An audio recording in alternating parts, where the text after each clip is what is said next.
Chapters 1 and 2 of the Turnpike House. Recorded by Celine Major. The Turnpike House by Fergus Hume. Chapter 1. The Convict's Return. It stood where four roads met, a square building of 2 stories with whitewashed walls and a high slate roof. The fence and the once-trim garden had vanished with the turnpike gate, and a jungle of gooseberry bushes interspersed with brambles shut off the house from the roads. And only by courtesy could these be so called, for time and neglect had almost obliterated them. On all sides stretched a flat expanse of reaped fields, bleak-looking and barren in the waning November twilight. Mists gathered thickly over ditch and hedge, and stubbled furrow a constant dripping could be heard in the clumps of trees looming here and there in the fog. Through the kitchen garden jungle a narrow, crooked path led up to the door where 2 rough stones ascended to a broken threshold. Indeed, the whole house appeared ragged in its poverty. Many of the windows were stuffed up with rags. Walls, cracked and askew, exuded green slime. Moss interspersed with lichen filled in the crevices of the slates upon the roof. A dog would scarcely have sought such a kennel, yet a dim light in the left-hand window of the lower story shewed that this kennel was inhabited. There sat within a woman and a child. The outer decay but typified the poverty of the interior. Plaster had fallen from walls and ceiling, and both were cracked in all directions. No carpet covered the warped floor, and the pinched fire in the rusty grate gave but scanty warmth to the small apartment. A deal table without a cloth, 2 deal chairs, and a 3-legged stool, these formed the sole furniture. On the blistered black mantel-shelf a few cups and saucers of thick delf ranged themselves, and their gay pinks and blues were the only cheerful note in the prevailing misery. The elder of these 2 outcasts sat by the bare table. A tallow candle of the cheapest description stuck in a bottle shed a feeble light, by which she sewed furiously at a flannel shirt. Stab, click, click, stab. She toiled in mad haste as though working for a wager. Intent on her labour, she had no looks to spare for the 10-year-old boy who crouched by the fire. Not that he heeded her neglect, for a brown toy horse took up all his attention, and he was perfectly happy in managing what was to him an unruly steed. From the likeness between these 2, the most casual observer would have pronounced them mother and son. She had once been beautiful, this slender woman with her fair hair and blue eyes, but trouble and destitution had robbed her of a delicate loveliness which could have thriven only under congenial circumstances. In those faded eyes, now feverishly glittering, there lurked an expression of dread telling of a mind ill at ease. Dainty garments would have well become her fairness, but she was clothed, rather than dressed, in a black stuff gown without even a linen collar to relieve its lustreless aspect. Poverty had made her careless of her appearance, heedless of the respect due to herself, and her sole aim, apparently, was the speedy completion of the shirt at which she incessantly wrought. The boy was a small copy of his mother, with the same fair hair and blue eyes, but his face had more colour, his figure was more rounded, and he was clothed with a care which shewed the forethought and the love of a mother even in the direst poverty. After some 20 minutes of silence, broken only by the clicking of the needle and the low chatter of the child, signs of exhaustion began to show themselves in the worker. Before long, big, hot tears fell on the grey flannel, and she opened her mouth with an hysterical gasp. Slowly and more slowly did the seamstress ply her needle, until at last, with a strangled sob, she flung back her head. "Oh, heavens!" was her moan, and it seemed to be wrung from the very depths of her suffering heart. The child, with a nervous cry, looked up, trembling violently. "What is it, mother? Is father coming?" "No, thank heaven," said the mother fiercely. "Do you want him?" So white did the boy's face become that his eyes shewed black as pitch balls. The question seemed to strike him like a blow, and he hurled himself forward to bury his head in the woman's lap. Don't let him come," he sobbed with unrestrained passion. "Why do you speak of him, then?" cried the mother angrily, just as she might have addressed a person of her own age. "Never mention your father, Gilbert. He has gone out of your life, out of mine. He is dead to you, and to me." "I am glad," sobbed the boy, shaking with nervous excitement. "Are you sure, quite sure, mother, he will never come back again?" "Who is sure of anything? muttered the woman gloomily. "He is out of prison now. At any time he may track us down. But he shall not get you, my boy." And she strained the child to her breast. "I would kill him first." "I would kill him kill him too," panted Gilbert brokenly. "Oh, mother, mother, I hate him. I hate him." And he burst into tears. "Hush, hush, my baby," soothed the mother. "Never think of him. He will not get you. No, no." But the boy continued to sob convulsively, and it required all her arts to pacify him. She knew from experience what the end of this outbreak would be if it continued beyond a point. The lad was precocious and neurotic, quite undisciplined, taking color from his surroundings, tone from the atmosphere in which he chanced to be, and as the fit took him, could be angel or demon. But in 10 minutes the mother had succeeded in soothing him sufficiently to send him back to his play. Then she recommenced her work, and as the needle flew through the coarse stuff, she thought of her husband. "The brute! The hound!" So ran her thoughts. "It is his work. If Gilbert should see him again he would die or go mad, or fall into one of his trances. In any case he would be lost to me. Ah!" she broke out aloud, pushing the hair from her lined forehead. "How long will it last?" There was no answer to the despairing question, and she went on sewing, listening the while to the prattle of her lad. "Stand still, Brownie," the child was saying. "You aren't galloping over the big green of Bedford Park. Do you remember your nice stable by there, Brownie, and the pretty rooms? I don't like this house any more than you do. Mother was happy in our pretty cottage, so was I. So was my Brownie."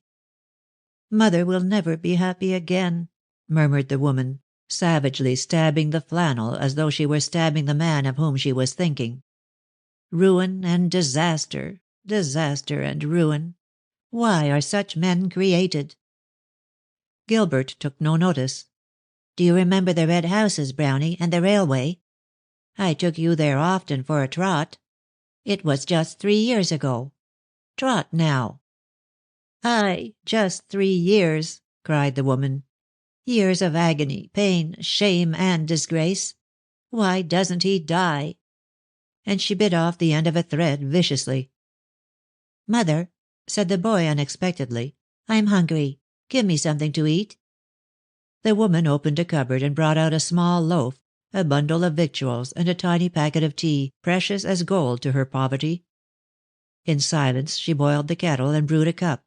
In silence she set the food before the hungry child. But when he began to eat, her feelings proved too much for her. She burst into fierce words. "Eat the bread of charity, Gilbert," she said in a loud, hard voice, and still speaking as though to a person of her own age. "The loaf only is paid for by our own money. I got the bones and the meat from Miss Cass at the Hall. She took me for a beggar in spite of the work I have done for her. And she is right. I am a beggar. So are you, and your father. There, there, don't look so scared. We will not speak of him." Then the boy did a strange thing. With a sudden pounce he seized a sharp-pointed buck-handled knife used for cutting the bread, and raising it in the air, looked at his mother with fierce eyes. "If my father takes me away from you," he said shrilly, "I'll stick this into him. I will, mother." With an ejaculation of terror she snatched the knife out of his small hands, clenched now so wickedly. "Heaven forgive me," she thought, laying it down on the table. "My hatred comes out in him. I may lead him into danger. Heaven keep his father out of his way. I should see a doctor." She glanced round the room and laughed bitterly. "Oh, heavens!" she broke out aloud. "See a doctor? I can't pay, and ask him in this hovel. Charity? No, no. I'll earn my bread if I die in the earning." And she fell as fiercely as before to her sewing. Gilbert, now himself again, ate slowly and with much enjoyment. At intervals he fed the horse which he had brought to the table with him. His mother watched him, pondering over his late outburst so terribly suggestive of the latent instincts in the child. She knew well the reason of it, though she would not acknowledge so much even to herself. Her husband had treated her brutally, and the high-spirited creature had resented his behaviour with passionate hatred, She had taught her child to detest his father. It was a wild night. The wind beat against the crazy building till it creaked in all its loosened joints. Still the woman went on sewing, and the boy continued to eat. A miserable silence settled down upon them. Suddenly the mother raised her hand, and the child stopped eating with an expression of terror on his white face.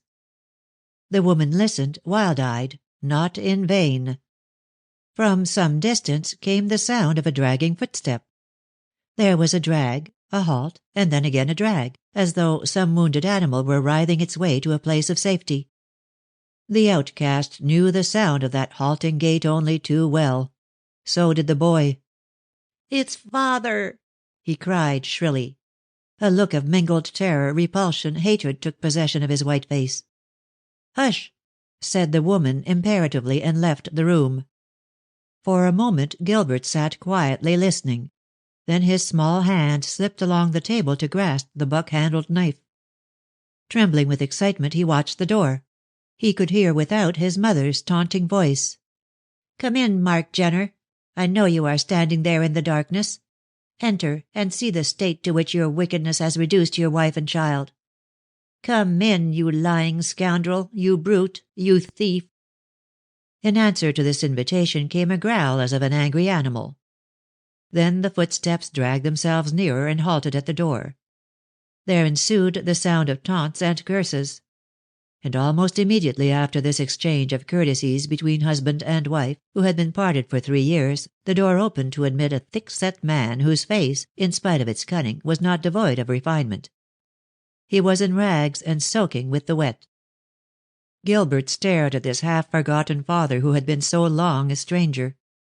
Then the fierce, inherited hatred woke suddenly within him. In deadly silence he launched himself forward, knife in hand, and struck at his father. Though taken by surprise, the man had about him some of the swiftness of the wild beast which is always prepared for danger, and he warded off the blow with one hand. But the keen blade had cut him across the knuckles, and as the blood spurted he uttered an oath of terror and of pain. For a moment he made as if to fling himself on his small assailant. Then he paused, with a look of fear. For the child, passing suddenly from motion to stillness, stood, apparently in a cataleptic trance, with rigid limbs and eyes widely staring. His mother swept down on him with the swoop of a striking falcon, and had him in her arms before her husband could recover himself. "You have seen him like this before," she said, "so you know he will remain in the trance for some time. I will take him to bed." "It is you who have put him up to this," cried the man in a shaking voice. Mrs. Jenner laughed. "Heaven put him up to it," she said hysterically. "This hatred of you dates too far back. You had better ask a doctor to explain. I cannot. But I know what I know. Wait till I have put him to bed, then I will come back to hear how you have hunted me down, and why. I thought I was free from jailbirds," she finished bitterly, and passed out of the room and up the stairs. Mr. Jenner gave a savage ejaculation. Then he shuffled forward to the fire, warmed himself, and proceeded to attack the food. In an incredibly short space of time there was not a crumb left on the table, and he was still hungry. "If only I had a smoke," he growled, squeezing his hands together. "But I have nothing, not even a welcome. Ah, well, there are those who will pay for this." He took a well-worn pocket-book out of his breast pocket. "My fortune lies in here, but it is not safe while he is about." The reflection seemed to make him uneasy, and he glanced round the poor room, looking for a place where he might hide his treasure. His eyes fell on the brown horse, and he chuckled. "She'll always keep that for Gilbert," he said, "and it's not likely to be lost. I'll put it in there." Having assured himself that his wife was upstairs, he proceeded to carry out his plan. The toy was made of rags, painted and molded to the shape of a horse. So he made an incision in the belly, and thrusting in his finger, formed a hole. Then, with a hasty glance round, he opened the red pocket-book and produced therefrom a bill of exchange, which he folded up into a compass as small as possible. This he thrust into the hole, pulled the interior stuffing over it, and, using his wife's needle, sewed up the hole with considerable despatch and dexterity. A few white threads were still sufficiently noticeable to arouse suspicion, so he rubbed his hand on the sooty grate and blackened the rent. So neatly was all this done that no one would have guessed that the toy had been opened. Jenner laughed and tossed the horse onto the table where the child had left it. "That's all right," he said. "She'll never part with anything belonging to the boy." He looked over to the table to see if any food remained. Finding none, he swore a little and sat down by the fire, upon which he had heaped all the fuel he could find. There he brooded, chin in hand, thinking of his past, dreading the days to come. Chapter 2. The Still Form in the House. In a quarter of an hour Mrs. Jenner returned. She looked at the empty table, at the heaped-up fuel in the grate, and finally her gaze of loathing and of scorn fell upon the figure by the fire. "Still the same selfish brute," she said, resuming her seat and her work. "My child and I are almost starving, almost without a fire, yet you devour our small portion and burn our sticks. And why not? What do our pains matter to you, so long as you are comfortable?" "I have had more discomfort than you," grumbled her husband, avoiding her contemptuous eyes.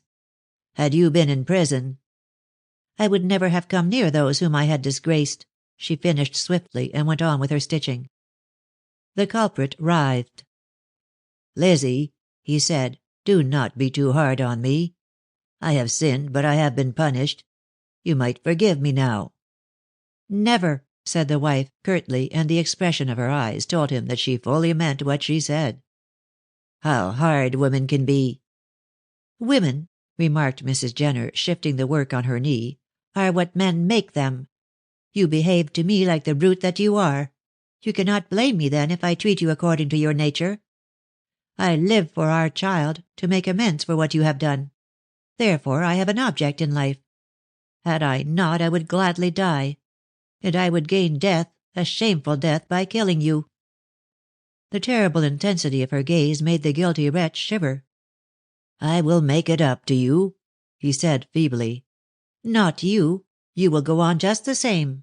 That is, if I will let you. And that I don't intend to do." "I shall have money soon. Plenty of money." "What? Are you going to steal again? I want none of your ill-gotten gains. This house is poor, but it is honest. I earn the food for my child, and I eat or I beg it, but stealing? No, I leave that to you. Why have you come here?" "I thought we might come together again and live a new life." Mrs. Jenner threw aside her work and sprang up. "I would rather die," she said in a voice of intense hatred. "You treated me like a dog. You struck me. You starved me. You were unfaithful to me. I would rather die." "It was the drink," Jenner pleaded. "I was all right when I was sober." "And were you ever sober?" demanded the woman bitterly. "Not you. In spite of all my care, you lay in the mire and wallowed like the pig you are." "This is a nice welcome," grumbled the man, beginning to lose his temper. "What did you expect? Tears and kisses and the killing of the fatted calf? No, my man. I have been a fool too long. I am no fool now. You have hunted me down. How, I know not, but you don't stay here. You go, and this time you go forever." "My rights as a husband and a father—" "A criminal has no rights," interrupted his wife. "Think of the past," she went on in a loud, hard voice. "Think of it, and then wonder at your audacity in coming here to face me, me whom you have ruined." "I don't want to think of the past, and I won't. Leave it alone. It's dead and done with." "Yes, but the consequences remain. Look at this house. Your work. See my withered looks. Your work. Think of the child and his mysterious illness. Your work. You forget all that you have done. I do not, and I intend to refresh your memory." Jenner turned sullen. There was no chance of escaping from this save by going out again into the storm, and he was much too comfortable where he was.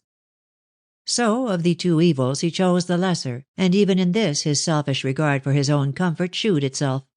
"Go on, then," he growled sullenly. The woman returned to her seat, and averting her eyes, she began to speak in a low, monotonous voice, rising ever and growing more excited as she went through the story of shame and sorrow. "Let me begin at the beginning, when I was governess to Mr. Cass's little girl. Then I was happy and respected. I was pretty, too, and admired. Mr. Cass was a merchant in the city, trading in Spanish wines." "What's the use of telling me all this?" broke in Jenner impatiently. "It is all state. I was a clerk in Cass's office. I met you at his house when I was there on business, and I married you." "Yes, you married me," she cried fiercely. "The more fool I for being taken by your good looks and your plausible tongue. For my sake it was that Mr. Cass raised you to a higher position and gave you a larger salary. We lived in Bloomsbury, and there 10 years ago Gilbert was born. But not until you had broken my heart and ruined my life." "Come now, I was kind to you when I was sober." "And were you ever sober?" "No, you poor weak fool. Because you had a good voice and musical talents you were led away by pleasure, and for months before Gilbert was born you behaved towards me in a way no woman could forgive. I was high-spirited, and I resented your conduct, your dissipation, and your unfaithfulness." "You were always on your high horse, if that is what you mean." "I had every reason to be on my high horse, you brute. Remember the birth of Gilbert. How I suffered. How you were drunk the whole time. And when I got better I found that Mr. Cass had dismissed you for appropriating money." Jenner sneered. "Cass made a great fuss about nothing." "You know as well as I do what Mr. Cass is. His mother was Spanish and she had a fiery temper. He had treated you well, and you repaid him by taking what belonged to him. He dismissed you, but for my sake, because I had been his child's governess, he did not prosecute you." "Ah, I always thought you and Mr. Cass were great friends." "That was your own foul mind," cried the woman contemptuously. "Mr. Cass was an honorable man. If it had been his partner, Marshall, now then perhaps, yes." "I know all about Marshall, thank you, Lizzie," he said, chuckling, and his eyes wandered to the brown horse on the table. "Thinking of your association with him, I suppose?" she sneered. "He took you up simply on account of your voice, and then dropped you when he found out what a drunkard you were." "Yes, he did," said Jenner between his teeth, "and I swore to be revenged on him, and some day I will. If you care to listen, I'll tell—" "I wish to hear nothing," she interrupted. "Mr. Marshall is not a man I admire. A dissipated rake, that's what he is. Still he is Mr. Cass's partner, and for the sake of Mr. Cass I wish to hear nothing against him. Besides, he is going to marry Miss Cass." "What? Inez Cass, the sister of my old master?" cried Jenner, looking up. "Yes. Do you know of any reason why he should not?" "No," said the man slowly, "but I wish I had known that 2 hours ago." "Why 2 hours?" "Oh, you don't want to hear anything against Marshall, so I won't tell." His wife glanced contemptuously at him. "I suppose you mean blackmail," she said. "Blackmail Miss Cass and Mr. Marshall if you like, and go back to jail if it pleases you. I have done with you and your wickedness." "We'll see about that," he cried. "Don't interrupt me, please," his wife said, with an imperative wave of her hand. "I want to go on with my story." "I don't want to hear any more." "But you shall hear to the end. Listen. Mr. Cass dismissed you for dishonesty, and you took to the stage on the strength of your voice. You know the life you led me. I forgave you over and over again for the child's sake. But it was all of no use. Then at last drink spoilt your voice, and you could get no engagements, and Mr. Marshall, although you did not deserve it, got you a situation in that money-lender's office. I forget the name. The—" "Oh, Julian Roper." "Yes, Julian Roper.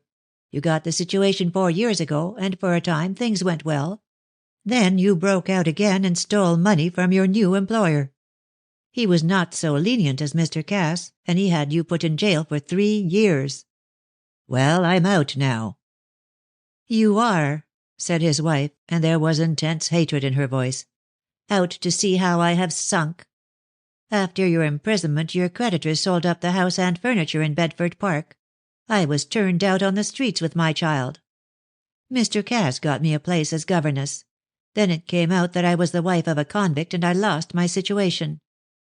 I was driven from one engagement to another. Finally I came down here to ask charity from Mr. Cass. He would have done much for me but for his sister. Inez is one of your cold, cruel women who kicked the fallen. She blamed me for being your wife and she set her brother against me. All I could get was this tumble-down hovel where I live rent-free. I earn my bread by sewing for the people in the village 2 miles on. Sometimes Miss Cass insults me by sending me broken victuals. You have just eaten some. And I am so poor that I accept the scraps. Such is my life, but I would rather live it than go with you." "I don't want you to go with me," said the man, rising. "I want to make you happy by giving you money." "Have you any? And if so, where did you get it?" "I have none just yet, but I soon shall have. At the present moment I am the possessor of 2 coppers. He produced them. But in a week I shall have hundreds." "And then you will go to jail again," said his wife. "No, thank you. I don't want to have anything to do with you. I have suffered quite enough at your hands. How could I live with you when the child hates you so?" "That's all your fault." "Not altogether, as I said before. His hatred of you is prenatal. But I have fostered that hatred until, well, you saw how he received you tonight." "You are pitiless," he said hoarsely. "I am what you have made me. Do you think I would allow my child to love you who have treated his mother so ill? He will never look upon you save with loathing and hate. I would die for the boy. It is the strongest passion of my nature, this love for him. Do you think I would share that love with you? No. Gilbert hates you, he always will, and as I said before, I have done my utmost to foster his hate. Oh, I thought I was safe from you here. Who told you of my hiding place?" "Marshall," said Jenner sulkily. "Ah, you have seen him. And did he speak to you, a jailbird?" "Yes, he did. I made him speak to me." His wife looked curiously at him and significantly. "It is as I thought," she said. "You know something about him, and you have come down to blackmail him or Miss Cass. Well, go and do it, and get back into jail if you can. I should be glad to see you in prison again. As it is, out you go. Now." "I have no money, no shelter." "I will give you 5 shillings," she said. "With that you can go to the village inn. It is only 2 miles away." Jenner took out his red pocket-book and laid it on the table near the window. "I have a pencil and paper in this," he said.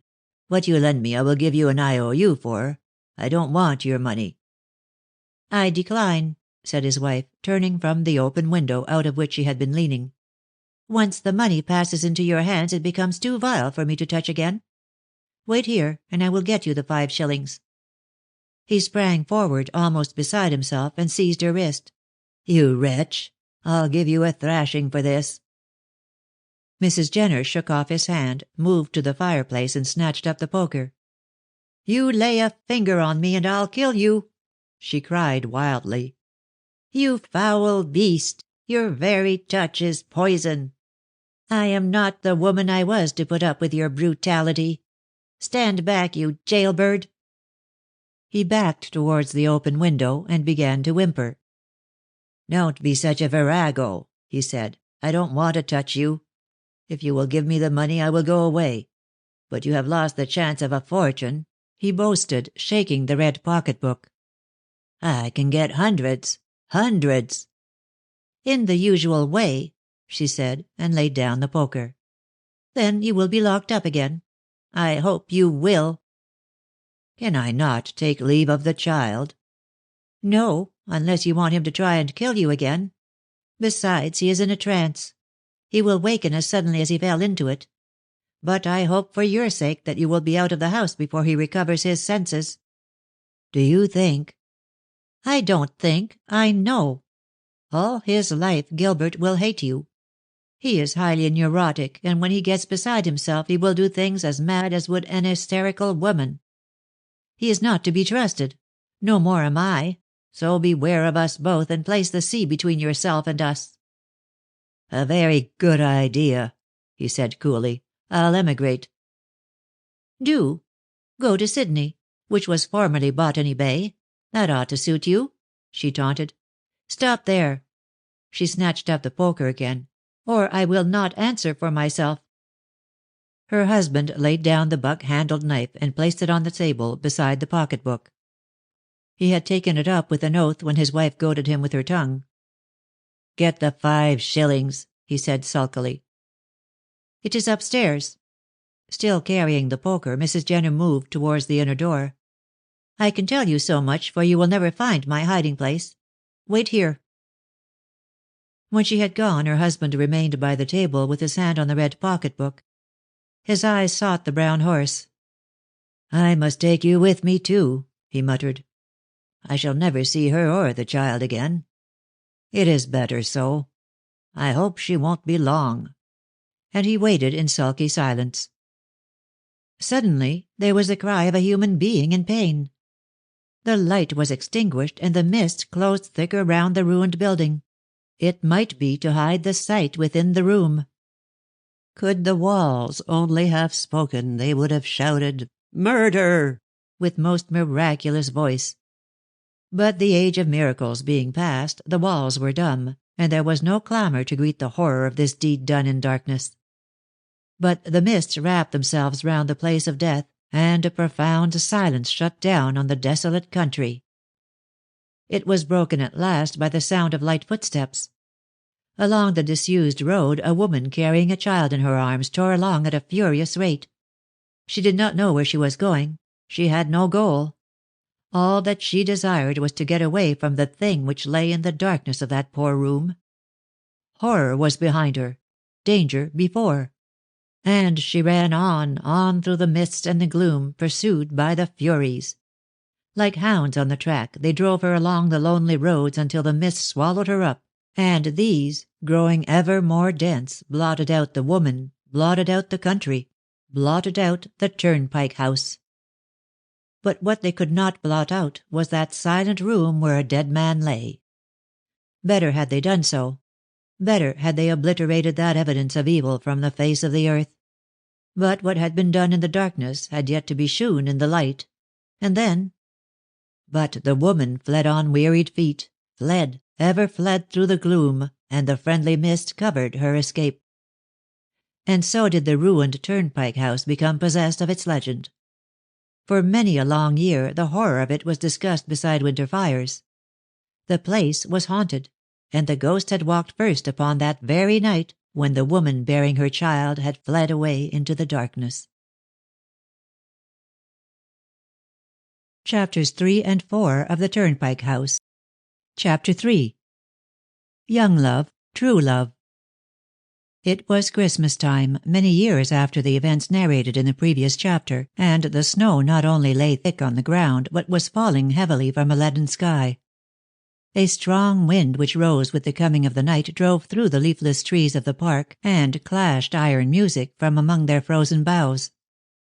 Beyond the red brick wall which encircled Hollyoaks Park, the frozen road ran straight to the village of West Ham, and the one street of that hamlet was crowded with people returning homeward laden with purchases for the next day. But if it was wintry out of doors, within the mansion of Mr. Cass all was colour and warmth and tropical leafage. The merchant's mother had been an Andalusian, and perhaps some far-off strain of Moorish blood had constrained her son to build his house on Moorish lines. When Mr. Cass, some 20 years ago, had bought Hollyoaks from the decayed county family who then owned it, the manor house had been but lately destroyed by fire.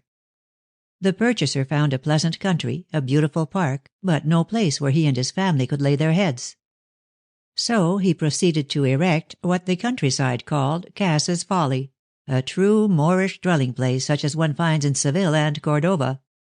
A series of low buildings clustered round a central court, or as it would be called in Spain, a patio. This, in deference to the English climate, had been roofed in with glass and turned into a winter garden. The roof was protected against the elements by a close iron framework which was yet sufficiently open to admit the light. But it is rarely that the sun shines with full strength in the Midlands, so it happened that this garden was usually pervaded by a fascinating twilight. This large space was filled with tropical foliage. Palms rose tall and stately from an undergrowth of oddly shaped plants with serpentine and hairy foliage interspersed with brilliant flowers. What with the diapered pavement, the white marble pillars of the corridor, and all this tropical fecundity, the spectacle was brilliant and strange to English eyes. This striking interior, however, made a special appeal to the emotions of the tall, slim young man who was seated in a lounging chair beside the pool. He had arrived from London only 2 hours before, after an uncomfortable journey in the cold. He remembered his last Christmas spent at Hollyoaks, when he had arrived much about the same time and had been greeted with the same splendor. Then he had been a stranger. Now he was well known to the Cass family, best of all to the youngest daughter of the house. But where was she now? Why was she not here to greet him? His color came and went now as he thought of the girl he was about to meet, the girl who was all the world to him. He tugged nervously at his small golden mustache, and his blue eyes blinked at the dazzling colors of the flowers. But there was something about the boy, for he was no more than 23, which brought conviction that his spirit was more manly than his looks would have one believe. His air was resolute, his figure, though slim, was athletic, yet withal he was nervous and emotional in the extreme. And after all, this was how it should be, for Neil Webster's fame as a violinist of rare promise was well known. Already he had made a name for himself both in England and America. With such a temperament it was not wonderful that he should love Ruth Cass, who was also of a highly sensitive nature. Neil thought of her now with an intensity inspired by the memory of the joy she had been to his appreciative eye when, last Christmas, he had seen her for the first time.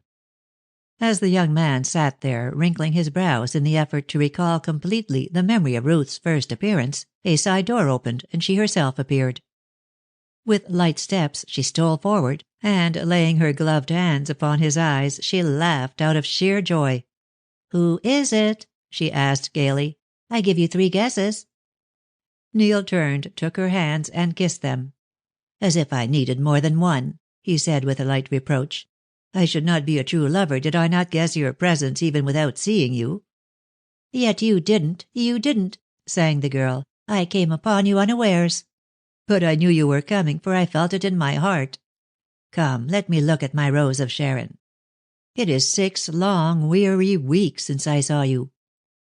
She made a little curtsy, and then stood demurely before him. To a stranger she would have been almost as great a surprise as the house itself. And she was in keeping with it. The beautiful Andalusian marquise of de Musset's ballad come to life in foggy England. The Quaker name of Ruth suited ill with that rich southern beauty. Had she been called Cleopatra, that royal name would have well matched her appearance. Although but 20 years of age, she was already in the full bloom of womanly loveliness. Of no great height, she possessed one of those perfect figures seen only in Spain. She walked with the swaying, graceful gait of the Andalusian woman. An olive skin, large, liquid eyes of midnight blackness, lips scarlet as a pomegranate blossom, full and a trifle voluptuous. As became a daughter of the South, Ruth was arrayed in a ravishing dinner dress of black and gold which suited her swarthy beauty. In the coils of her blue-black hair she wore sparkling diamonds. The same stones blazed on neck and wrist, and in this splendor she seemed to the excited eyes of her lover like some gorgeous tropical flower blossoming beneath ardent skies. "Come now," she said, sinking into a chair. "We have just a few minutes before the others come in, and they are not to be passed in silence." "Who are the others?" Neil asked, taking a chair beside her. She waved a fan of black and yellow feathers from which, true daughter of Spain as she was, she would not part even in winter. "Oh, all the people you have met before," she said, smoothing her dainty gloves. "My father, Jenny Braun, my uncle and aunt, and Geoffrey Heron." As she pronounced the last name, Ruth stole a laughing glance at her lover. And, as she had expected, a shadow came over his face, and his color went and came like that of a startled girl. "Oh, he is here," was his comment. "He is a very good sort of fellow." "Too good for your taste, Monsieur Othello," laughed Miss Cass, tapping his flushed cheek with her fan. "I see how it is. You think he is a rival." "I don't think it, I know it, Ruth." "Well," with a coquettish toss of her head, "perhaps he is. But you think, moreover, that I admire him." "I do, as one might admire a picture. He is good looking, and very nice." "I can't contradict you," interrupted the young man. "But," she resumed smoothly, "he is not clever, he is not musical, and he is not the most jealous man in the world." "Meaning me, I suppose." "Of course. Who else should I mean? Come, I won't have your forehead wrinkled." She brushed the lines away with her fan. "Smile, Neil, smile, or I won't speak to you all night." He could not withstand her charming humor, and he did smile. But in spite of all, he shook his head ruefully. "It's all very well making a joke of it," he said. "I know you love me as I love you, but your father. He knows nothing of our attachment." "My father? Pooh! I can twist him round my finger." "I am not so sure of that. Remember, I have known him many years. He can be hard when he likes, and in this case he will be hard. He is rich, has a position, while you are Neil Webster, the great violinist." "Oh, that is all right," he said, dismissing his artistic fame with a nod. "But I mean I do not know who my parents are. I never heard of them."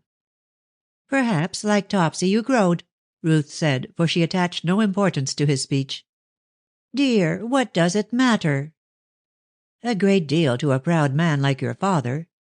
Yet he may know my parents, since he brought me up. I'll ask him." "Papa brought you up, Neil? I never knew that. I thought he met you at some house in London, and asked you here because he is so fond of music." The young man frowned and tugged at his mustache. His color changed.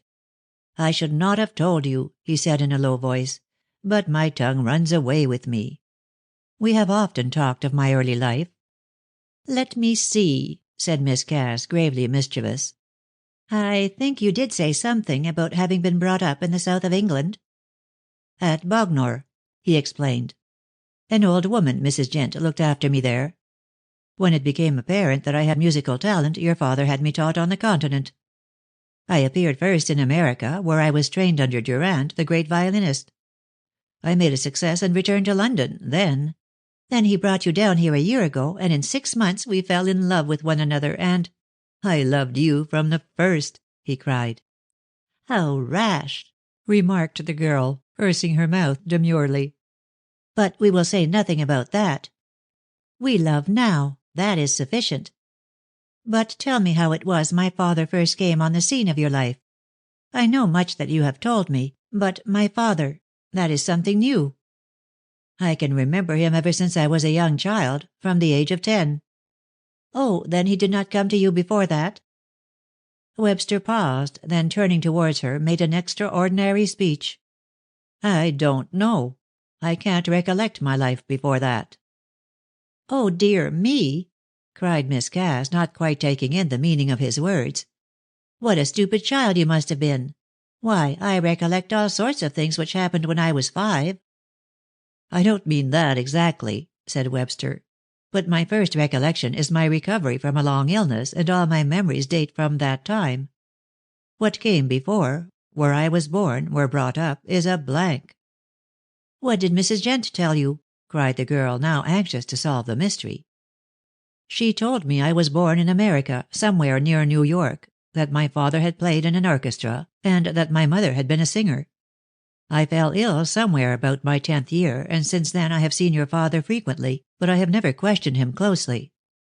However, I will speak to him tomorrow, and at the same time I will tell him that I love you." "Then he will consent to our engagement," Miss Cass said promptly. "I wonder." Again Neil drew his hand across his face. "It does not seem a satisfactory past. I always feel there is some mystery about it." "Mystery? What nonsense!" cried Ruth, with pretty disbelief. "I am certain that what Mrs. Jent has told you is true, and the illness made you forget your childish days. My father has been good to you for reasons which he will no doubt tell me. And since he has always helped you, and has, so to speak, been a father to you, he will not forbid our marriage." Why did you not tell me all this before?" Webster looked puzzled. "I hardly know," he murmured. "Something always kept me silent, and I talked, as you remember, more about my career as an artist than anything else." "But you never said that my father paid for your studies," persisted Ruth. "No, that is quite true. But I kept silent on that point because he asked me to. He is a man who likes to do good by stealth, but he did not ask me to be silent on any other point, so I might have told you all that I have said tonight long ago. I tell you now about your father in spite of his prohibition, as I want you to know everything concerning me. Should we be fortunate enough to gain his consent, I don't want you to remain in ignorance of his kindness." "But shall we ever marry?" he sighed. "Of course we shall," said Ruth imperiously. "I have made up my mind." "Ah, but your father has not made up his, Ruth." He seized her hands. "Do you really love me? If you do not—" "Don't get excited, Neil. If I did not love you I should tell you so." "But I do love you. How dearly you will never know." "But it may be my music you love," he urged. "Conceited boy," laughed Miss Cass. "Of course I love your music. But I love you for yourself as well. Speak to my father. We will not keep our engagement secret any longer." "I feel that we should not have kept it secret at all," murmured the young man. "After your father's kindness to me I feel somewhat of a traitor." "You can lay the blame on me," announced the girl calmly. "I wished it to be kept quiet on account of Aunt Inez.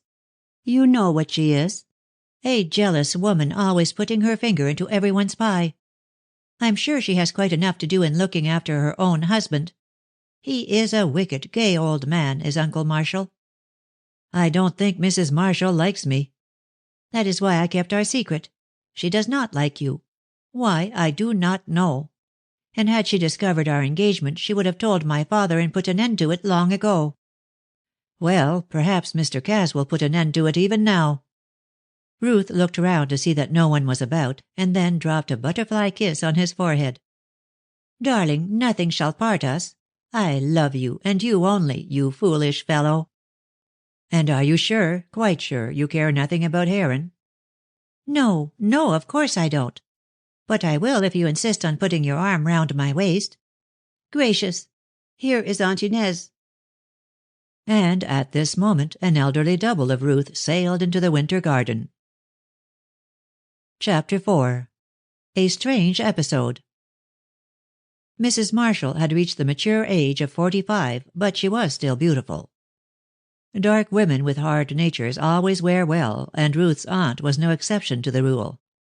She need not be described here, for she resembled her niece in all particulars save those of youth and the exuberant spirits, which rendered the younger woman so charming. Tall and dignified in her black velvet dress, she advanced to greet Neil, and her greeting was that of the Ice Queen. "You must have had an unpleasant journey," she said in freezing tones. "Thank you," said Webster with a certain reserve. "I had not a very pleasant time.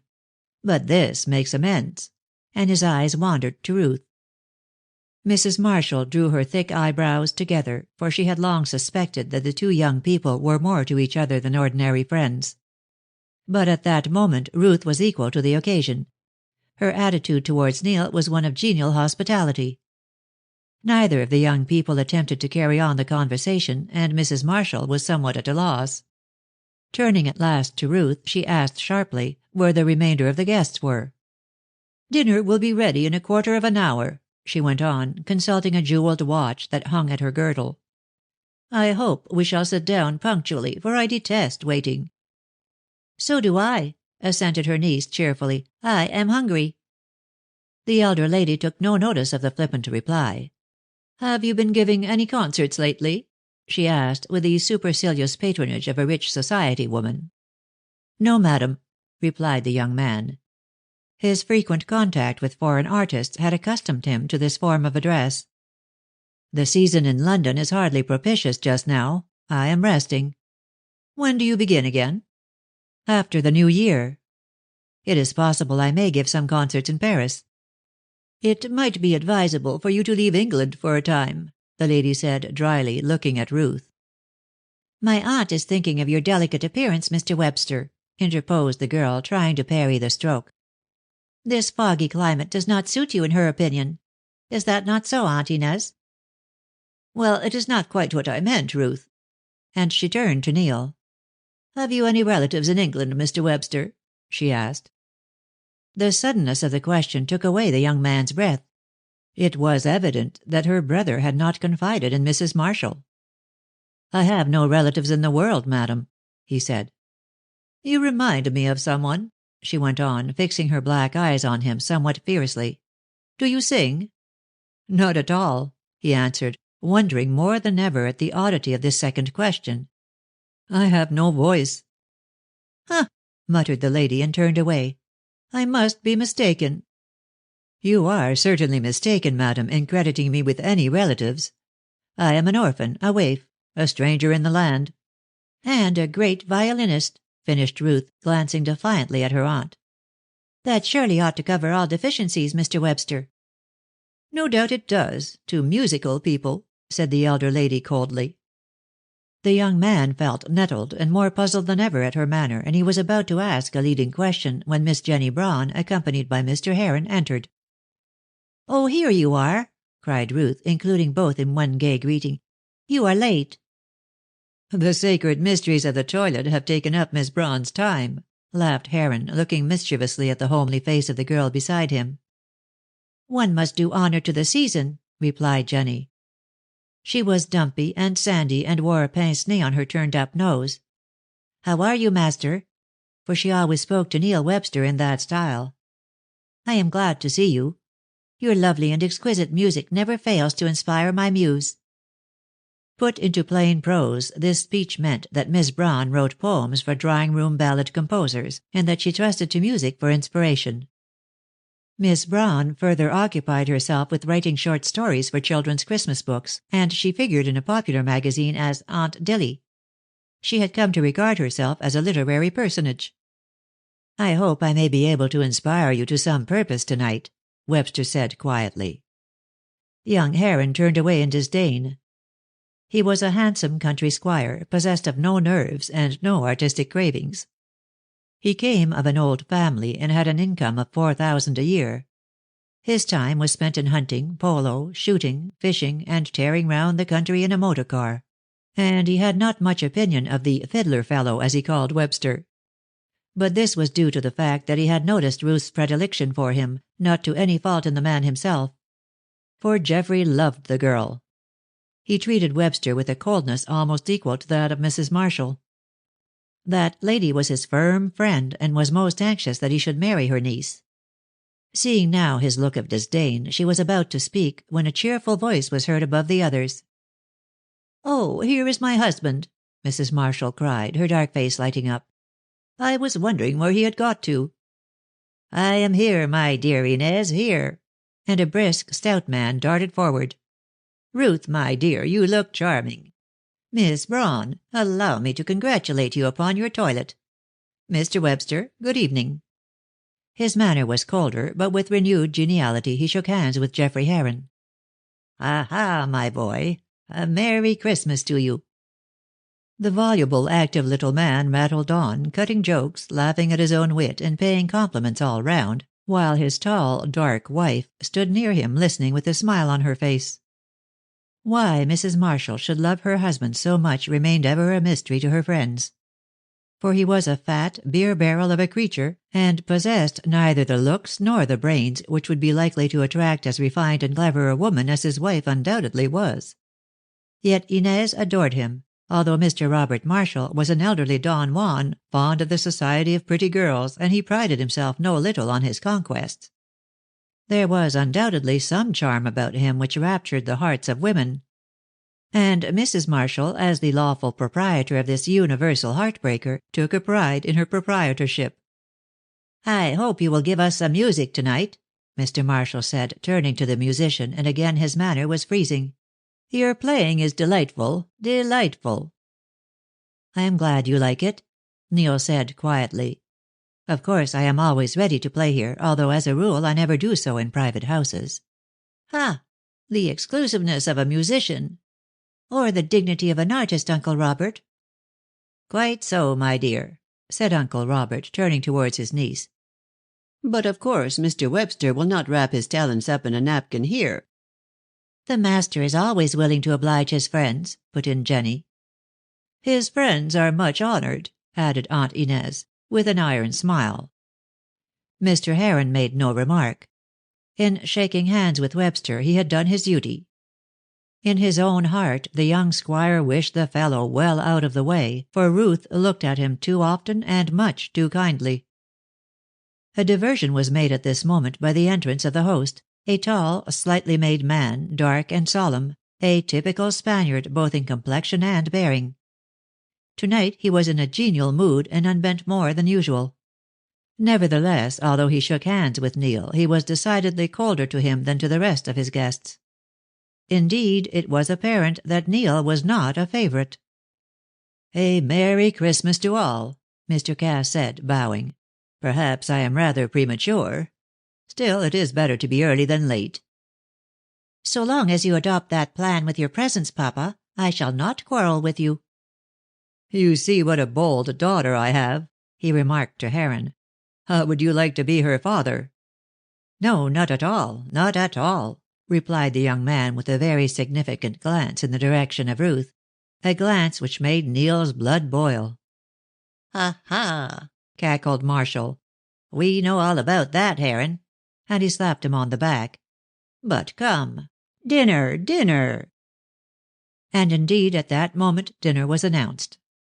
Mr. Cass gave his arm to his sister, and to his delight Geoffrey found himself seated beside Ruth. Poor Neil had Mrs. Marshall for his companion. Neither of the two relished their juxtaposition. Jenny and Don Juan in his dotage were happy in the congenial company of each other, and kept the table merry. The conversation only flickered feebly with Mr. Marshall's aimless merriment.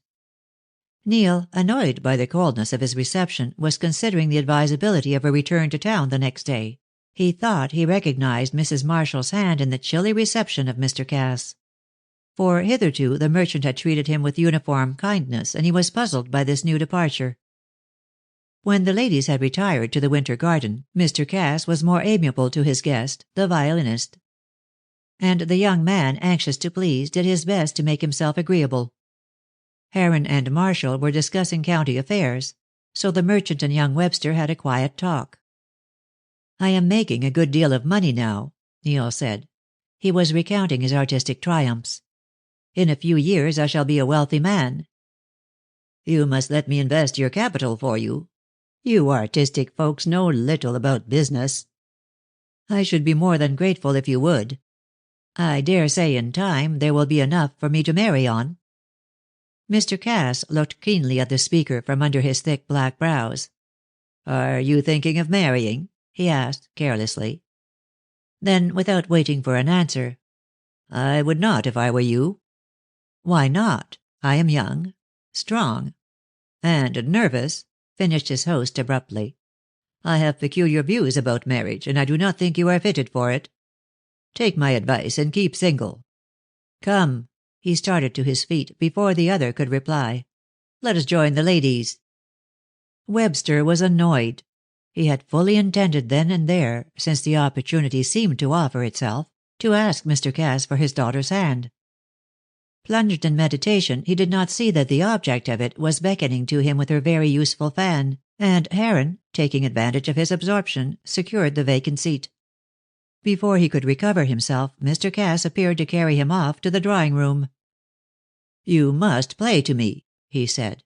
"Miss Braun will accompany you. She plays well." Jenny did, indeed, play more like a professional than an amateur, and Webster, anxious as ever to please, got his violin. The sounds of the exquisite music which he drew from the wailing strings brought everyone to the drawing-room. Then Geoffrey Heron sang, and sang well. He chose a typical drawing-room ballad, flat and insipid. The music, of a lilting order, suited the words, Miss Jenny Braun's, which were full of mawkish sentiment. The song was not yet finished when Mr. Marshall suddenly rose and hurriedly left the room. His wife looked after him with an uneasy smile, and shortly afterwards followed, to find him in the winter garden. "What is the matter?" she asked sharply, though she knew quite well what it was that had stirred him. Jenner," stammered her husband, lifting up a white face. "Heron's voice reminds me of his. I have never heard him sing before." "Nor will you again if you make such a fool of yourself.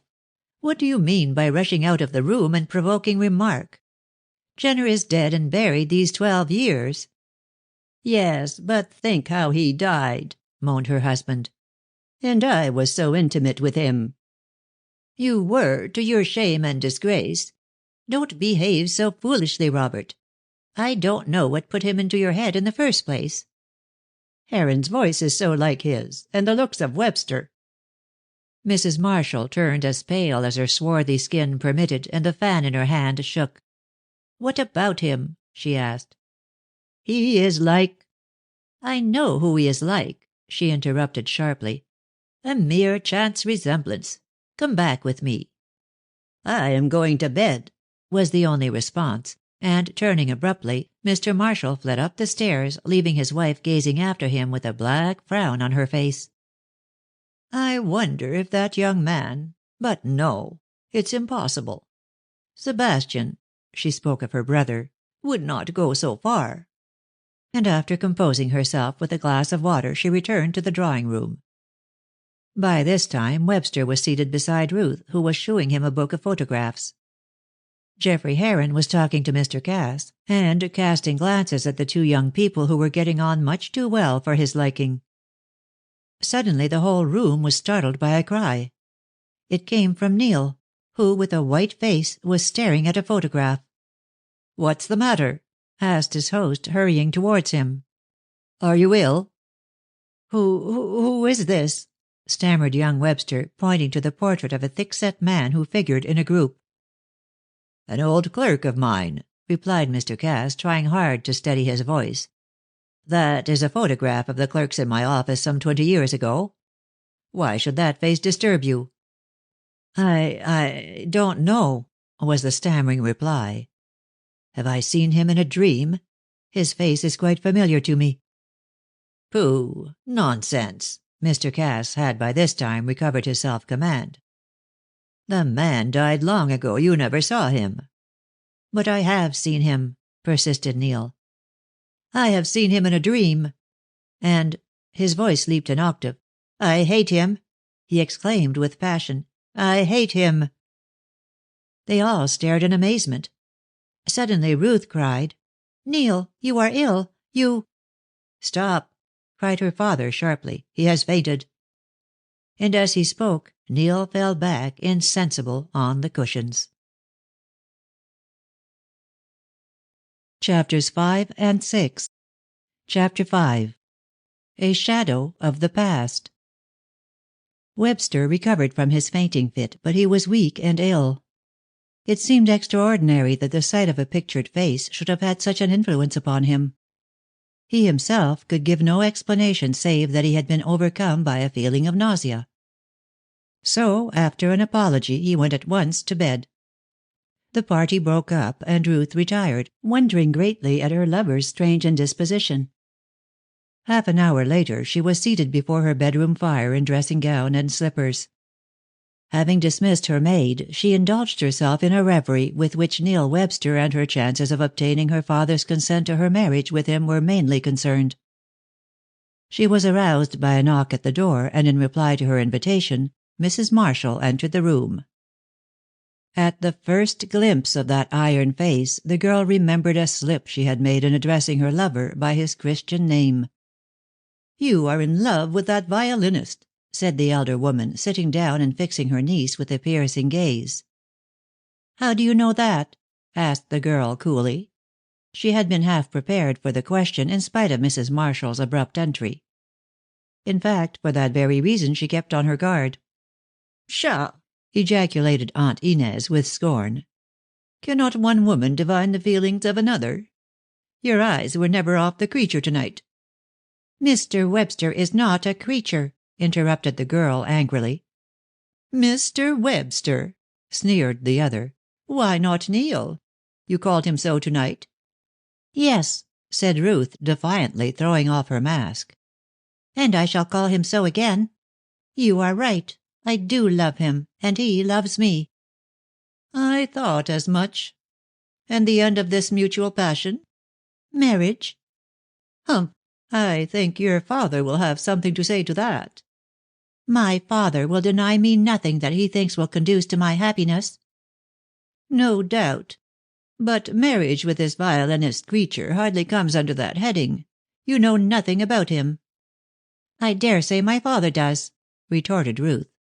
Very probably, said the elder lady with venom. In fact, he may know sufficient to forbid you entertaining the preposterous idea of becoming Mrs. Webster.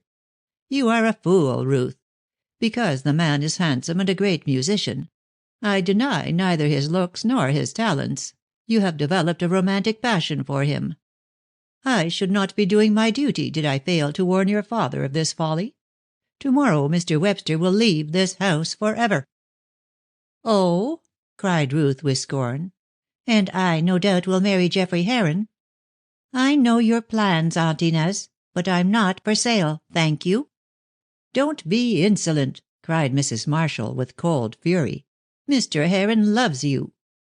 "Very probably," rejoined Miss Cass carelessly. "But then, you see, I do not love him." "Nevertheless, you will become his wife." "I would die first." "We shall see." As she walked to the door. "I am going to tell your father of this infatuation." The girl uttered an exclamation of dismay and sprang forward. But Mrs. Marshall had already closed the door. "I don't care," cried Ruth, clenching her hands. "My love is strong enough to stand against my father's anger. I love Neil, and I intend to marry him. All the fathers and aunts in the world shall not prevent me."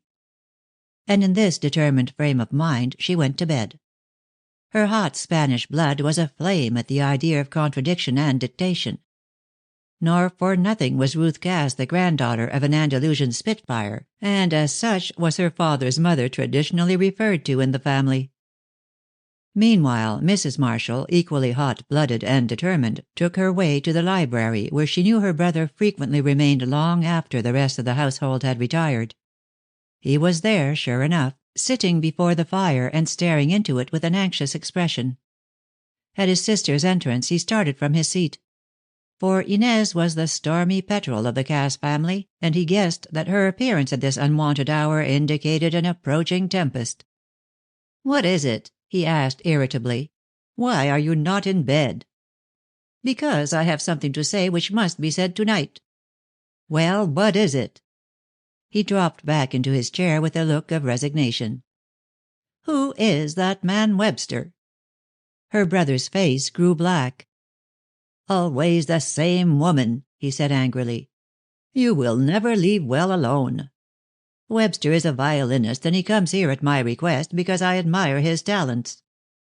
"I know all that, but who is he?" "I refuse to tell you." "Will you refuse to tell your daughter?" sneered his sister.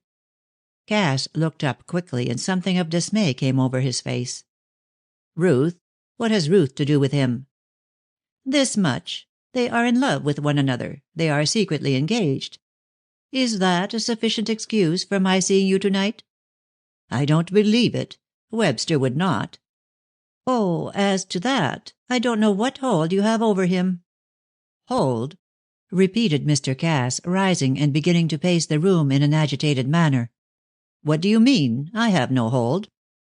"In that case you should not have thrown him into the society of an impressionable fool like Ruth. I got the truth out of her tonight, though I had long suspected it. She loves him, and what's more, she will defy you and marry him." "That she shall never do," he said vehemently. "I tell you she will, and without your consent, unless you can talk her out of this infatuation, and marry her to Heron." "There will be no need to talk her out of it," Mr. Cass said coldly. "Webster will not marry her." "Do you mean that he will refuse?" "I mean that he will refuse," he replied with decision. "And under your influence?" "Under my influence, yes." "Ah." Aunt Inez drew a long breath, for her suspicions as to the identity of Webster were now confirmed.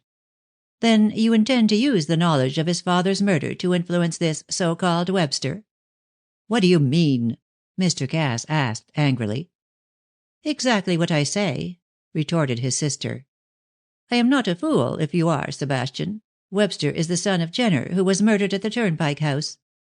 I remember how his mother used to bring him here to beg for food. He is just the same nervous creature now as he was then. I could not recollect where I had seen him before until he recognized his father in that photograph." "He did not recognize his father." "Perhaps he did not know that the face, the sight of which made him faint, was that of his father," replied Mrs. Marshall.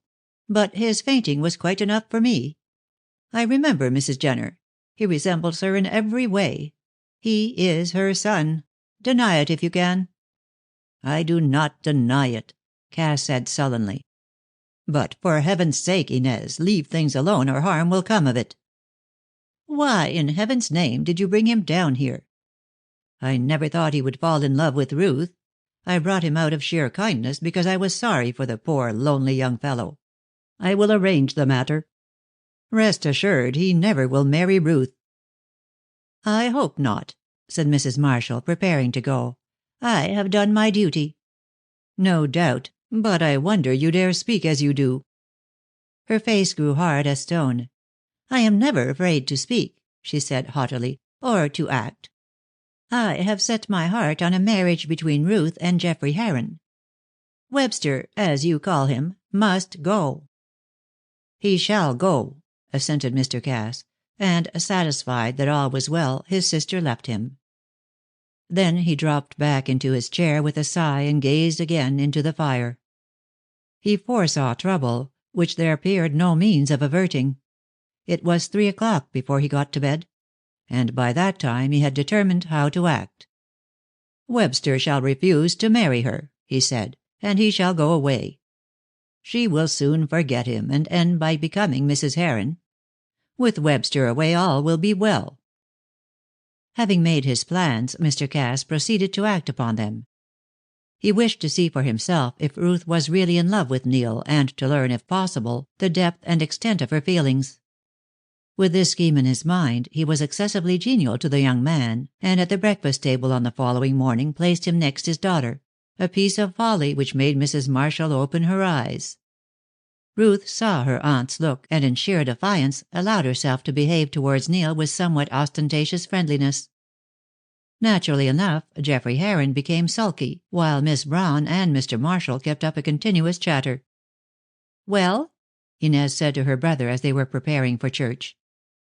"You are right," he said. "I have no doubt now of her feeling for him." "And you will deal with the matter?" "You can trust me. I know what to do." She was satisfied with this assurance, and set off in a devout frame of mind, and taking Geoffrey with her, showed him very clearly that she was on his side. Indeed, as they returned to the house after the Christmas service, he opened his heart to her. Mrs. Marshall told him that she had seen it all along, and that nothing on her part should remain undone that would aid in bringing about the marriage. "But she is in love with that fiddler fellow," the disconsolate young man said. "Oh, my dear Mr. Heron," and Mrs. Marshall smiled, "that is only a girl's love for the arts. She admires his music, as we all do, and perhaps she shows her appreciation in rather a foolish way. But I cannot believe she loves him." "At all events she does not care for me." "Don't be too sure of that. The more she cares for you, the more likely she is to try and conceal her feelings." "Why, in heaven's name?" asked Geoffrey. Mrs. Marshall laughed. "Because it is the way of women," she said. "Do you think, then, that I ought to speak to her?" "Not just now.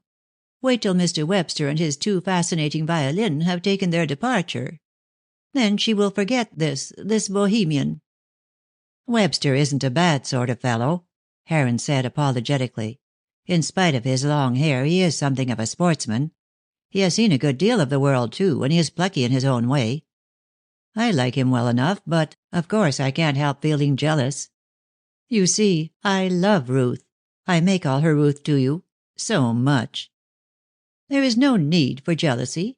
Ruth will be your wife. I promise you that. You have me on your side." "I won't have her forced into the marriage," he said sturdily.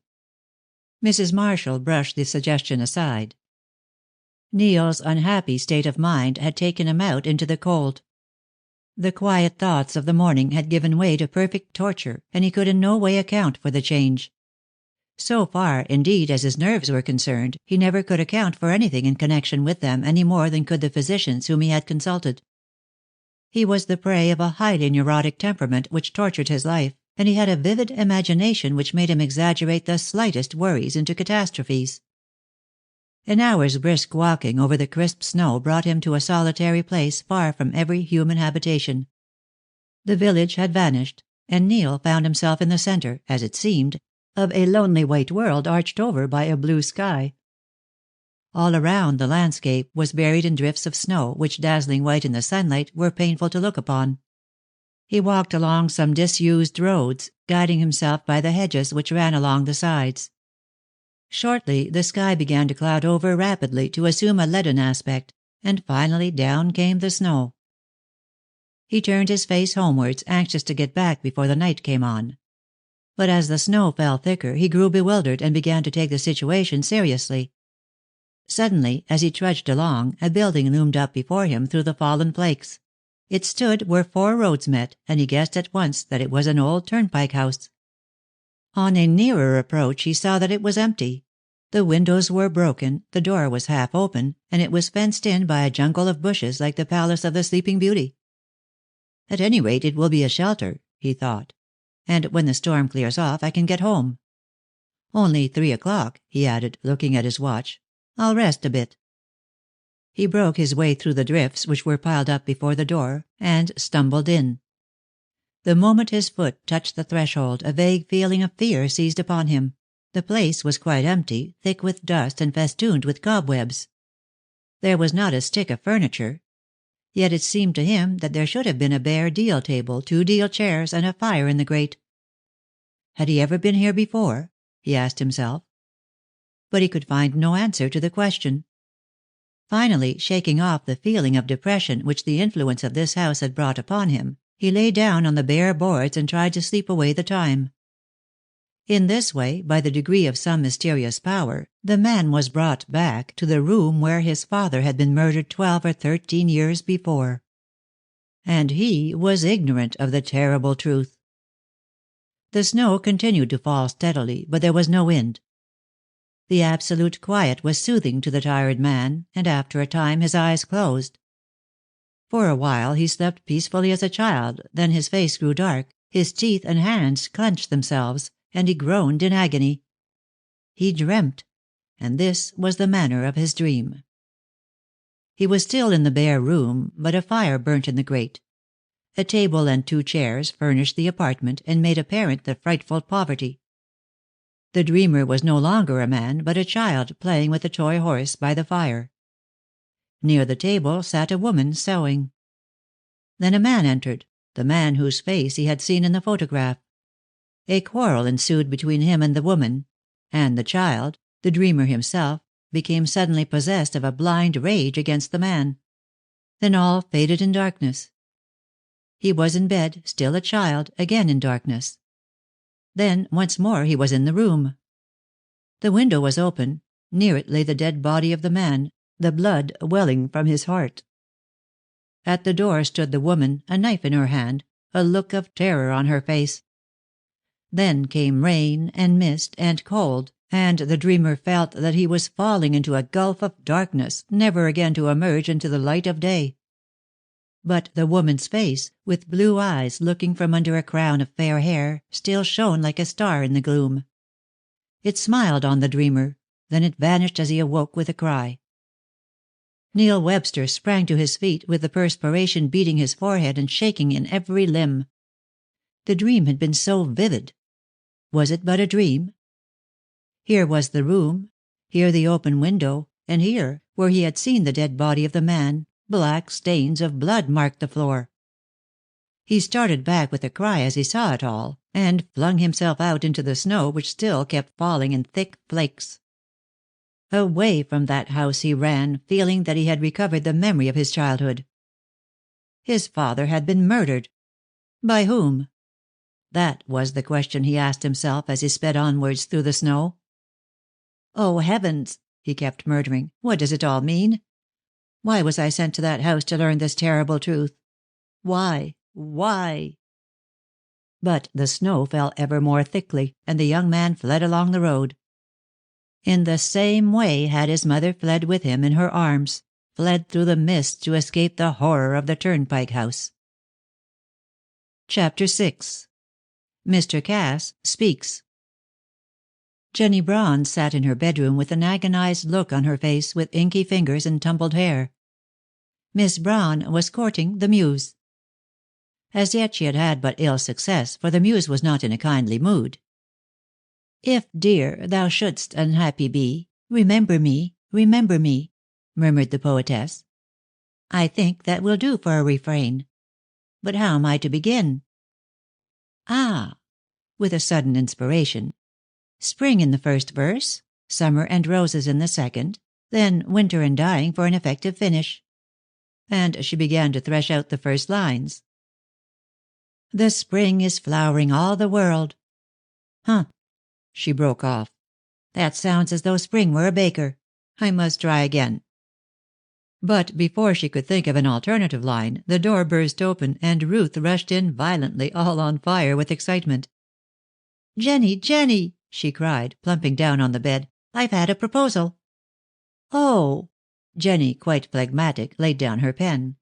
"Geoffrey Heron has you to be his wife?" "That is the plain English of it, I suppose," Ruth said impatiently. "Of course I said no." "Of course you did," remarked the prosaic Miss Braun.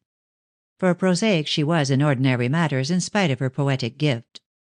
"You are in love with the master?" She put this in the form of a query. "Haven't I told you 1,000 times?" cried Miss Cass. "I love him as dearly as he loves me." "That's a pity." "Why is it a pity?" asked the girl, her face flushing. "Oh, I know you don't like the truth," Jenny went on calmly, "but I always tell it, even when it is disagreeable. I don't think you are the kind of wife to suit the master. You are too impetuous, too fond of admiration. You would never be content to take a back seat." "I should think not," cried Miss Cass indignantly. "Catch me taking a back seat? I want to be admired, to have an ample income and a big position. I am an individual, not a piece of furniture." "Marry Mr. Heron, then," advised Jenny, "and you will have all you wish for. He belongs to a good county family, and can give you a position in society. He has a handsome income, and with your own dowry as well you would be rich." "But I love Neil," persisted Ruth piteously. "Oh no, you don't. You think you love him, but you are only attracted by his charm of manner." "I believe you want to marry him yourself," cried Ruth pettishly. Jenny flushed, for, unknown to herself, Ruth had touched upon Miss Braun's romance.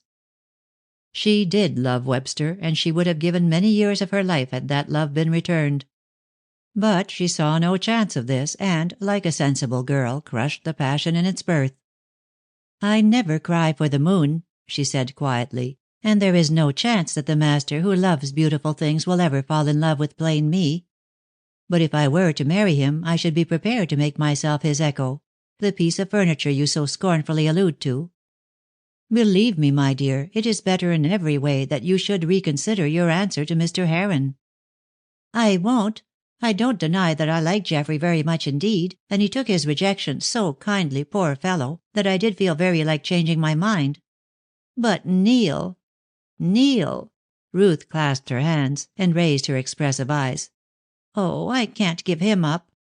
"Perhaps your father will make you." "No, my father can make me do nothing I have not set my heart on. And when it comes to the point, I'll defy my father." "That is wrong." "No, it isn't. I have to live with my husband, whoever he may be, and I have a right to choose him for myself. I choose Neil." "Hum," murmured Jenny, shaking her rough head. "You say that now while all is smooth, but if trouble came and the master was proved to be an ineligible parti, you would change your mind." "You shall see. Besides, what trouble could come?" "I merely suggest it. Trouble might come, you know. Life is not entirely sunshine. Clouds will arise. Well, when they do, we shall see if you really love the master. At present it is merely a girl's fancy." "Why do you talk to me as if you were a grandmother?" cried Ruth, half offended. I am young in years, but old in experience, said Miss Braun with a sigh. We are 9 in our family, and father, as a civil service clerk, has only a small income. I have a lot of trouble to make both ends meet, with no mother to help. They all rely on my brain and my fingers, and the responsibility makes me sober. Poor dear, said Ruth, kissing the freckled cheek. I wonder you write poetry with all your anxieties. I have to, and when you have to, you do, replied Jenny, somewhat incoherently. I make a very good income out of my verse, though what I get is not what it ought to be. Why, some of my songs have made thousands of pounds, but of course the publisher and composer share that between them. I only get 10 guineas or so. What a shame! Yes, isn't it? However, I don't want to talk about myself, except to thank you for giving me such a perfectly lovely Christmas. As to your refusal of Mr. Heron, I am sure you are wrong. I don't think so. But if I were, it would be perfectly easy to whistle him back. At present I intend to marry Neil, and he is going to ask my father's consent tonight or tomorrow. If there is trouble, you shall see how I stand up for him. You write romances, Jenny. I act them. And with a rustle of silken skirts, Ruth vanished. Jenny sighed as she once more took up her pen. It did seem hard that this girl should have all the money, all the looks, and the chance of becoming the master's wife. Miss Braun was not an envious person, as we have said, but she could not help grudging Ruth the favors of fortune which she seemed to value so little. The Christmas dinner passed off that night in the orthodox fashion. Mr. Cass made the usual speech, the usual compliments were exchanged, and the usual reminiscences indulged in. It was quite a family gathering, save that Mr. Cass's eldest daughter was absent. She was married, and had elected to stay with her husband in London. As a matter of fact, Mrs. Chisel, such was her name, could not approach her sister in the matter of looks, and being of a jealous nature, she did not like, to use an expressive if somewhat vulgar phrase, to take a back seat. Ruth was always the recipient of all the admiration and all the attention, so her sister preferred to stay in a circle wherein her own looks could ensure her a certain amount of queendom. Mr. Cass referred to her absence, drank her health, and considered that he had done his duty. But he had yet another duty to perform towards his unmarried daughter. It was his intention to speak to Neil Webster that night, and, once and for all, put an end to any hopes that young man might cherish with regard to Ruth. She was the apple on the topmost bough which he could not hope to gather, and it would be as well to inform him of this fact at once. Mr. Cass was, in the main, a kindly man, and for reasons best known to himself, was well disposed towards Neil. He hated to make trouble at this season of peace and goodwill. But the imminence of the danger forced him to. Besides, he had given a promise to his sister Inez, and he knew very well she would allow him no rest until he had done what she desired. "How dull you are tonight," whispered Ruth to Neil in the winter garden after dinner. "What is the matter?" "Nothing. I went out for a walk today, and I am rather tired." "Were you caught in the snow?" "Yes, but I managed to get home all right, as you see. I sought shelter in the old Turnpike House." Mrs. Marshall, who had seated herself close at hand, started at the words. "The Turnpike House?" she said anxiously. "Did you go in there?" "Yes, Mrs. Marshall, it was my refuge from the storm." "Strange," she murmured, thinking of the crime which had taken place there so many years before, the crime in which the parents of this young man had been concerned. "It has not a good reputation, that house," she added. Webster fixed his eyes on her. "How is that?" he said. "Oh, don't you know?" cried Jenny, who had come up to them. "A dreadful murder was committed there. A man was killed, and the house is said to be haunted." "A man was killed?" repeated Neil, his breath coming quickly. "And who killed him?" Before Jenny could make reply, Mr. Cass, who had been listening uneasily, interposed sharply. "Don't talk of murders, Miss Braun. The subject is not fit for Christmas. Come and play for Mr. Webster." "Thank you," the young man said. "I do not think I can play this evening." There was a murmur of disappointment, but Neil was firm. "I am not very well," he said wearily. "My nerves again." "Ah," remarked Mrs. Marshall in a low voice. "That comes of going to the Turnpike House." "Hush," rebuked her brother under his breath. Hold your tongue, Inez, and leave me to deal with this." As there was to be no music, Jenny and Mr. Marshall set to work to amuse the guests, and even Heron took part in the games. But after a time Ruth declared that she could play no longer and abruptly went away. Perhaps Geoffrey's reproachful looks were too much for her equanimity. At all events, she sought the empty drawing-room and sat down at the piano.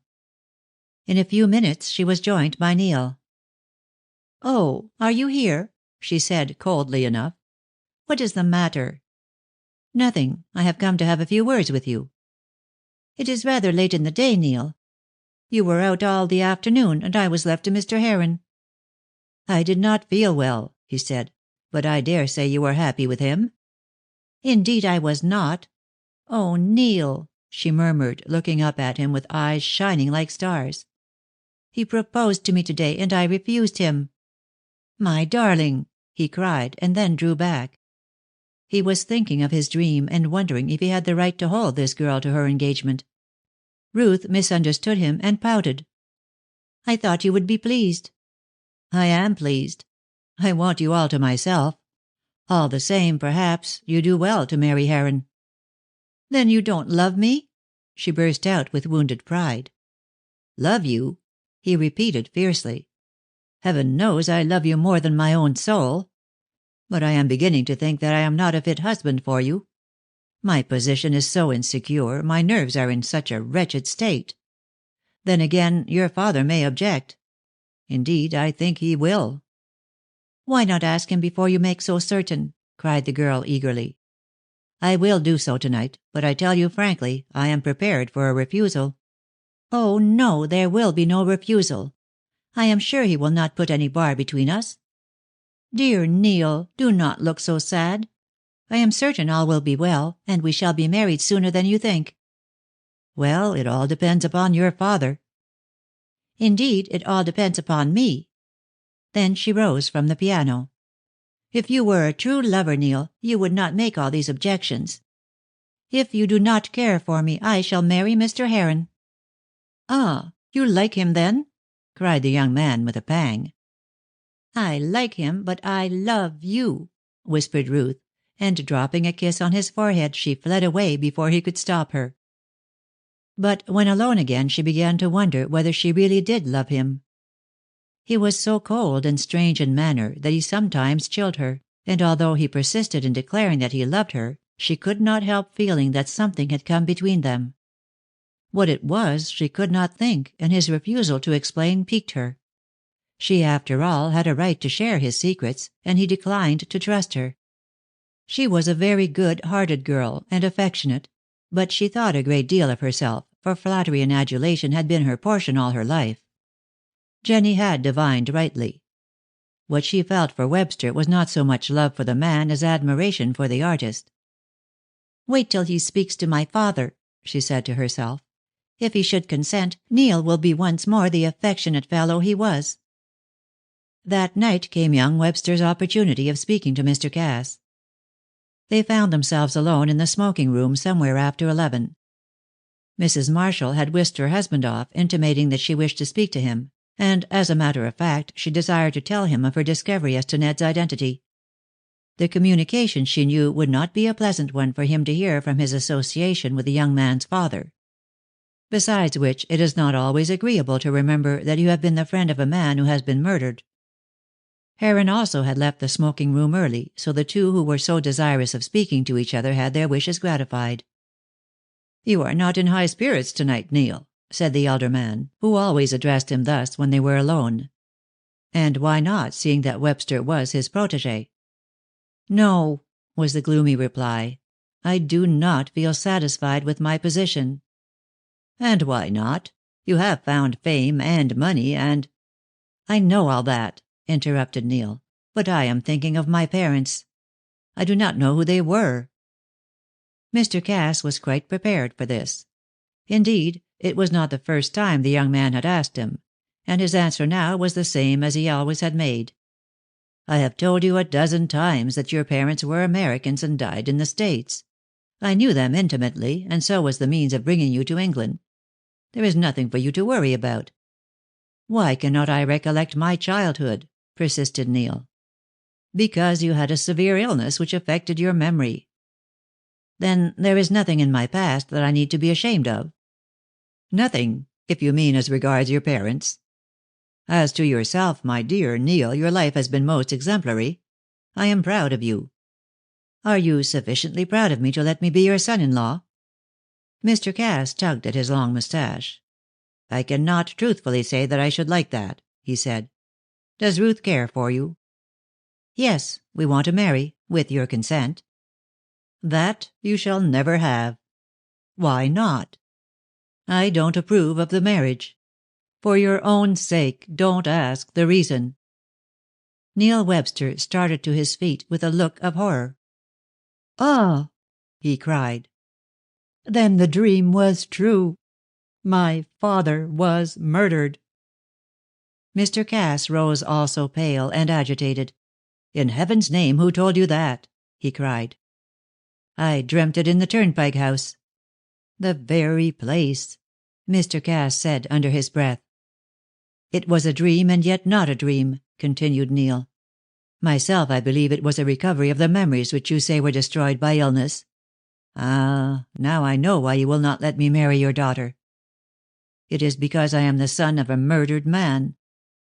"No," was the deliberate answer. "You may as well know the truth.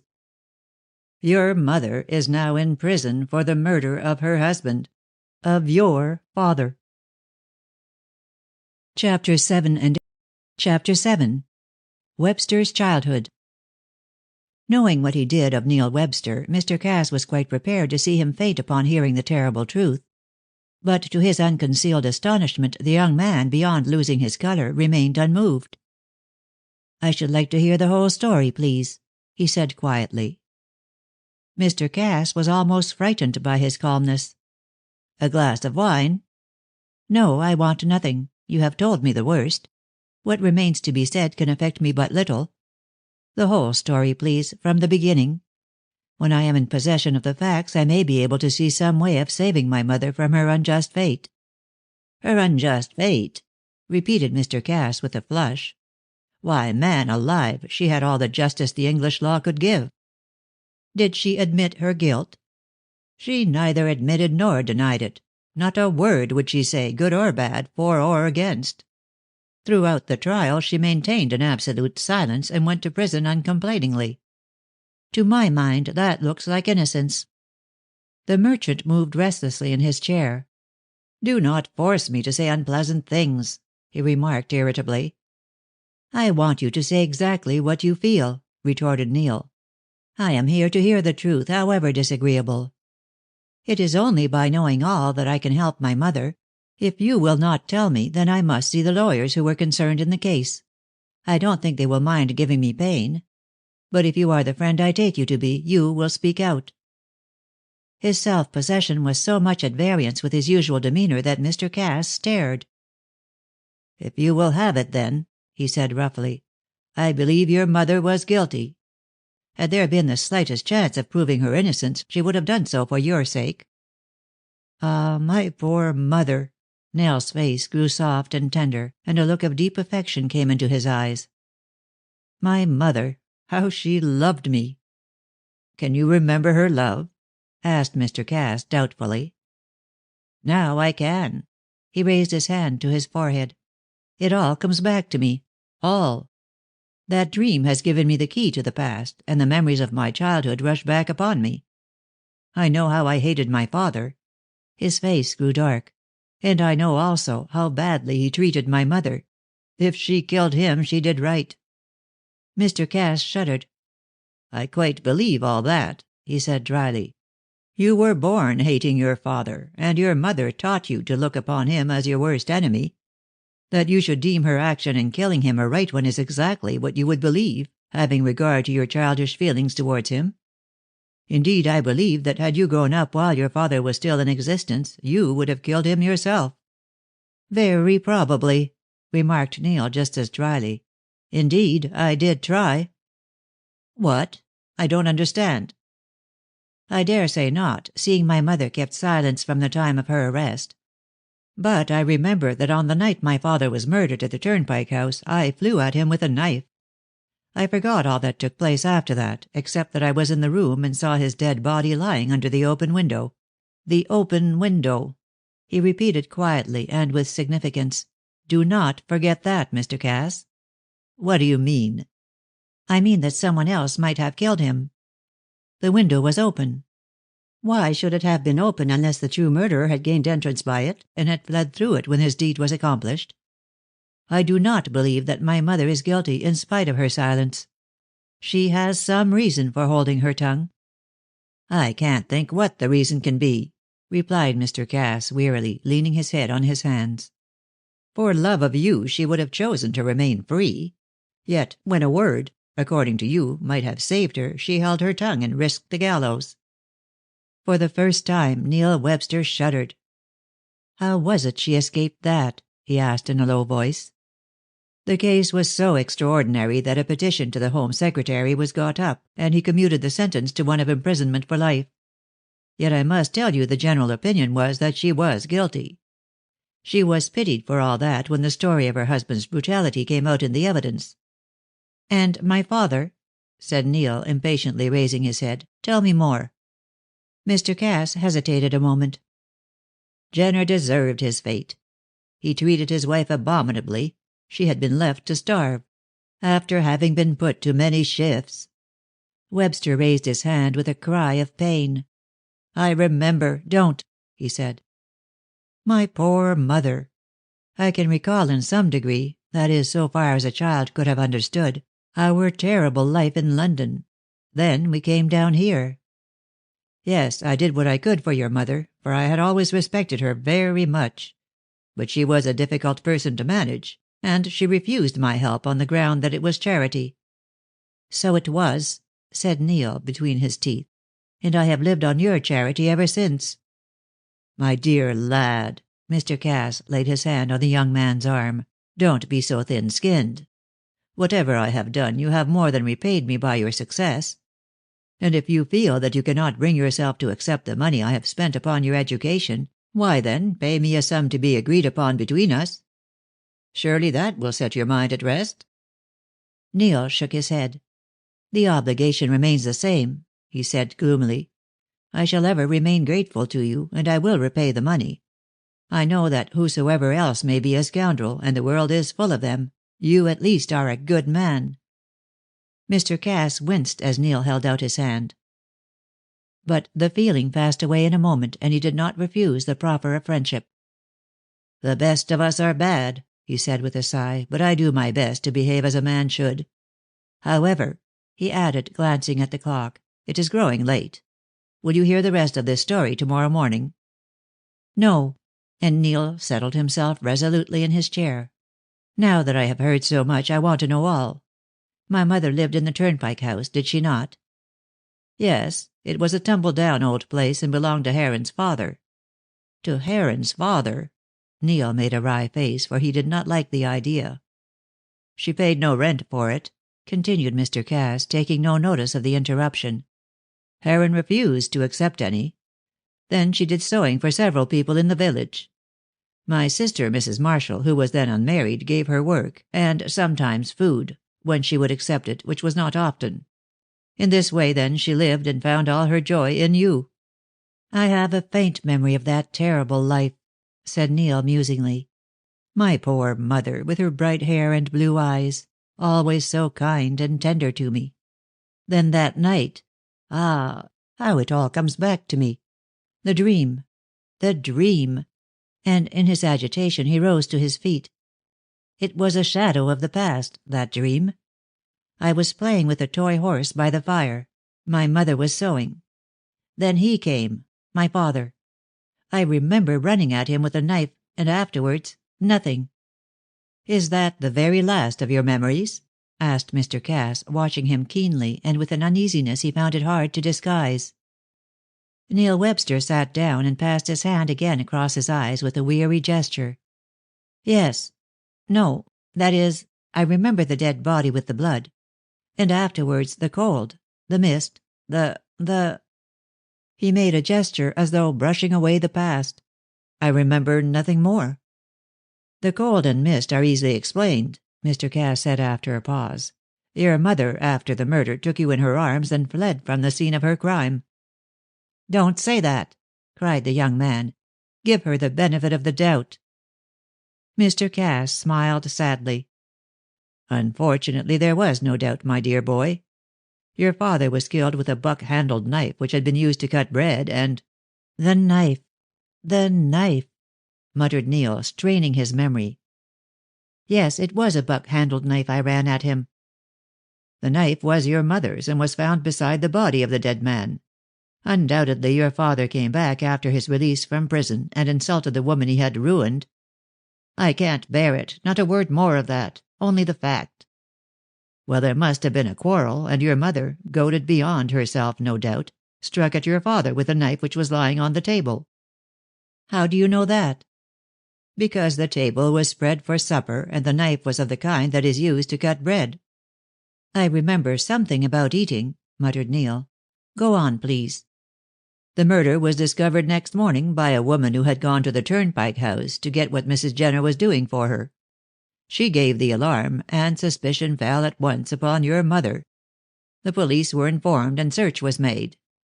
Your mother was found 5 miles away, under a hedge, insensible, with you in her arms. She had succumbed to cold, but she still lived."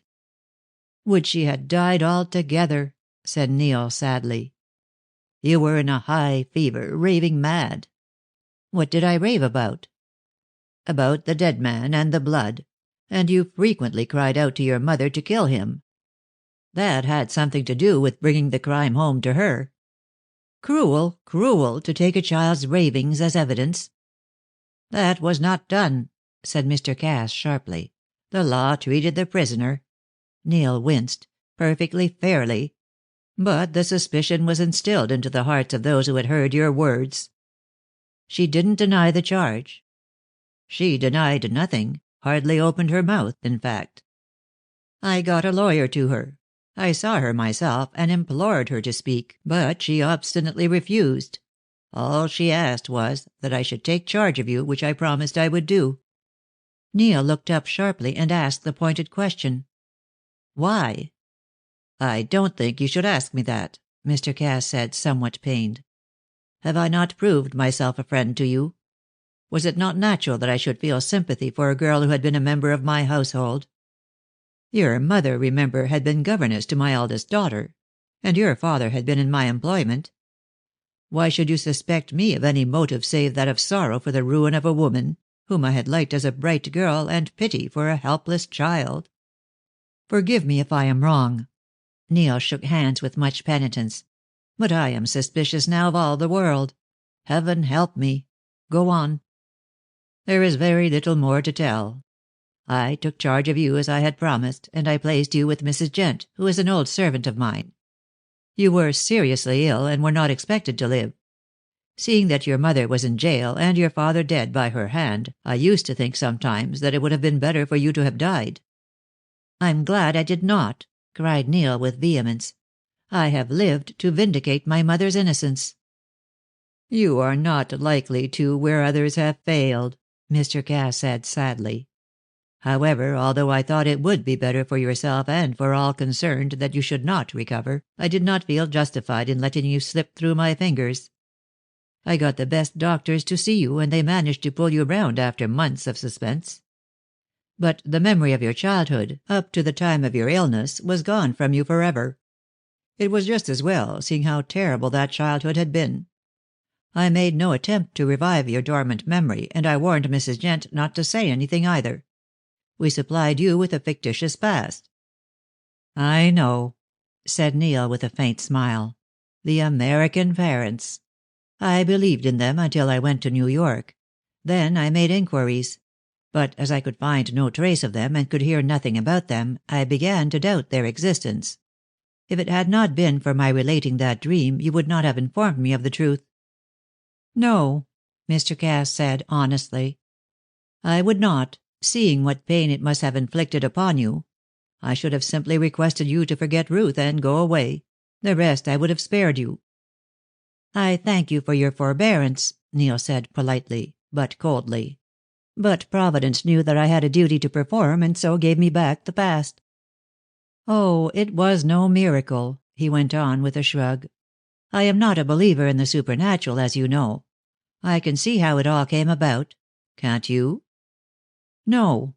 I confess that I am amazed that the dream should have been so accurate, or, indeed, that it should have come to you at all. Dreams, I have heard, are only the impressions of our waking hours in more confused forms, said Webster quietly.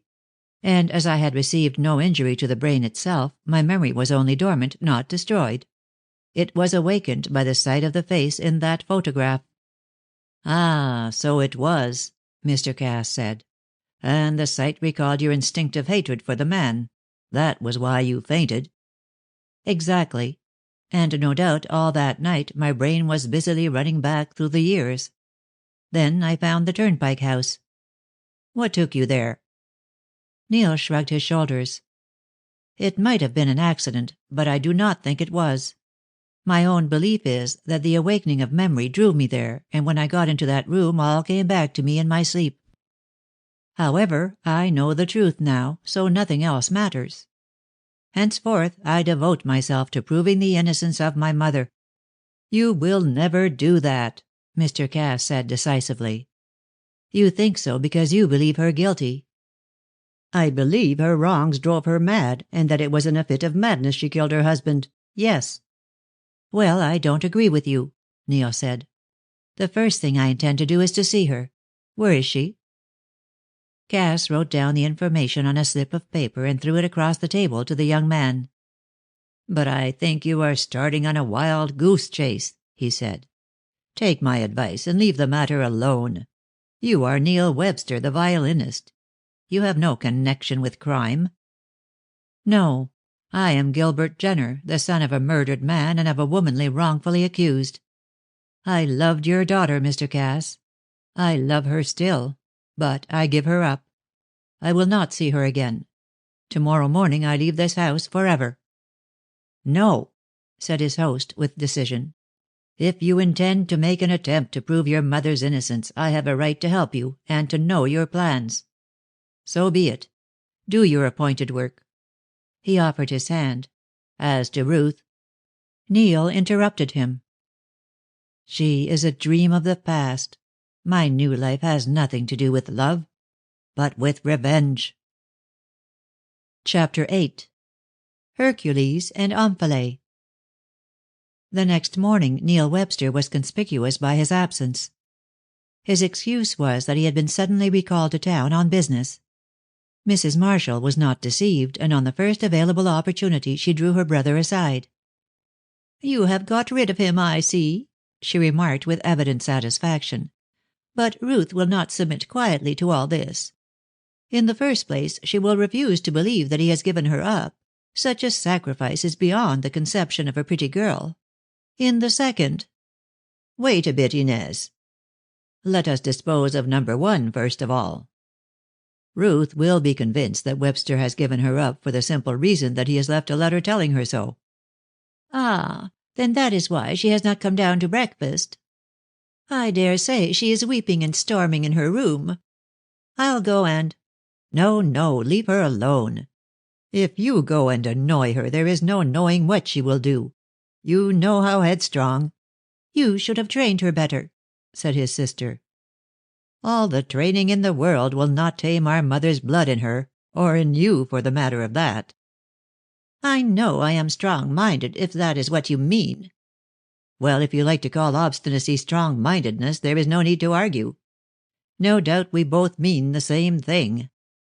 "With a difference," finished Mrs. Marshall. Jenny Braun was loud in her lamentations when she came to hear of the master's departure. She went at once to Ruth and found that young lady far from tearful, pacing her bedroom in a towering rage. Jenny paused at the door. She saw that Ruth had a pencil-scribbled note in her hand. "What is the matter?"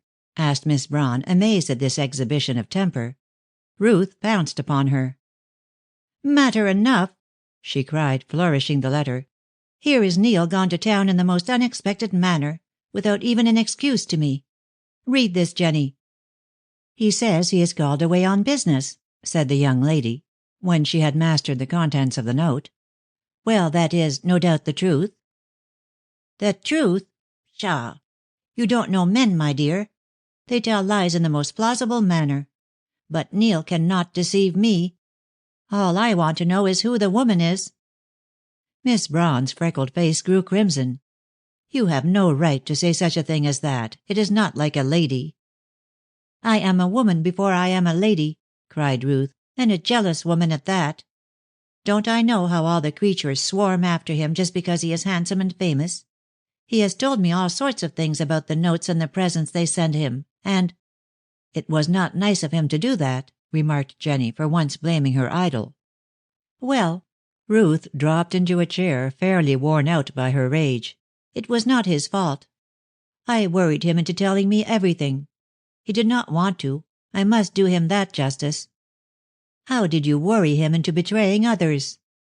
"You are a woman and ask that? Oh, I forgot. You are not in love. Or rather, no man is in love with you. Why, you stupid little creature, if a man loves a woman, he'll do anything she tells him.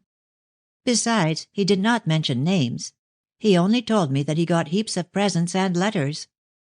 But I want to know who the woman is he has gone up to meet." "I dare say there is no woman." "My dear Jenny, you don't know men. Mr. Webster is devoted to you." "So he says. Huh! Ruth, why, he shows it in every way." "All put on," cried Miss Cass, determined not to be pacified. "But I'll get the truth out of my father. I hear from the servants that Neil was with him in the library for 3 hours last night." "Then that is the explanation. Your father has refused his consent to the marriage, and the master has gone away." "Nonsense! Do you think he would give me up like that, and leave me so cold a letter? No. There is something else. A woman, I am sure. But I'll get the truth out of my father. I have as wild a temper as Aunt Inez when I'm roused. I can be nice enough, Jenny, as you know, but oh, how nasty I can be when I make up my mind." "You have evidently made up your mind now," said Miss Braun, who had known all about Ruth's temper when they were at school together. And at this juncture, judging from previous experience, she considered it prudent to retire before she herself could be brought under the harrow. Ruth, left alone, did not rage any more. She put on her prettiest dress, bathed her eyes, which were reddened with tears, and went down to try and cajole her father. Mr. Cass was in the library, and one look at her face was enough to tell him why she had come. He argued, however, from her studied amiability, that she was in a particularly aggravating mood. But long experience of his mother and sister had taught him how to deal with this sinister sweetness. He was immediately on his guard. For, as he well knew, if the truth was to be got out of him, his daughter was the one to get it. "Dear papa," she said, sinking into a chair beside the desk and patting his hand, "I am in great trouble." "I know," determined that he would carry the war into the enemy's camp. "Mr. Webster was with me last night." Ruth started to her feet with a tragic expression on her face. "And you have forbidden our marriage," she cried, and her air was that of a Siddons. "What else did you expect?" her father asked. "Neil is a good fellow, but he is not the son-in-law I want. And indeed I should be sorry for his own sake to see him marry you.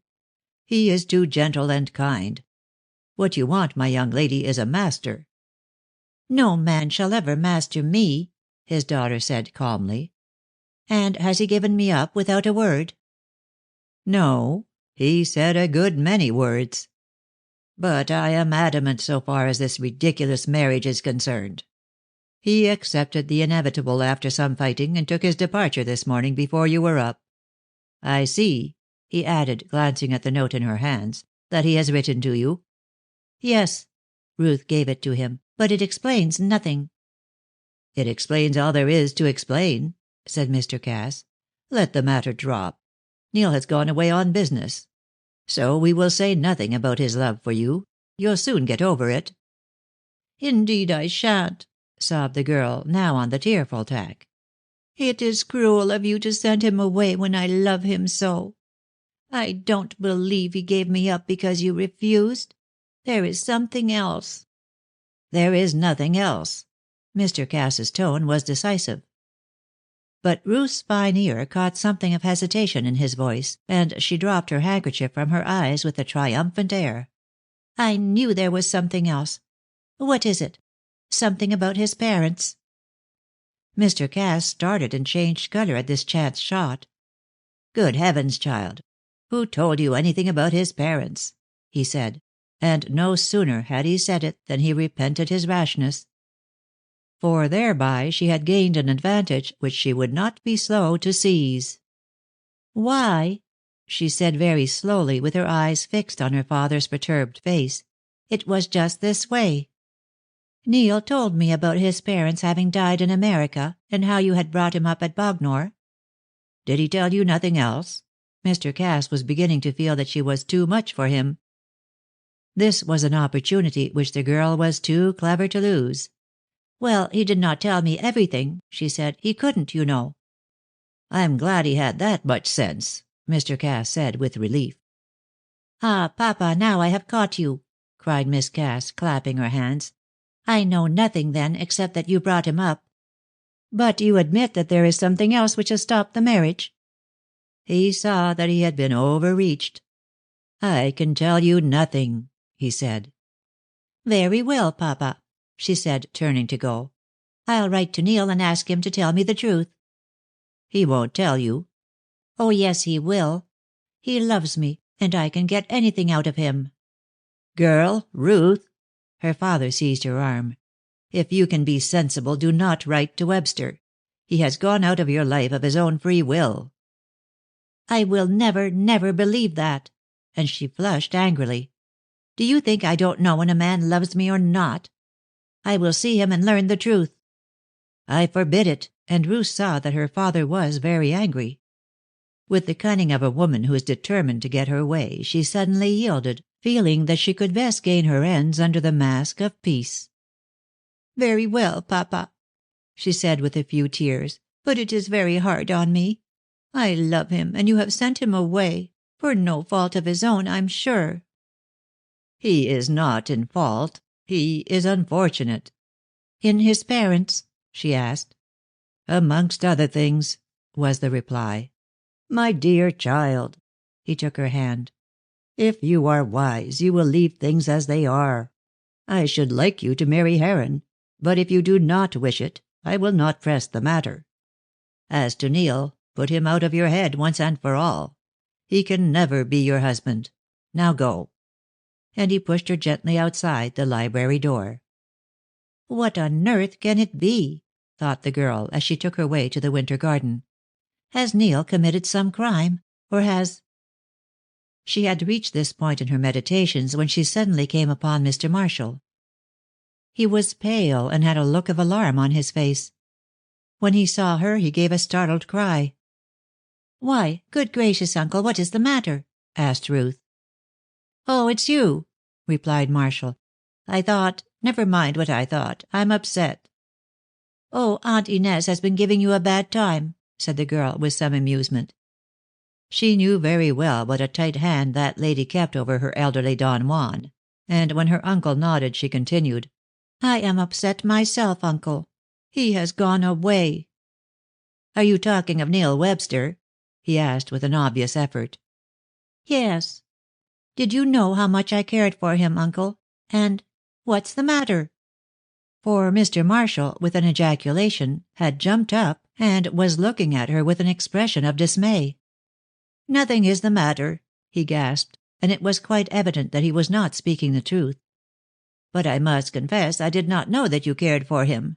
Ridiculous. Why, he can never marry you."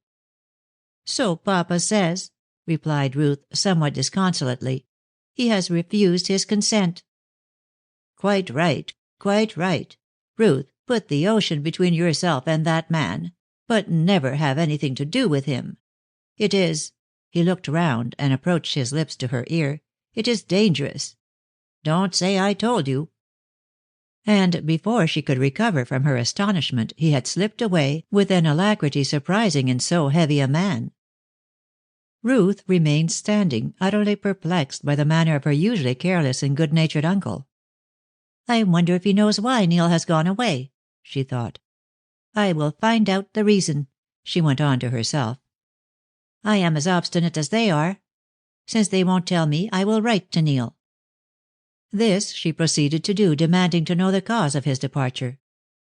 If you love me as you say, you will not give me up at my father's bidding. I am ready to brave his anger for your sake. Can you not be as brave as I? The reply came as she had expected by return, and it was with a violently beating heart that she tore it open. I must give you up, he wrote. It is in vain to fight against the destiny that parts us. I love you still, but it is my duty to forget you. Do the same, for only in that way can you be happy. Oh, he is mad, cried Ruth angrily. And if he thinks he can put me off in this way, he will find his mistake. I will know. She stamped her foot. I will. Notwithstanding Ruth's refusal of him, Geoffrey Heron had not gone away. He was too deeply in love with her for that, and remained like a moth fluttering round a candle. Sometimes he felt annoyed with himself. But he was no longer his own master. Then, much to his surprise, the girl sought him of her own free will. He was delighted, though he wisely strove not to show it. She suggested a walk, in order that they might not be interrupted. After some preliminary skirmishing, she led the conversation up to the departure of Neil Webster. I am sorry, she said with a sigh. You need hardly tell me that, replied Geoffrey, not very amiably, for he was annoyed by the speech and the sigh. I know he is the lucky man. If he is lucky, he does not value his luck. What do you mean? I understood from Miss Braun that you were engaged to marry him. Ah, that's just it. I was engaged, but now he has gone away without a word. I don't believe he cares one bit about me. What a fool! Oh, Ruth, if you only knew. I do know, she said kindly. You want me to be your wife. Well, I refused, because I could not really love you, but you know that I do like you extremely. Even that is something. And if it were not for Neil, well, I might bring myself to marry you. No, he said firmly. I also have my pride. Much as I want you to be my wife, I will not consent to that unless you can tell me that you love me. Won't liking do? No, gruffly. Liking will certainly not do. I might grow to love you in time. I wish you could, but what does all this mean? She thought for a moment, then she said, I hope you won't think me bold for speaking openly, but the fact is, well, I was engaged to Neil, and he has broken our engagement. Ah, exclaimed the young man. And how can I remedy the situation? Go to him and ask why he went away. I cannot. Do you expect me to bring my rival back to you? If you loved me and wished me to be happy, you would. I don't want to see you happy with another fellow. And his manner was eminently human. I want you to myself. Well, you will not get me by behaving in this way, cried Ruth, now thoroughly exasperated. This is the very first time I have ever asked you to do anything for me, and you refuse. Geoffrey temporized. Supposing Webster were to persist in his refusal to come back to you, would there be a chance for me? Miss Cass looked straight before her, with her nose in the air. I really don't know, she said coldly. I make no bargains. Very well, said Geoffrey, most unexpectedly. I'll do it.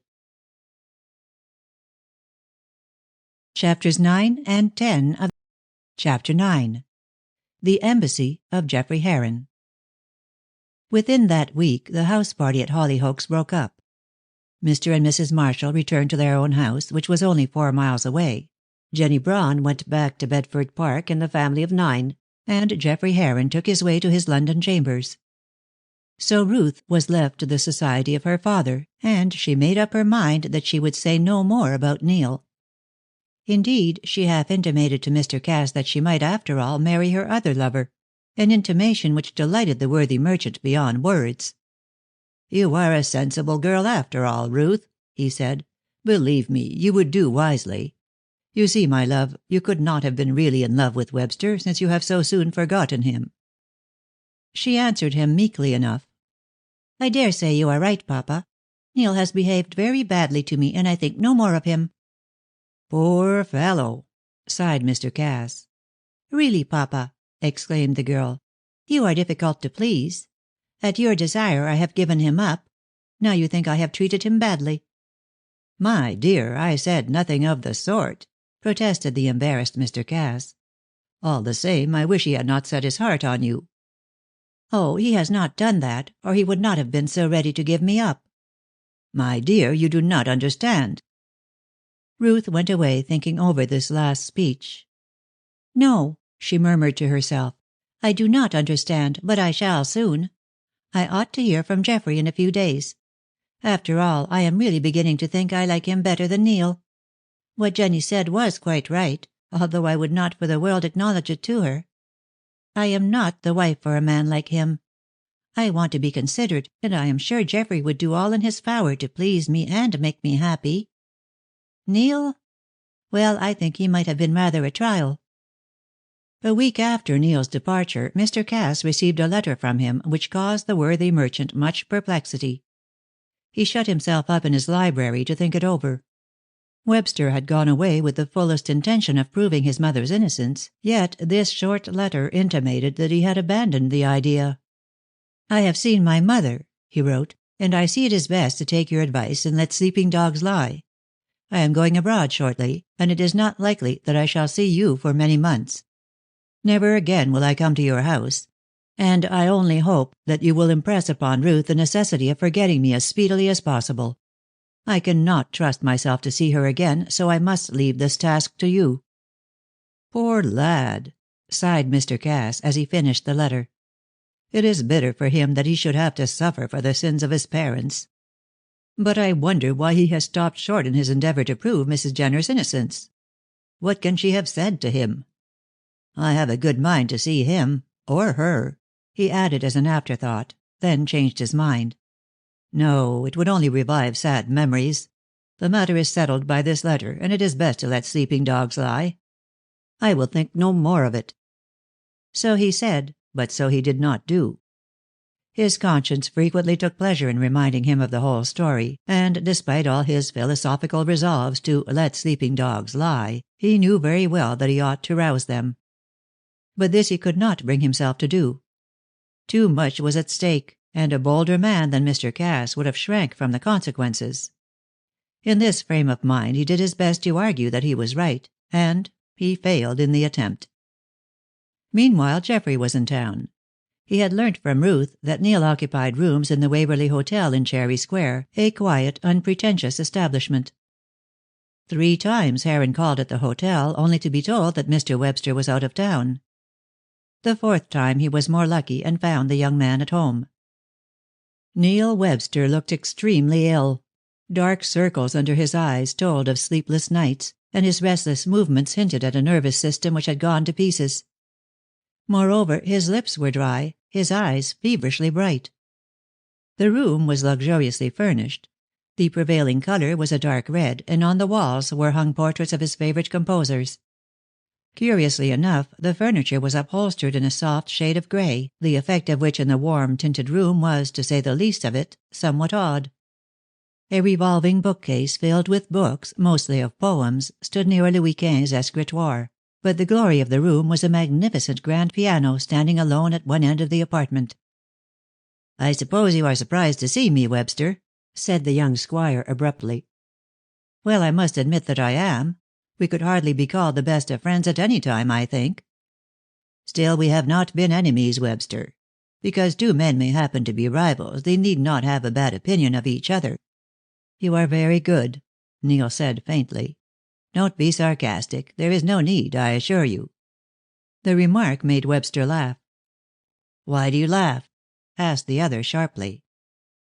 "I was wondering whether I could make a friend of you, and the thought of our relative positions with Miss Cass made me scout the possibility." "We can never be friends." "Why not? I like you very well. I don't see why you should be so bitter to me." "I am not bitter. In fact, you would be my friend, I think, if it were not for Miss Cass." "I am ready to be your friend in any case," said Heron quickly. "And don't think me a mean brute to hate a man because he is more lucky than I." "Lucky!" sighed Neil, sitting up. Heaven help you if you are not a luckier man than I. Well, when we know one another better, we may be friends. I need one badly enough, heaven knows. But first of all, to pave the way to our better acquaintance, why have you come here? I will answer you frankly. Miss Cass has informed me that you have broken off your engagement to her. Now you know that I am very much in love with her, and that I wish her to be my wife. She loves you, I think.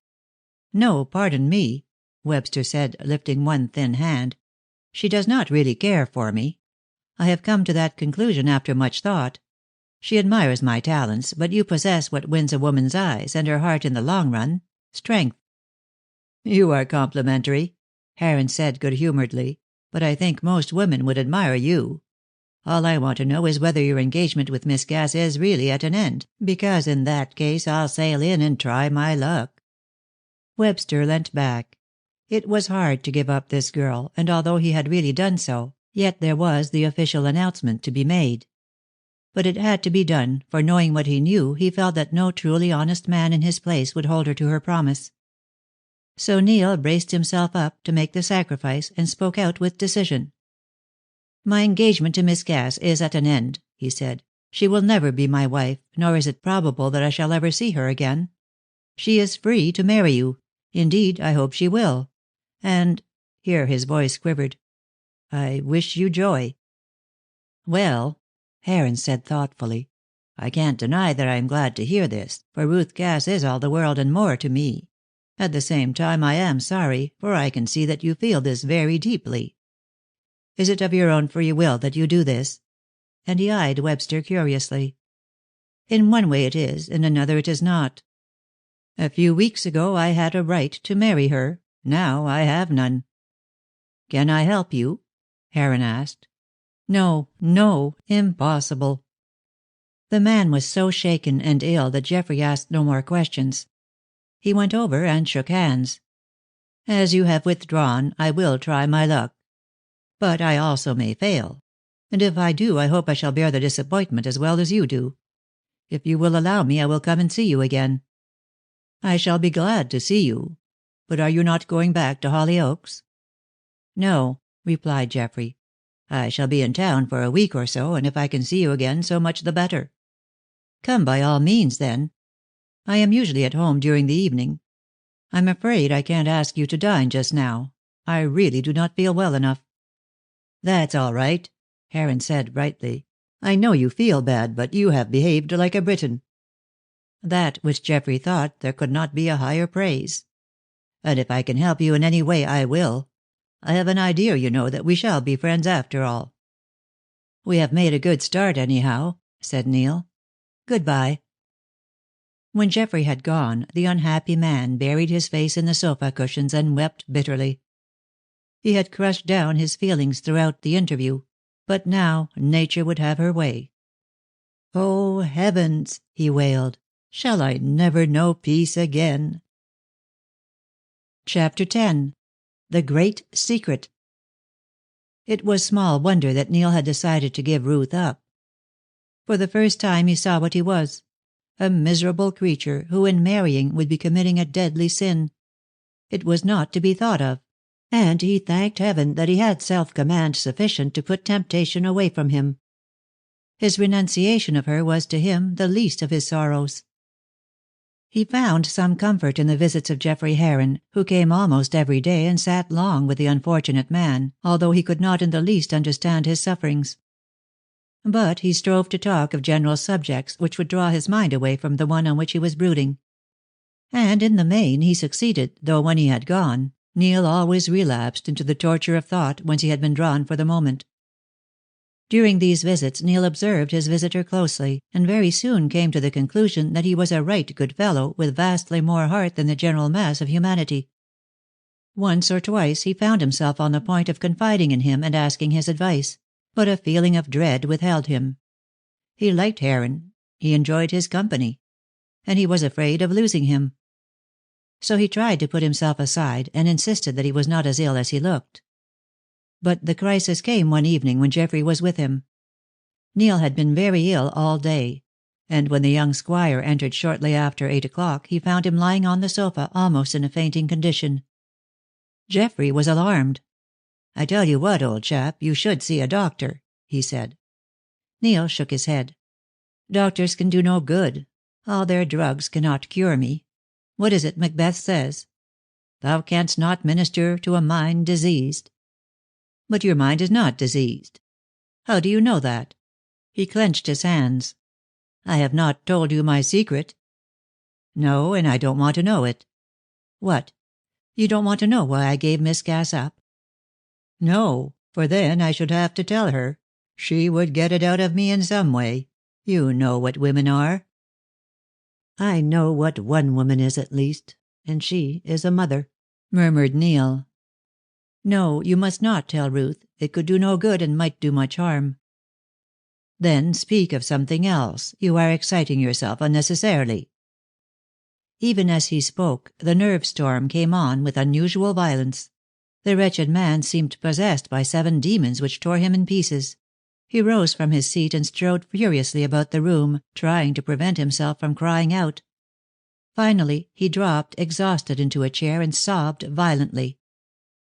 Geoffrey Heron, quite astonished at this outburst, hastily got a glass of water, but in seizing it, Webster broke it with the strength of his grasp. "I must tell you. I must," he panted. "I must tell someone or die. My mother is in prison, on a charge of murder. She was accused of killing, I say, my father." And he fell back, weeping, trembling, completely crushed. "Good heavens!" cried Heron, stepping back.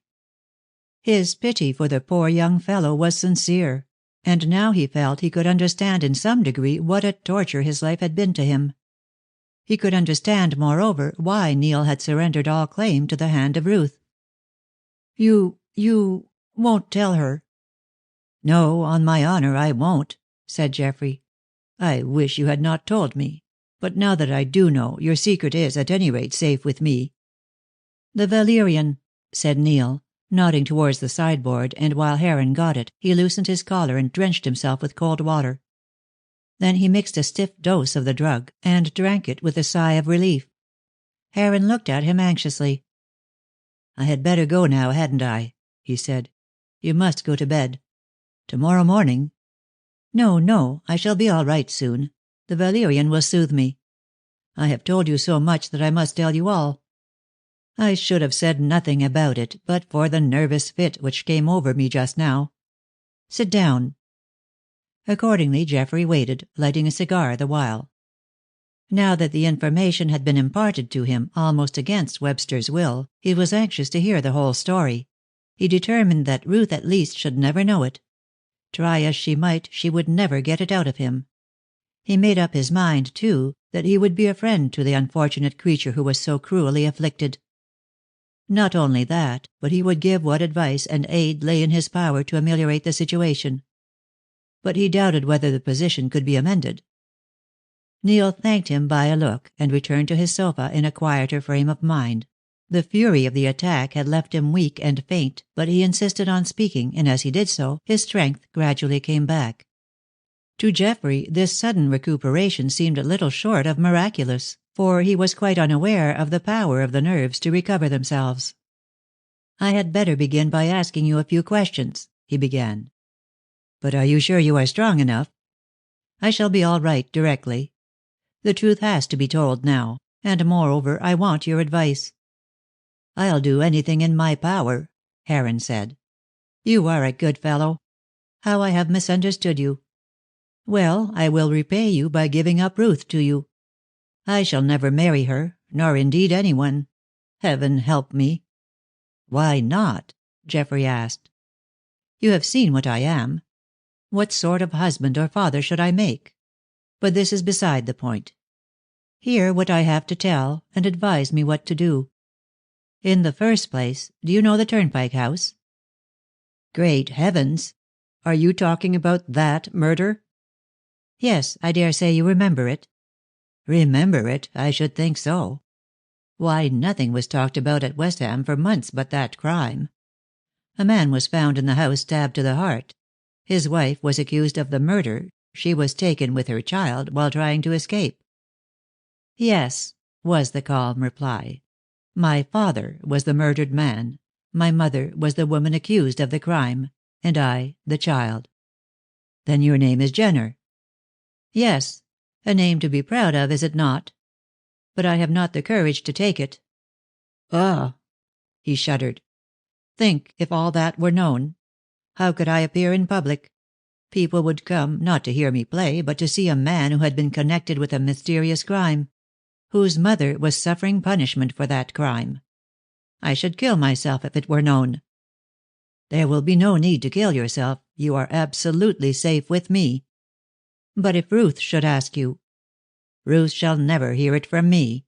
When I said just now that she might cajole me, I was thinking of trivial things. But this terrible story shall remain a secret forever. You can speak to me as you would to a confessor. There are some things, Webster, which a man does not do. And this is one of them.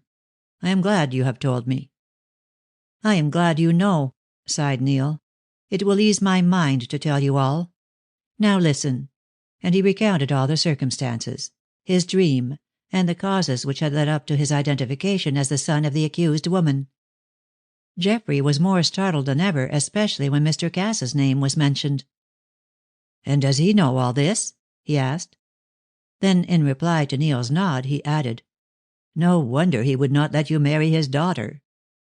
"No wonder," said the young man bitterly. "Touch pitch and defile yourself. But it was not he who stopped the marriage. It was myself. I would rather die than marry. See what I am. A mass of nerves. Think of the terrible history of my parents. Then imagine me asking any woman to share my misery. Well, now that you know all, what do you say?" Heron looked rather helplessly at him. "What can I say?" he remarked, hesitatingly. "It seems that your mother murdered your father under great provocation and is now in prison. Well, I think it would be best for you to put the matter out of your head, and go abroad. It is not the slightest use you seeing her." "I have already done so," Neil said quietly. Geoffrey started from his seat. "You visited her in prison?" he asked. "Yes. I learnt where she was from Mr. Cass, and I went to see her at once. For I loved my mother as much as I hated my father. Poor mother! Her hair is white now, and her face lined. But she was mad with joy at first on seeing me, and then very angry." "Why was she angry?" "Ah, that is the strangest part of the whole affair. I am now going to tell you something that no one else knows, not even Mr. Cass." "Fire ahead." "When I went to the prison," Neil continued, "I did not believe that my mother was guilty. Cass had told me she was, but I did not agree with him. Only from her own lips would I learn the truth, and to the prison I went in order to learn it. I saw the governor and asked to see Mrs. Jenner, but did not give my real name. I merely said that I was a distant relative of hers and wanted an interview. Well, I saw her, alone." "Were you allowed to do that? I thought—" "That a woman warder would be present. Well, one was, but she stayed outside the door, where she could hear little, if anything. We were practically alone." "Did she recognize you?" "At once. Ah, Heron, you don't know what a mother's love is. Yes, she knew me, for I am the very image of what she was in youth. I have her fair hair and blue eyes, but not her good looks. She knew me, but she would only half admit it." "Why was that?" "Well, for one reason because the warder was outside, and she did not wish our relationship known. Another was that she feared to give way altogether if she once said that I was her son. So all the time she addressed me as Mr. Webster, and she talked of her son to me." "She must be a woman of wonderful self-command," said Geoffrey, now thoroughly interested. "A woman in 1,000, as you will admit before I have done. Ah, what a mother! Was there ever such a noble creature? Well, addressing me always as I have said, she said that her son had been taken away to be brought up by Mr. Cass in ignorance of his parentage, and that this had been done at her own special request. She did not want her son ever to know of her existence, or of her history, nor did she ever wish to see him. She was dead to him, and desired that he should regard her as dead also." "A painful position for you." "Heaven knows how painful." He was sitting up now and speaking rapidly. I fell into her humor, for her eyes warned me to do that. Besides, she stood aloof and refused to respond to my feelings.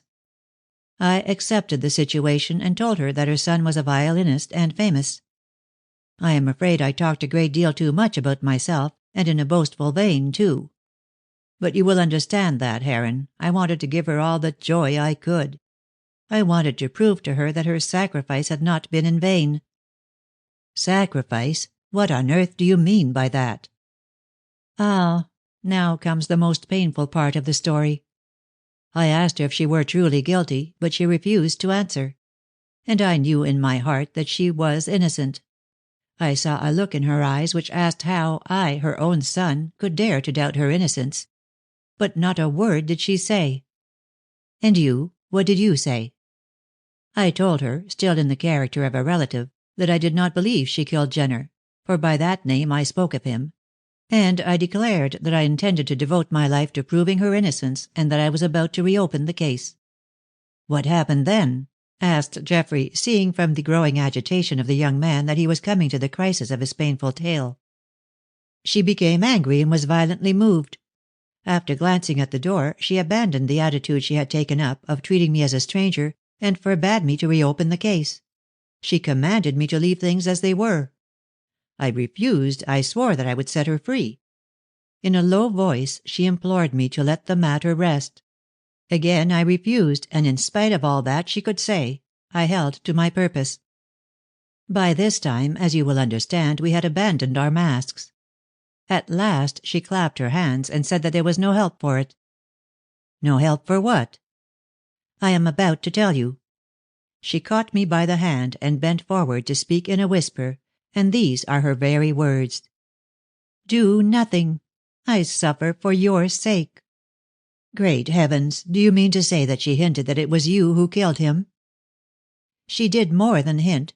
She said that I did.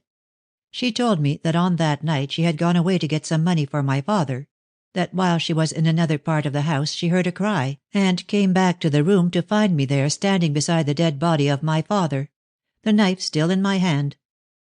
She was certain that I had done it, for earlier in the evening I had rushed at him with the same knife.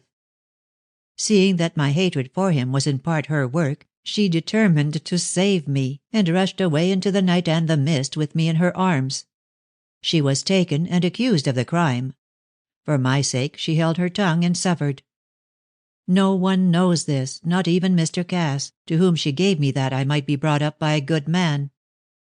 All this she told me in a low, hurried voice. Then she bade me leave matters as they were, or her curse would be upon me. I promised to do nothing. She made me promise. Then I left her. Since then, oh, what a life has been mine! And he flung himself on the sofa to bury his face in the cushions. Heron pitied him sincerely. Are you sure that this is true? He asked. For it seems to me that if you really had been guilty of killing your father you would have remembered something about it. No, I do not think so. I am subject to trances, and on that night, agitated as I was by the sight of my father, I fell into one. I must have done the thing as in a dream, then passed at once into the fever which robbed me of my memory until it was revived by the dream. I can remember my childhood now, but I certainly remember nothing about the murder. My last memory is that of rushing at my father with the knife with which I afterwards killed him. It must be true. Yes, I am a criminal. Nonsense, a boy of 10 and mad for the time being. You are not a criminal. No one could say so.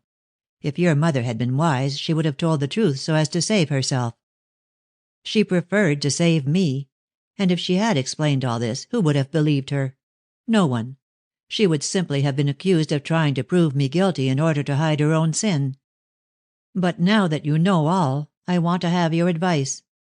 How am I to act? Leave things as they are, Geoffrey said promptly.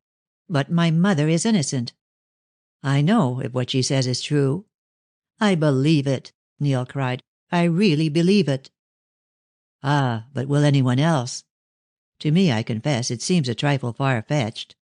Even if you came forward and accused yourself, the whole story rests on her evidence, and you will not be believed.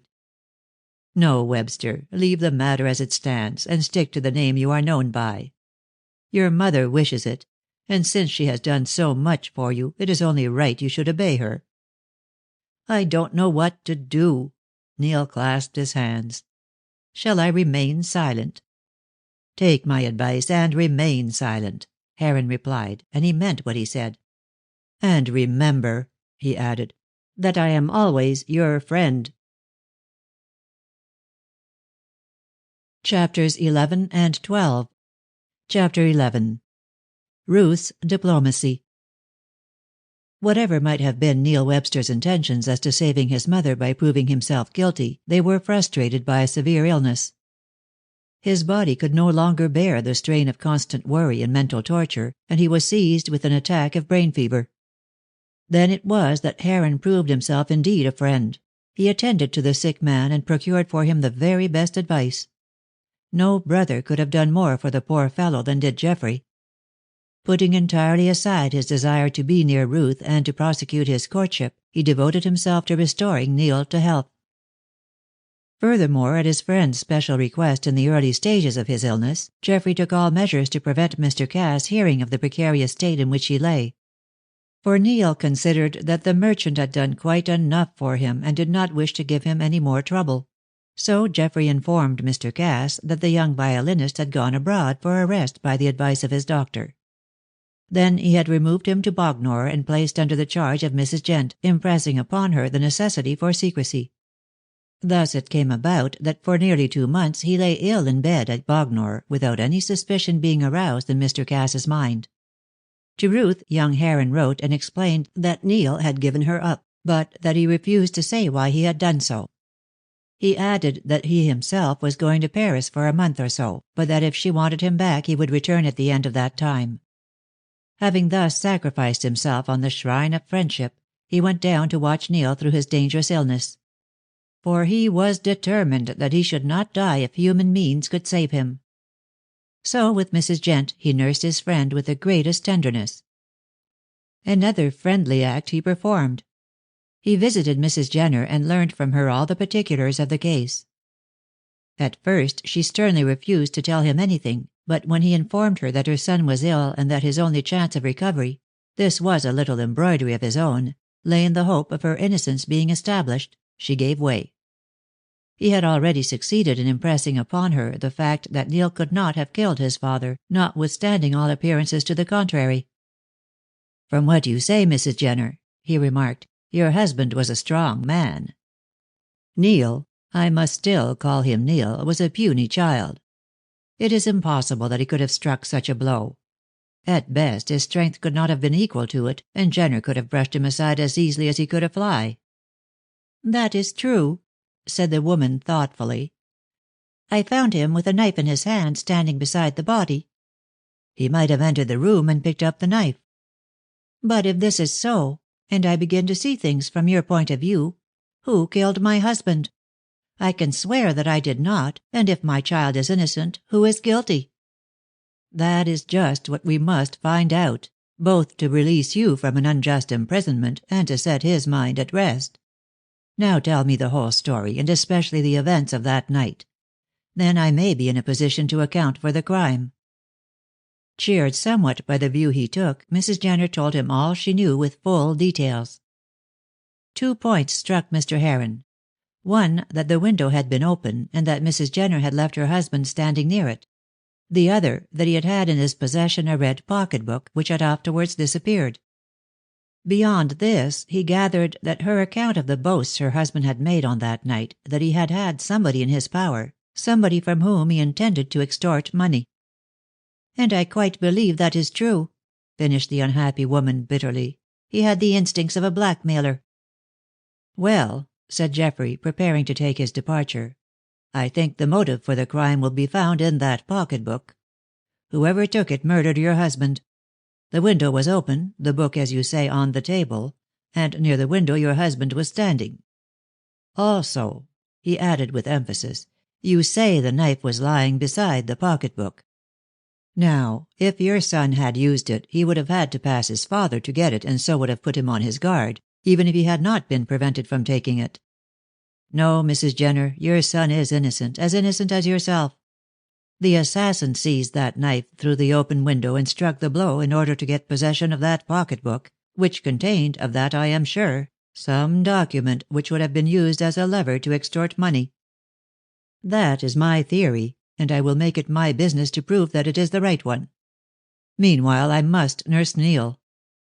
"You are a good man," said Mrs. Jenner, showing emotion for the first time, "and what you say seems feasible enough. Go and do the best you can. Heaven will reward you.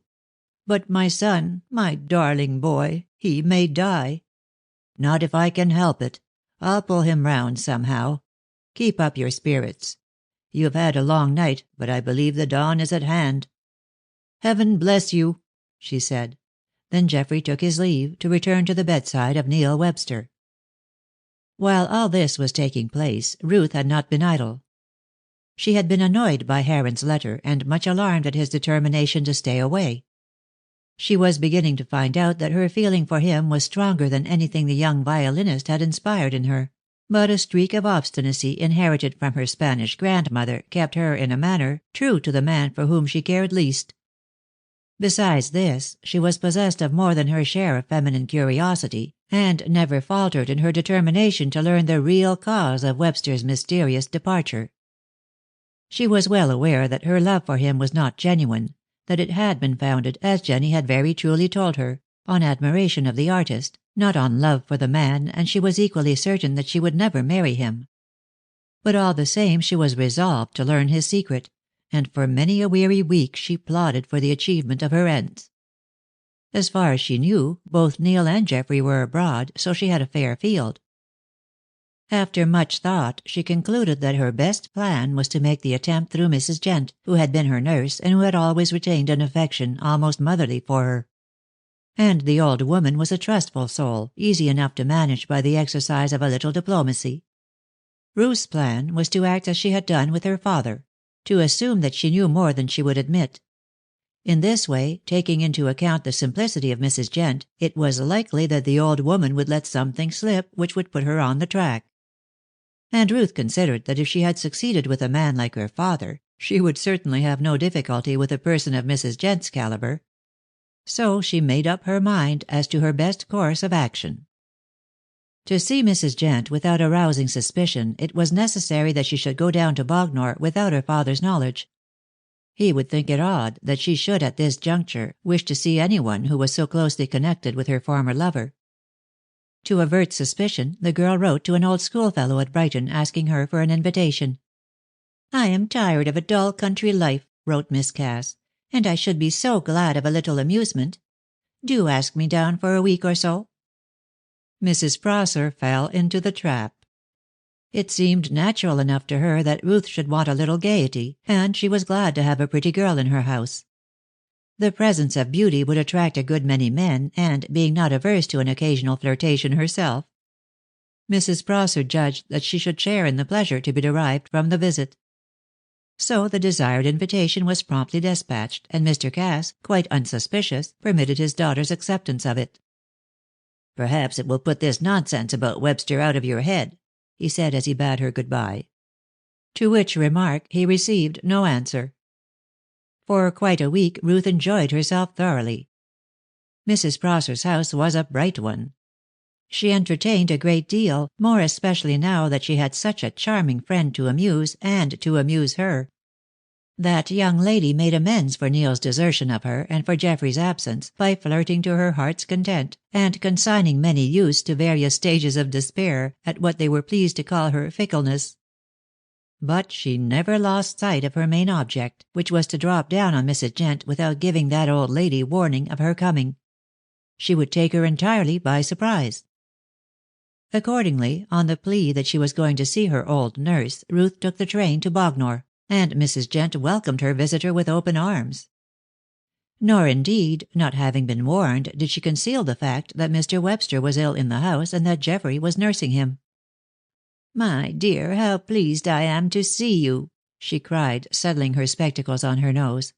"And quite the young lady, too. How good of you, my lovey, not to forget your old nurse."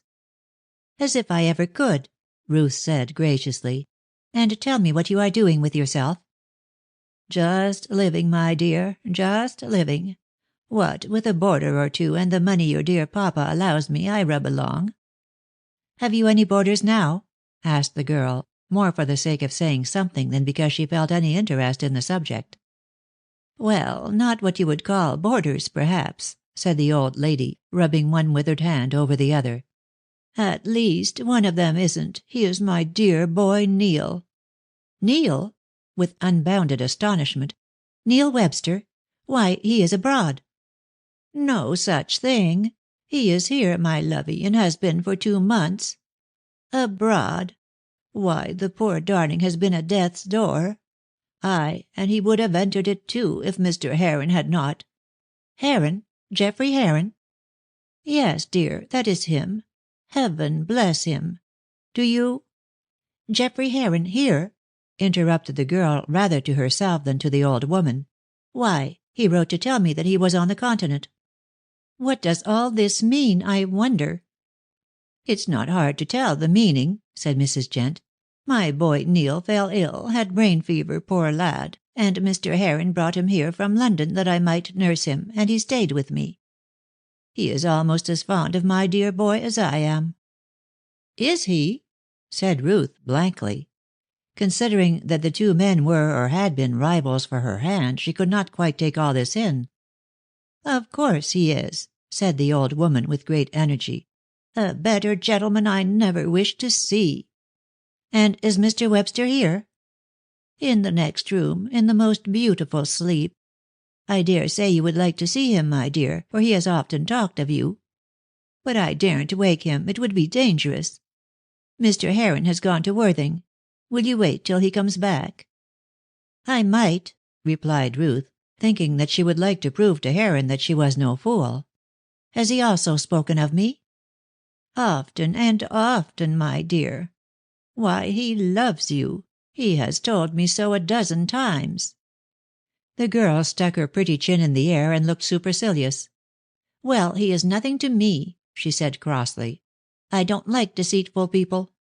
Oh, now, don't defend him," she added, seeing that Mrs. Jent was about to deliver herself of an indignant speech. "I know more than you do. As to Mr. Webster, well, he was good enough to say that he cared for me too." "I know. He has often spoken of you to me, but he has got over his fancy." "Oh, indeed?" cried Ruth, more angry than ever. "He calls his love for me a fancy, does he? Just like a man." Then she suddenly recollected her errand, and resolved to make the best use of her time before Geoffrey could come back and interfere.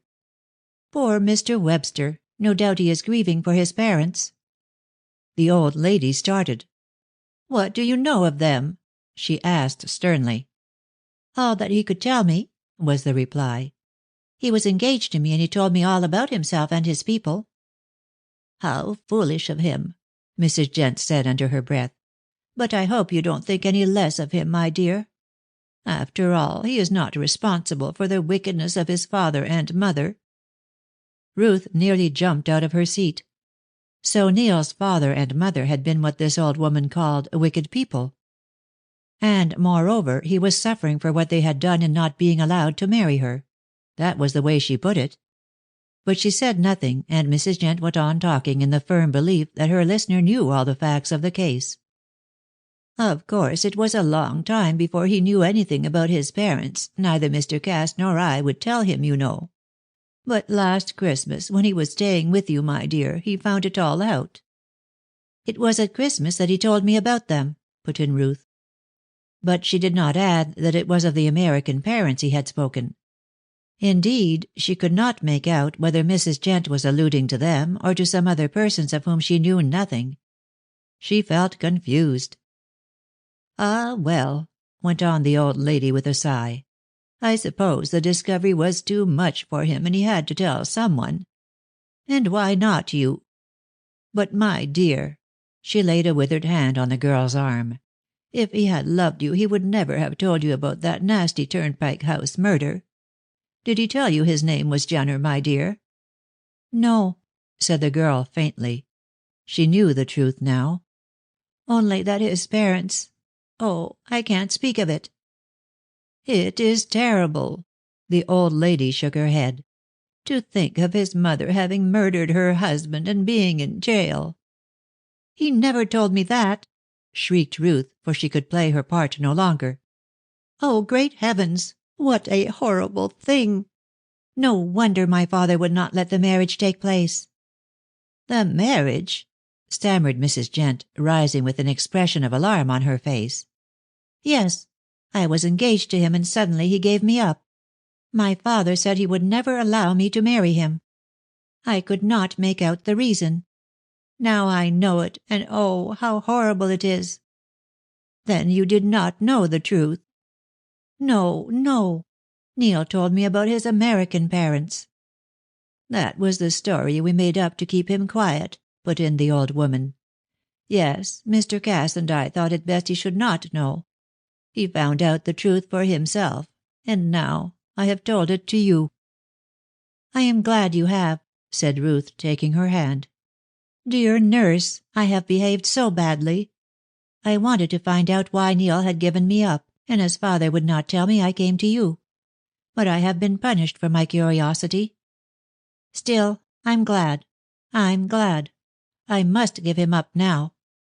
"Indeed, miss," said Mrs. Jent, bristling with indignation. "I think you ought to stand by the poor boy more than ever. Oh, miss, how could you play me such a trick? I do hope you'll keep all this to yourself." "Of course I will. All the effect it will have upon me is that I shall think no more of Neil." "Ah!" Mrs. Jent shook her head. "I thought better of you." "Good gracious! How can you expect me to marry a man whose mother is in jail?" "That is not his fault. But take your own way, miss. I think you have behaved badly in tricking me into speaking secrets. I shall tell your father at once." "I shall tell him myself. You shan't be blamed, nurse. I am a wicked girl to have done what I have done. There, don't cry. I'm not worth it. I'll go away and not bother you." And before Mrs. Jent could say another word, Ruth was out of the house and walking swiftly along the parade. Then the unexpected happened, for the first person she met was Geoffrey Heron. Chapter 12. The Toy Horse. Geoffrey Heron would as soon have expected to see the sea serpent offshore as to meet Ruth Cass walking along the Bognor Parade. However, there she was, and he had to meet her, to explain himself as best he could, and to put himself right in her eyes. "Miss Cass," he stammered, taking off his hat and exhibiting a very red face and confusion of manner usually absent from his demeanor, "I am astonished to meet you here." "I dare say," replied the girl, her nose in the air. "There can be no doubt about that, after all the stones you told me. But I am not astonished. I have been to see Mrs. Jent." "What? Have you seen Webster?" "I said Mrs. Jent. No, Mr. Webster does not know that I am here. He was asleep, and Mrs. Jent refused to disturb him, even for me. Now what have you to say for yourself?" "It is a long story," he said uneasily. "In that case we had better sit down." "But I must go back to the cottage." "In that case I'll go with you. We don't part, Mr. Heron, until I have an explanation of all this. Part of it I understand already." "What do you understand?" he asked, startled. "For one thing, I know why Neil left me." "Impossible." "Nothing is impossible to a woman who has set her heart on finding out what she wants to know. Neil refused to tell me. Papa refused. You refused in the meanest manner. Well, I have found out. From Mrs. Jent." "She never told you," cried Heron, agitated. "Not of her own free will. I got it out of her. But I know now what is the matter. Ah, I see you don't believe me. You are still incredulous. Just listen, then. Neil's real name is Jenner. His mother killed his father, and is now in jail. Am I right?" "Perfectly." He was relieved to find that she did not know the worst. "I congratulate you on your diplomacy." "I thought you were going to use a nastier word. I'm sure you were tempted to." "No, believe me." "How can I believe you when you behave as you have done? Why are you here instead of in Paris?" Because when I saw Webster, I found he was very ill. Someone had to look after him, and I seemed to be the right person just then. You would not have had me leave the poor fellow to die." "No." Ruth held out her hand, which he seized eagerly. "On the whole, I think you are a very good man, Mr. Heron. But why did you tell me that you were in Paris, and that Neil also was abroad?" "I did so at his request. He considered that he had given your father enough trouble, and knowing that in all probability he would have a long illness, he asked me to conceal his whereabouts so that Mr. Cass should not come down." "Oh, I understand. But about yourself. Why did you hide?" "In the first place, I wanted to look after him. In the second, I did not wish to see you." "Oh, thank you!" cried Ruth, highly indignant. "Don't misunderstand me," he said. "Anxious Neil told me his story, the story you have got out of Mrs. Jent, and I did not feel justified in allowing anything so terrible to reach your ears. I knew that I was as wax in your hands, and that you would probably force me to tell. So I judged discretion to be the better part of valor, and kept away." "I see. But I don't think your discretion will serve you in the long run. Here is a seat, and there are few people about. Now, Mr. Heron, sit down and tell me everything from the beginning." "Oh, but—" "I won't have any buts about it," said Ruth peremptorily. "I know the worst, but I know it only in fragments. I want to know the whole." "Why?" asked Heron, taking his seat beside her. "Can't you guess? Oh, you are stupid. Why, to help poor Neil, of course."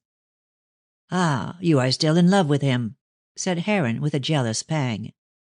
"No, I am not. I found out long since that I loved someone else better. Oh, I am not going to tell you his name. I have my secrets as well as you. But I still like and admire Neil in spite of his misfortunes, and I want to help him. You are doing that already, and I admire you for it. Well, we will work together."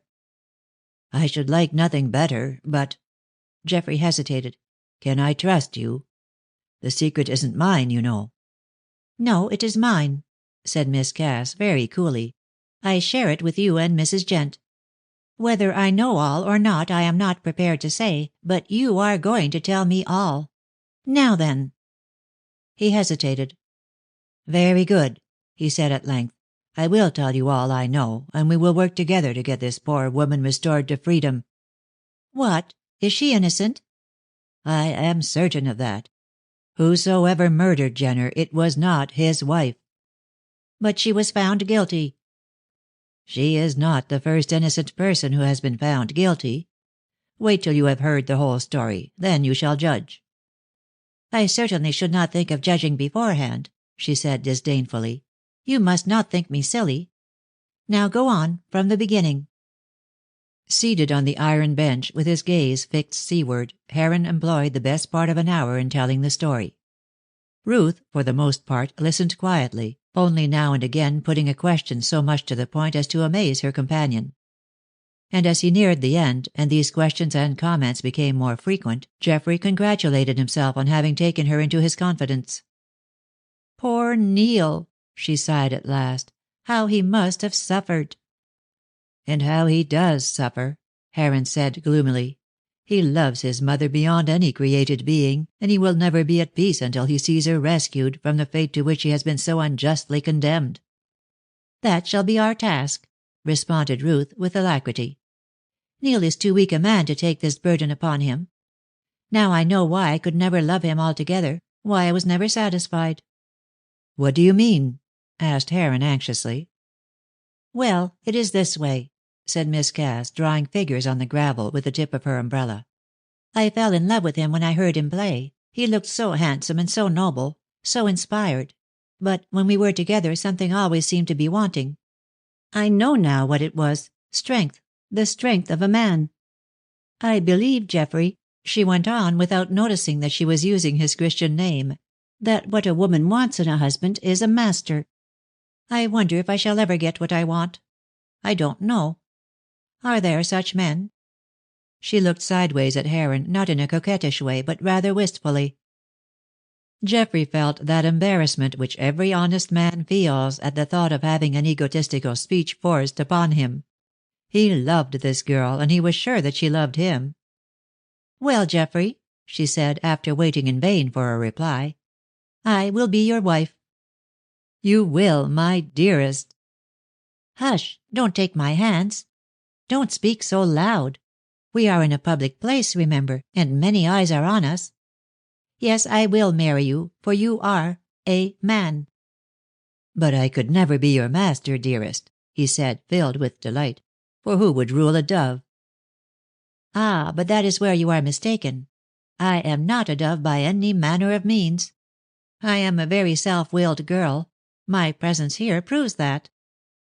I know you won't be a tyrant and thwart me in little things, but when I am your wife I know that you, not I, will have the last word, and that is what I wish it to be." "Well, perhaps there is some truth in what you say," he admitted. "But you shall have your own way, dear. Always." "Yes, always. That is, when it fits in with your own ideas. But I am quite willing to take you on those terms. You are strong, as Neil, poor fellow, is weak. And that reminds me," she added hastily, "that we must not waste time in talking about ourselves. I must get back to Brighton." "Are you staying there? May I—" "Yes, I am staying with an old schoolfellow." She gave him her address. "And you may come over when you can, but don't neglect poor Neil for me.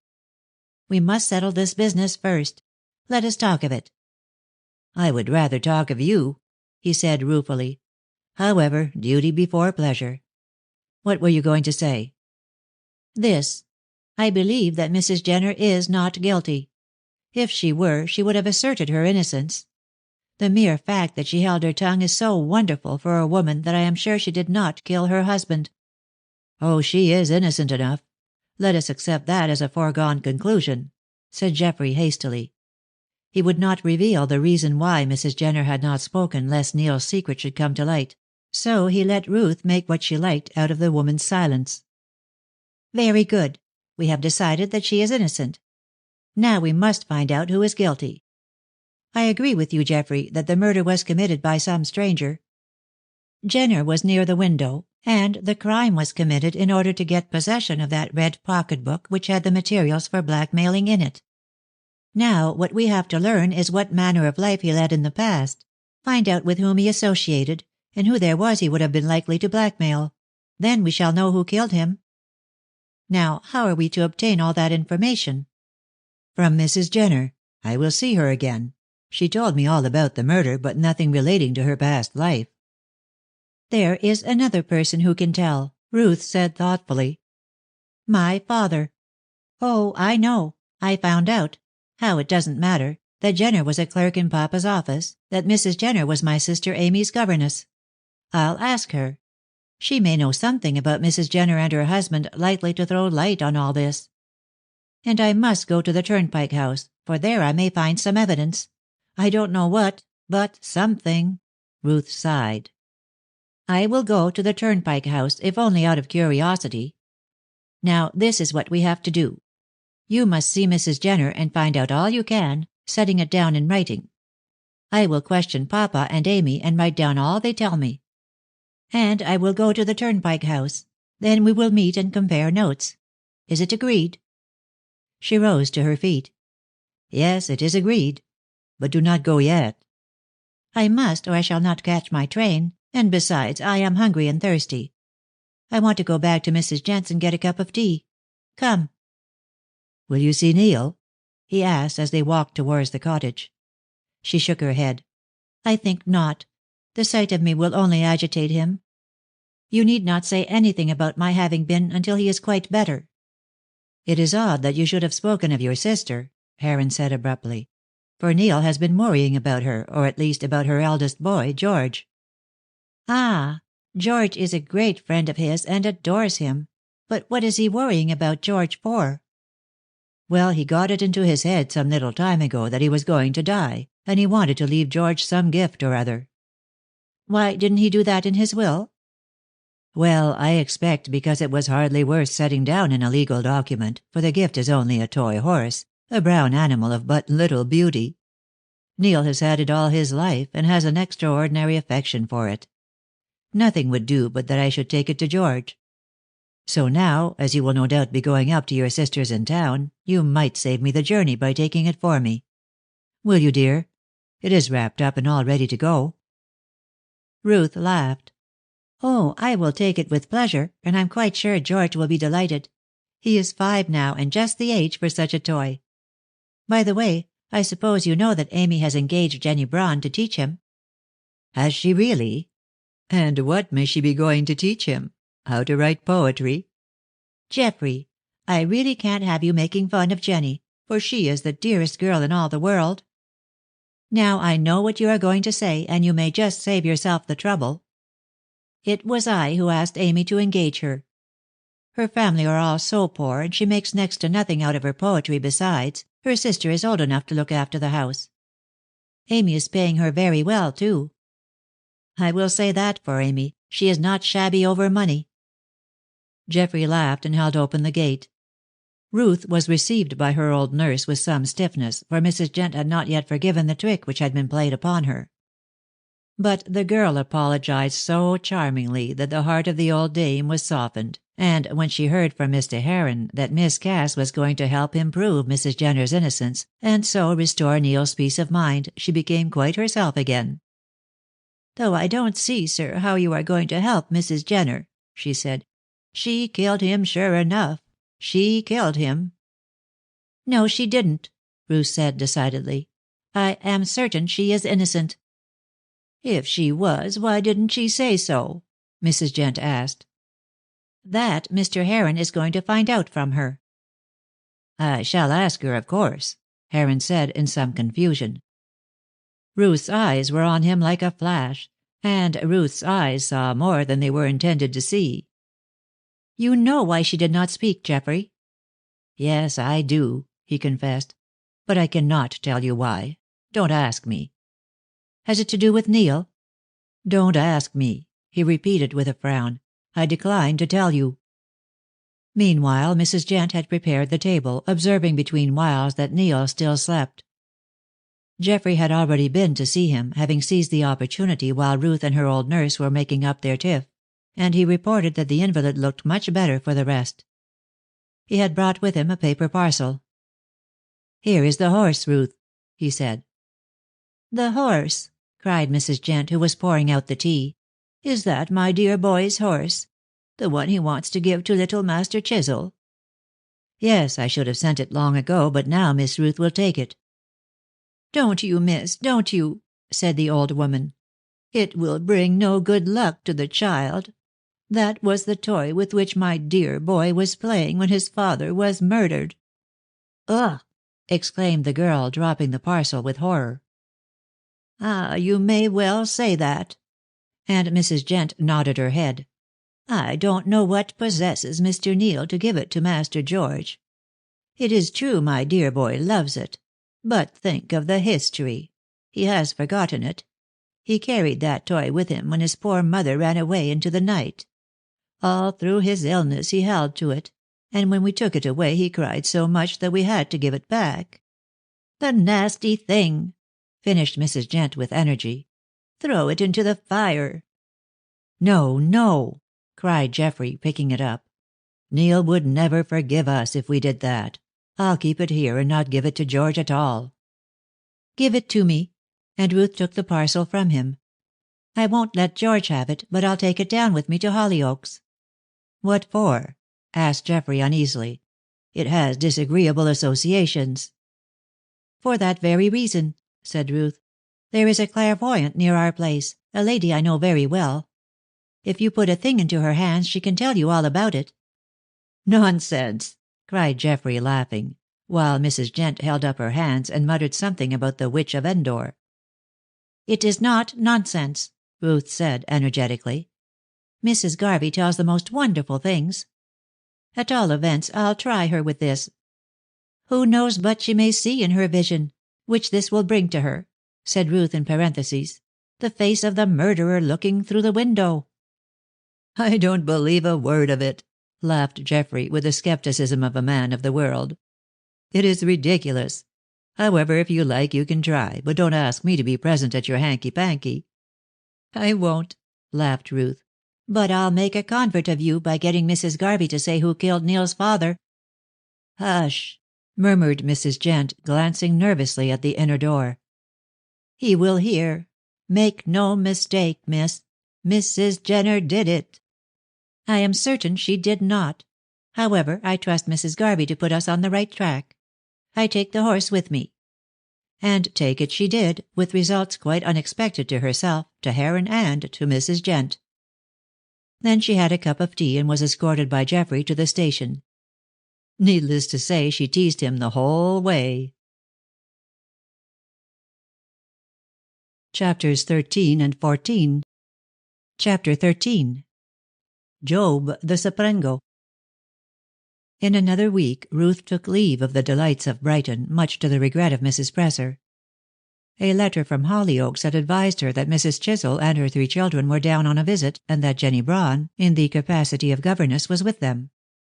Mr. Cass, it appeared, had gone to Bordeaux on business, so Ruth was wanted to represent him at the paternal mansion. And, anxious to start hunting for evidence likely to reveal the truth about the Jenner case, she willingly returned. Mrs. Chisel was a tall and somewhat stout woman of the Junoesque type, with a high opinion of herself, her children, her position, her money, and indeed of everything which belonged to her, with the one exception of her husband. When Mrs. Marshall heard that Amy Chisel was at Hollyoaks, she sent word that she would not enter her brother's house until it was purged of the presence of his eldest daughter. In reply to this amiable message, Mrs. Chisel hoped her Aunt Inez would not spoil her visit by coming over. Upon which Mrs. Marshall made a point of calling every other day and remarking openly and unfavourably upon her niece's management of her children. These comments were really quite undeserved, for the 3 children whom Mrs. Chisel, on sufficiently obvious authority, called her jewels, were nice little people, pretty and well behaved. The 2 girls, aged respectively 7 and 10, were demure and even a trifle prim. They were always smartly dressed and never made a mess of their clothes. And, moreover, they stood in great awe of their mother, who, as she frequently told them, was a woman in 1,000. It was as well, perhaps, for the peace of the world that such was the case. Needless to say, Ruth did not present Neil's gift to her little nephew. Mrs. Garvey must see it, and meanwhile she kept it stowed away, for had her sister known that it was intended for George, she would have had it out of her at all costs. It was on the morning after her arrival that Ruth and Amy had their first little encounter, the subject of it being Mr. Geoffrey Heron. "What a fool you have made of yourself, falling in love with that violin creature," cried Mrs. Chisel in her high rasping voice. "He is no fit husband for you." "He would, after all, make a more sensible husband than Julian," retorted Ruth, who shared her sister's opinion of the unhappy Chisel. "And, thank you, Amy, I have a right to choose a husband for myself." "You are not fit to do so," remarked Mrs. Chisel with her customary tact. "If you were a sensible girl you would marry Geoffrey Heron, and take a good position in the county." "I would not marry Mr. Heron if there were not another man in the world," cried the girl mendaciously. "Why are you so disagreeable, Amy?" "Disagreeable?" echoed the matron. "I am the most agreeable woman in existence when I am properly treated. No one but my own family thinks me disagreeable." "Ah, they know you so well," said Ruth. "That's just it. You none of you know me. If I were like Aunt Inez, now you might talk. She is disagreeable, if you like." "Well, Amy," said Ruth, who had more important things to discuss, "do not let us quarrel." "Do I ever quarrel? I ask you that." "No, you never do," replied the girl, knowing well what answer was expected. "But do leave my marriage prospects alone, my dear."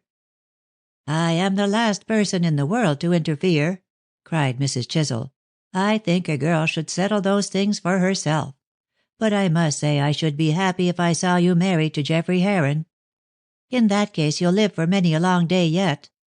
And Ruth made a hurried exit. This was one of many tiffs they had. In spite of Ruth's diplomacy, Amy would make trouble. So, in despair, Miss Cass asked Aunt Inez to come as often as possible, and the amiable lady, knowing Amy did not want her, took good care to come. So Ruth was left in peace, for when the battles were raging she generally took refuge with Jenny. One of the first things she did on meeting Miss Braun was to tell her all about Neil's troubles. That she had promised Geoffrey to say nothing about them did not matter to her. For she was a woman, and found it difficult enough to keep a secret. Besides which, she knew that Jenny could be trusted, being a girl who could hold her tongue when necessary. And Ruth wanted someone with whom she could discuss the case and any new facts which came to light. So there and then she told Jenny everything. "Isn't it terrible, dear?" she said when Miss Braun was in possession of the whole sad story. "What do you think of it? I think Mrs. Jenner would be the last person in the world to kill her husband, from what you say of her. But oh, the poor master! How he must suffer! Ruth, was it because of this you gave him up?" And she looked volumes of reproach. "No, my dear, it was not. If I had really loved him, this would only have made me cling closer, but I merely admired him, as you said. And I find that I like Geoffrey Heron better." "But you told your sister—" "I know what I told her," snapped Ruth. "I am not going to give her the satisfaction of thinking she has biased my judgment in any way. You must keep my secret, Jenny, until I have told my father. When he has consented, which I know he will do very willingly, Geoffrey and I can arrange our future. But I do not want our engagement to be known until this mystery has been cleared up." "It may never be cleared up." "Oh, yes, it will. I have taken the matter in hand," said the girl grandly. "If the truth is to be found out, I shall be the one to find it. And I am going to the Turnpike House to make a search." "What do you expect to find?" "I don't know," she said vaguely.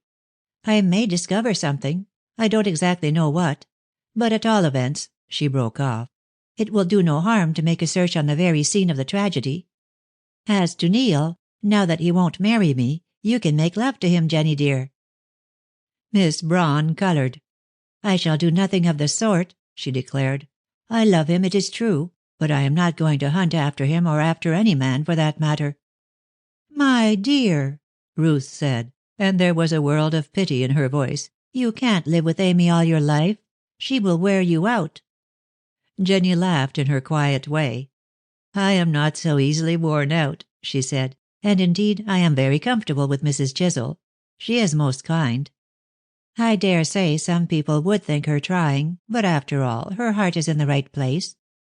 "Ah, that is always said about people who have nothing else to recommend them," Ruth said with a grimace. "Well, I am going out now to make my grand discovery at the Turnpike House. And you, Jenny?" "Oh, I have my teaching. Mildred and Ethel must have their lessons." "It is not as nice as writing poetry." "No, of course not. But we can't have all we want in this world." "You shall have Neil, if I can get him for you." Don't. I should die of shame if you said a word to him. Now promise me, Ruth, that you will not interfere." "Not without telling you. Oh, you stupid dear, there are ways of managing a man without speaking. But have no fear," she added. "Neil is far enough away just now, and won't be well, poor fellow, for many a long day. You are safe from my matchmaking for a time, Jenny." "I'm glad of that. You are so impetuous, you know." Miss Cass laughed, and with a nod took her departure. Mrs. Chisel saw her from the drawing-room window and frowned. "There she goes, all alone, to walk by herself," she said tautologically. "It is positively indecent to see a young girl without a chaperone. But then Ruth is so headstrong." And Mrs. Chisel sighed to think how foolish the girl was not to take her for a model. But Ruth's beauty was well protected by Ruth's temper, and she would have traveled through Tibet as fearlessly as she now walked through the lonely country towards the old Turnpike House. With her usual perversity, Miss Cass did not keep to the high road, as an ordinary young lady should and would have done. She made a bee-line for her destination right across country. She passed through fields and clambered over hedges. She slipped along by paths, until in a remarkably short space of time she saw the dilapidated house nested in its green jungle. It looked haggard and evil even in the cheerful light of the morning sun. "Well, here I am," she said, tempting fate with her usual bold speech. "What is going to happen next?" As if in answer to her call, a face suddenly appeared at the window, the very window, as she believed, through which the assassin had struck at his unhappy victim. It was a swarthy, cunning face with coal-black eyes, having over them the kind of film which veils the eyes of birds. The tangled black hair crowned a sallow, lean, oriental countenance. And the un-English look of the man, for it was a man, was accentuated by a red scarf twisted round a sinewy throat. It was not his foreign appearance that startled Ruth, but the look of death on the face. He was far gone in consumption. Seeing a pretty girl, he leered and cast a sly glance of admiration at her. "Duvel, my beauty," he croaked hoarsely. "What's to do here?" "Nothing that can possibly matter to you," retorted Miss Cass, who was not to be daunted by a gypsy. "Are you living here?" "I live here at times," said the man, evidently surprised at the boldness of her address. "But mostly I'm on the road in the tent of the Romany. I'm no Gorgio to care for a roof tree, but it's cruel work in this England." "I see the climate is killing you," replied Ruth, for she was sorry to see so fine a man suffering from an incurable disease. "You should get a doctor to see you." "Oh, my gorgeous angel, what things you say," whined the man. "Where am I to get the tizzy to pay? Give me a shilling, miss." The girl took a half-crown from her pocket and gave it to him. He disappeared from the window and came outside. Man and girl surveyed each other in silence. "What is your name?" Ruth asked coolly. "Job," he said. "I belong to the Lovels, I do, and I'm a Sapengro, I am." "What's that?" Job slipped his hand into his breast and brought out a small viper with gleaming eyes and a yellow body which glittered like gold. "This is a sap," he said, and held the reptile towards Ruth. "Oh, I see. You are the master of the snake." "Duvel?" The gypsy stared at her in astonishment, and the film seemed to peel off his eyes. "Do you know the black language?" "I know that engro means a master," the girl said carelessly. "And you tell me that sap is snake, so I put the two together.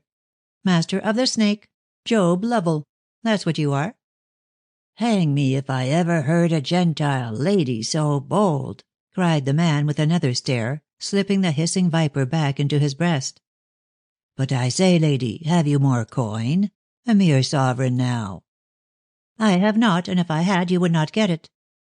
"But if I were to make you?" Job took a step forward. "I would run this through you." And the gypsy found a shining steel weapon at his breast. He started back with an oath. Ruth laughed, and there was a merciless ring in her mirth which did more to terrify the man than the sight of the weapon itself. "You are a brave Sapengro, brother, to try and terrify a woman," she said in the Romany tongue. "Duvel!" cried Job again, and his expression changed to one of friendliness and admiration. "Why didn't you say you were a Romany?" "Because I am a Gentile, brother," Ruth said, still in the Calo jib. "I took a fancy to learn your tongue, and I learnt it from a gypsy. I knew Lurian, Duckerippin, Hackerippin, and all the rest. Well, can I put up my dagger?" "You are a sacred sister to me," said Job with deep respect, and she saw from his manner that she had nothing further to fear. Indeed, he offered her the half-a-crown which she had already given him. "Take it, sister," he said. "You are a true gypsy to me, and I take nothing from you." She laughed and slipped her dagger into its sheath. "Keep it, Job," she said, reverting to the English tongue. "I see you are poor and ill." "I am dying," replied the man in a somber tone, still looking at her. "Ah, soon I shall be in the earth with my sap, my only friend." "You had better go to Hollyoaks and get some food." "Hollyoaks?" he repeated, fixing his shining eyes on this, to him, very extraordinary Gentile lady. "Do you live there? Is your name Cass?" "Yes, I am the daughter of Mr. Cass of Hollyoaks." "Duvel, and you come here?" he said under his breath, and casting a glance at the cottage behind him. "Why shouldn't I come here?" she asked sharply. She fancied she saw an uneasy look on his face. "Oh, nothing, my sister, nothing. You have an aunt?" "She is not Romany." "Mrs. Marshall?" "No, she knows nothing of the Calo jib. Why do you ask?" Job burst out laughing and nodded. "I go to her house for food sometimes. She won't see me die for want of a crust." But you are her niece." There was a puzzled look in his eyes. "Can I help you?" "No, I only came to look at the place. There was a murder committed here." "Yes, but that was before I came into this part of the country. Well, sister, what of that?" "Nothing. You can go. I want to look round here for a time." "I go, sister," he said significantly. He held out the viper. "Will you take sap, my gorgeous Gentile lady?" "Ugh! No!" She recoiled with a shriek from the wriggling reptile. "Take the nasty thing away." He stared and thrust it again into his bosom. "Ho," he said, "you are a queer Gentile. You like a man for boldness, yet you fear a sap. Oh, rare." And he slapped his knee with a chuckle. "Go away," repeated Ruth. "Go to Hollyoaks and get some food." "Duvel," he cried quickly, "I'm for the road. My hunger is great. Farewell, sister, I shall see you again." And he swung off with a hacking cough tearing him and smiling his careless smile.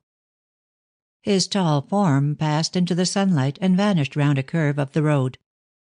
Ruth watched him till he was out of sight, then took her cane and began poking about the rubbish under the window, where, as Geoffrey surmised, the murderer had stood watching his intended victim. On bending down to examine the ground more carefully, she saw something glittering dimly. Almost without thinking she picked it up, and found to her surprise and joy that it was an oval piece of gold with a champagne bottle enamelled thereon with exquisite art. On the other side was a catch, which proved that the oval had formed part of a cuff-link. Holding it in her small pink palm, Ruth looked now on this treasure with the greatest delight. "This was dropped by the murderer," she said to herself. "It was torn from his shirt cuff as he struck the blow, or there might have been a quick struggle. Fancy my finding it after all these years. The rain from the eaves has laid it bare. Ah, then the assassin was a gentleman. Well, I ought to be satisfied with my day's work, but I shall come again. What good fortune to have found this the very first time." She was so excited that she almost danced along the road as she took her way home. But after a while she sobered down somewhat and glanced suspiciously around, for there had come upon her an undefinable feeling of being watched. Chapter 14. The Clairvoyant. If Ruth had but gone carefully through the deserted hovel, she would have made yet another discovery. Her instinct had not played her false when she had felt that unfriendly eyes were upon her. For she had been watched, and the watcher now emerged from the house to see her disappear down the road. Much later on she came to know of the spy. At all events she had found the link, the pale gold oval with the champagne bottle enamelled upon it. It was a strange device, she thought, for a sleeve link.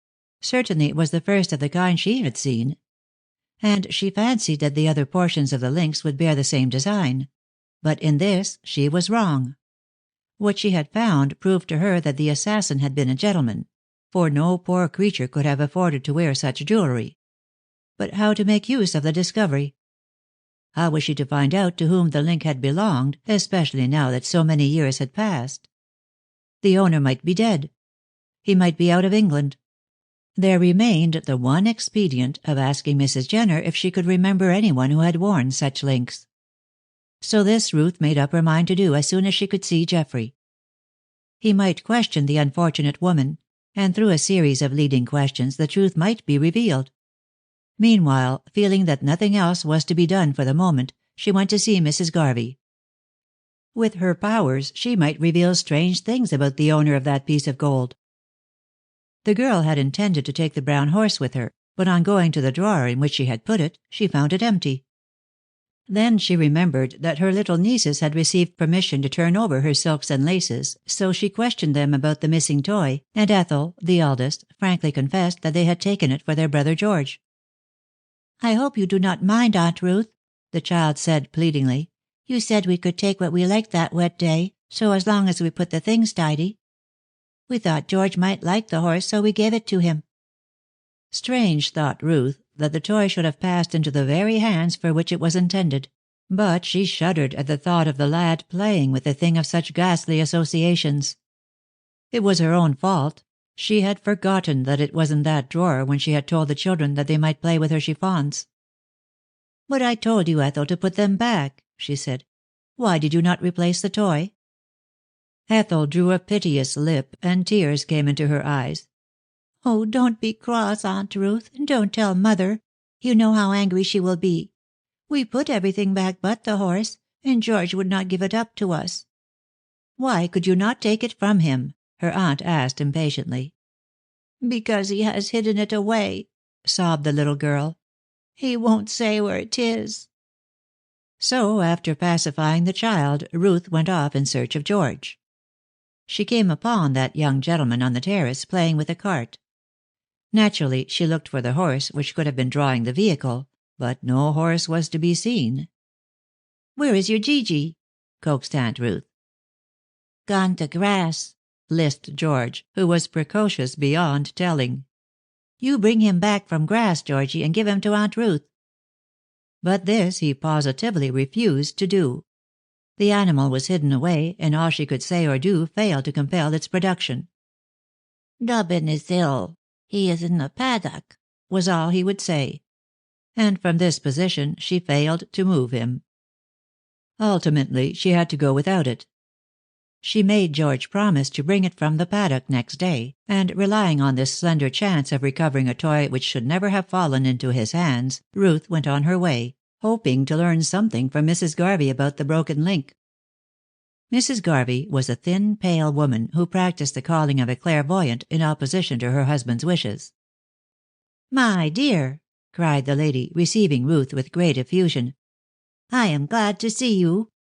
But this is not unexpected, for it was borne in upon me by some telepathic communication that you were in trouble and would come to me for assistance. Well, I am quite ready to give it to you." "Do you know?" Ruth began, somewhat puzzled by this exordium. "I know nothing, nor do I wish to know.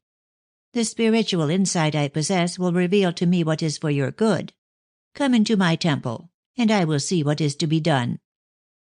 The room, which was dignified by the name of temple, was a small bare apartment, thickly carpeted, the windows being darkened by green blinds.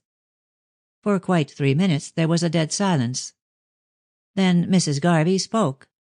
"Murder," she said in a low, emotional voice. "This piece of gold has to do with a crime. I see a bare room, a child with a knife in his hand, a dead man at the child's feet.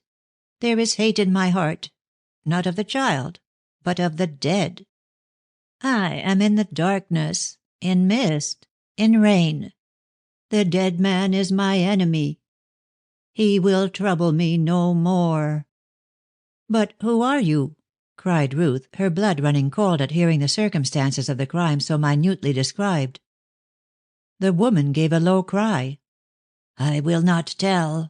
I will not tell," she said in a fierce voice, quite at variance with that in which she usually spoke.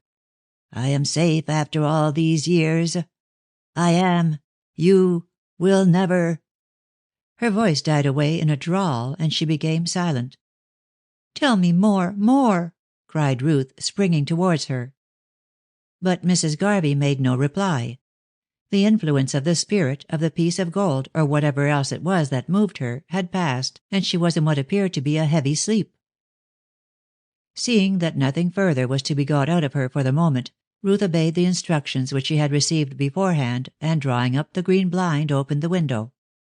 The light and the keen air pouring into the room seemed to dispel Mrs. Garvey's drowsiness. She stirred, moved her arms, and woke with a yawn to find Miss Cass bending over her. Of all that had passed she was evidently quite oblivious. She even seemed surprised at the sight of her visitor's scared face. "My dear," she said at last, "I hope I have not been telling you anything very terrible." "Don't you know what you have said?" "No. Something speaks through me. I am only the vehicle. I remember nothing when I come out of my trances." "Do you know anything about the Turnpike House murder?" Mrs. Garvey started. "Ah, it was about that crime you have been asking me, the Jenner tragedy? I know. The man was murdered by his wife.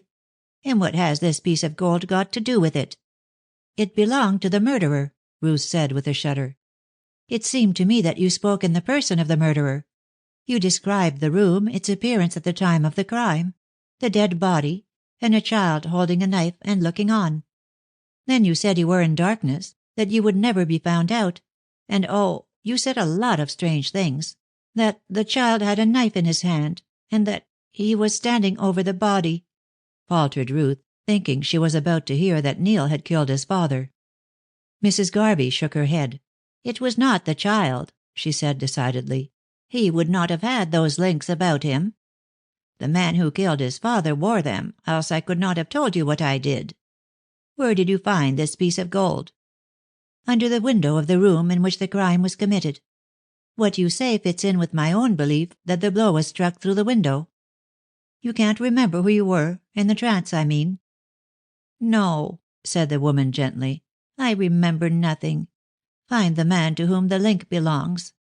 I can give no further or better advice than that." "That is easier said than done," protested the girl. "How am I to find the man?" Mrs. Garvey shook her head. She could give no more information, and she said so. Moreover, she was exhausted after the effort she had made, seeing which Ruth took her broken link and returned home more perplexed than ever, that being the usual frame of mind of those who dabble in the supernatural. Yet she fully believed what the clairvoyant had told her. Mrs. Garvey could not possibly have known of the scene in that bare room immediately after the crime had been committed. Mrs. Jenner alone could have described it, and she had told it only to Geoffrey Heron. Although Miss Cass's thoughts were much taken up with the case, she saw no way of prosecuting further inquiries. The toy horse in the hands of the clairvoyant might perhaps have helped her, but truth to tell, she had forgotten all about it. Meanwhile she wrote to Geoffrey and related what had happened. With regard to the clairvoyant, she quite expected that the hard-headed young man would scoff at her, but much to her surprise, he did not. In place of a letter, the young squire himself appeared, with full permission from Neil to tell Ruth the reason why his mother had held her peace. He did not stay at Hollyoaks, but drove over from his own place. Mrs. Chisel received him with effusion and worried him with questions about himself, and all the time, for reasons of his own connected with love and business, he was dying to be alone with Miss Cass. At length, however, Mrs. Chisel, putting it in her own graceful way, thought it would only be fair to give poor Ruth her chance of pushing her conquest, so she left the winter garden on the plea that her dear children required their mother's eye, and Geoffrey Heron proceeded at once to the business which had brought him. "I am beginning to think something of your clairvoyant after all," he said. "What you wrote to me about Mrs. Garvey's description of the scene must be wonderfully accurate. Yes, even to the child with the knife in his hand. That child was Neil, and it was because his mother found him standing thus that she has undergone all this punishment without speaking a word in her own defense." "Gracious!" was Ruth's not very original exclamation. "Did she believe that he had killed his father? How terrible!" "Very terrible," said Heron gravely. "Now you can understand how it was that Webster was taken ill. For his mother had told him that she believed him to have killed his father. Then she forbade him to reopen the case. She was perfectly willing to remain where she was so long as he was safe and free." "Oh, she is a noble woman," cried Ruth. "But it was not Neil who either consciously or unconsciously committed the crime. Mrs. Garvey says he did not. But who it was she cannot tell. One moment, Geoffrey, and I will tell you all more explicitly than I could do by letter." And she proceeded to relate the whole story from beginning to end. "Well, we are as far from the truth as ever," Geoffrey said when she had finished. "I think the next step is to show that broken link to Mrs. Jenner. She may be able to remember someone who used to wear such an ornament." Ruth took the link out of her purse and gave it to him. "But you will send it back again when you have done with it," she said. "I want to keep it." "As a memento of this horrible affair?" he asked with a smile. "You are like the man who had a book bound in human skin. I do not care for such things myself, but you shall have it back with a full report of what Mrs. Jenner says. And now, dear, I think we may talk a little about ourselves. After all, this case is not the whole of life to us." And they did talk about themselves. Among other things, she told him of her encounter with Job the Sapengro, and his astonishment when she had spoken to him in the Romany tongue. "How on earth did you learn it?" he asked, amazed. "Oh, when I was at school, and after I left too, I was fond of reading Lavengro." Then they dropped the subject, and were busy talking of themselves and their prospects when Mrs. Chisel glided into the room, and Geoffrey found that he had an important engagement at the nearest town, and took his leave. For the society of the elder sister was more than he could endure. They both went to see him off, and at the door a few whispered words passed between him and Ruth. Mrs. Chisel was immediately on the alert. "What did he say to you?" she asked as soon as he was out of earshot. "He made me an offer of marriage, which of course I refused," Ruth said flippantly, and then darted off to seek safety in her own room before the offended matron could empty upon her the vials of her wrath. On her way up she was stopped by Mildred Chisel, who held up a new doll for inspection. "I call her Jane," said the small child in a confidential whisper. "She is new, but her clothes are old. See, Aunt Ruth, she has all the dresses and brooches of old Peggy." Ruth looked carelessly at the doll. Then her eyes were suddenly caught by an ornament which served in Mildred's eyes for a brooch. It was a gold oval, enameled with a horse, and it was the double, in all but the device, of the link which she had found. "Where did you get that?" she asked faintly. "Oh, Grandpapa gave me that brooch," replied the child. Chapters 15 and 16. Chapter 15. The Punishment of Curiosity. For the first time in her careless, happy life, Ruth knew the torments of an anxious mind. A chill struck through her very being at the suggestion that her dearly loved father might be implicated in the sordid tragedy. Yet she did not lose her presence of mind, but wheedled the so-called brooch out of Mildred on the strict understanding that it should be restored next morning. Her thoughts were painful in the extreme. For an examination of the piece of gold proved beyond doubt that it belonged to the same set of links as did the one she found under the window. Now Ruth recollected that in some Bond Street shop she had seen a similar set of links, the 4 ovals of which were enameled respectively with a horse, a champagne bottle, a pack of cards, and a ballet girl. They were playfully denominated the 4 vices. "Of course it is utterly impossible that he can have anything to do with it," she thought as she paced her bedroom. "There could have been no motive. Yet again, how did he, of all men, come into possession of that link?" She remembered now the horror she had felt at the idea of marrying Neil when she had come to know that his mother was, at least to all outward appearances, a murderess. She judged that if her father should be guilty, then Geoffrey would feel the same towards her. Again and again she tried to find some explanation, and again she failed. Only by her father himself could her doubts be set at rest, and he was absent. True, he would return in 3 days. But how to live during that time with this hideous doubt in her mind? She could imagine now how people felt when they were going mad. Sending down an excuse for not appearing at dinner, she went to bed. To face the world, even her own small world, was more than she could bear. Her only relief was in solitude. Of course, as might have been expected, Amy came up to fuss over her, and offer advice and blame her for having made herself ill in some way which Mrs. Chisel herself would have avoided. Then in came Jenny, creeping like a mouse, with soothing speech and cool hands for the burning brow of the sick girl. "I am not well, dear," she said in reply to Miss Braun's inquiries. "All I want is a good night's rest. In the morning I shall be myself again." And with this answer Jenny had to be content. Left to herself, Ruth began her self-communings. It crossed her mind that her father, who had always been a great admirer of beauty, might have been attracted to Mrs. Jenner's good looks. But even as she thought of it she dismissed the idea with a blush of shame. Who was she to think ill of her father? But she would certainly question Mrs. Chisel about her former governess, and would learn what had been Mr. Cass's attitude towards her. Ruth, anxious to propitiate her, offered on the following morning to help with the work, but was told she could not do it as Mrs. Chisel wished. In spite of this disagreeable speech, she waited patiently for an opportunity of introducing the subject of Amy's childhood and Amy's governess, and kept her temper, as best she might, under a deluge of platitudes and self-glorification on the part of her sister. At length, after having made attacks upon several of her acquaintances, the good lady indirectly introduced the subject upon which Ruth wished to speak, by giving her opinion as to the incapacity of Jenny Braun as governess. "I do not say she does not do her best," she said magnanimously, "but oh dear me! Jane Braun," so she invariably referred to Jenny, "has no more idea of teaching than a Hottentot.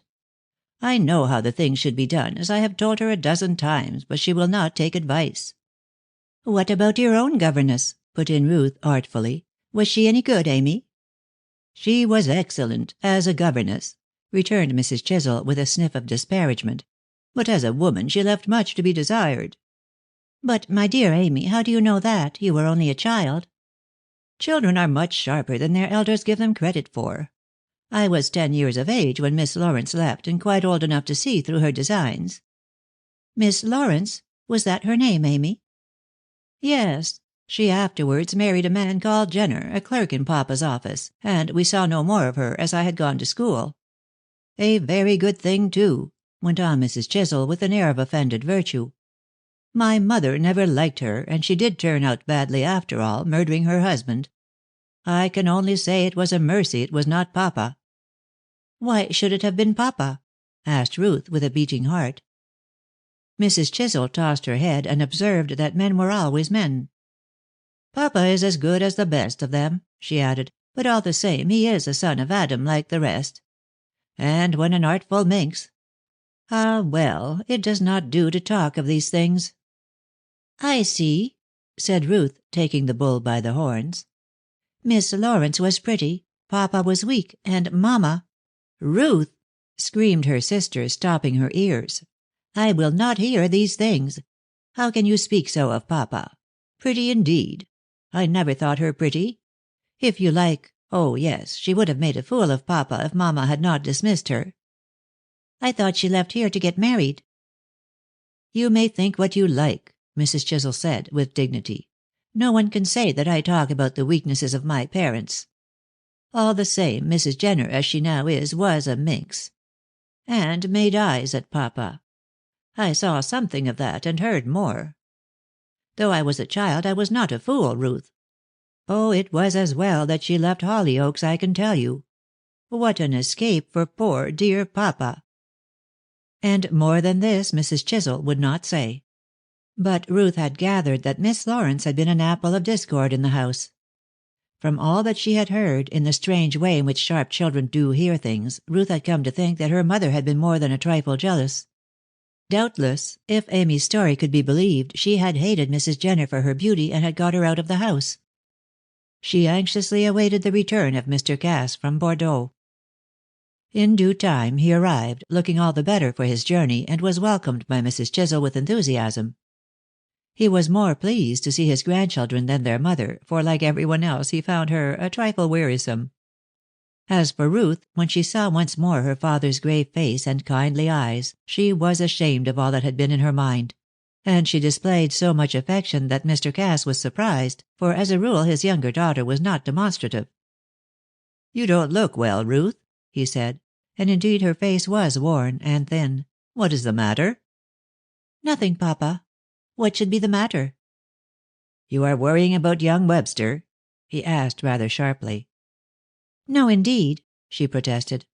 "I have quite got over my feeling for him. It was a mere girlish fancy."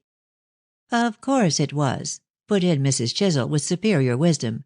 "And she is taking my advice, papa, about Mr. Heron."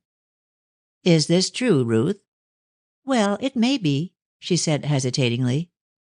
"I like him much better than I did. Have you heard anything of Mr. Webster, papa?" For she was anxious to hear if her father knew that Neil was at Bognor. "No, nothing.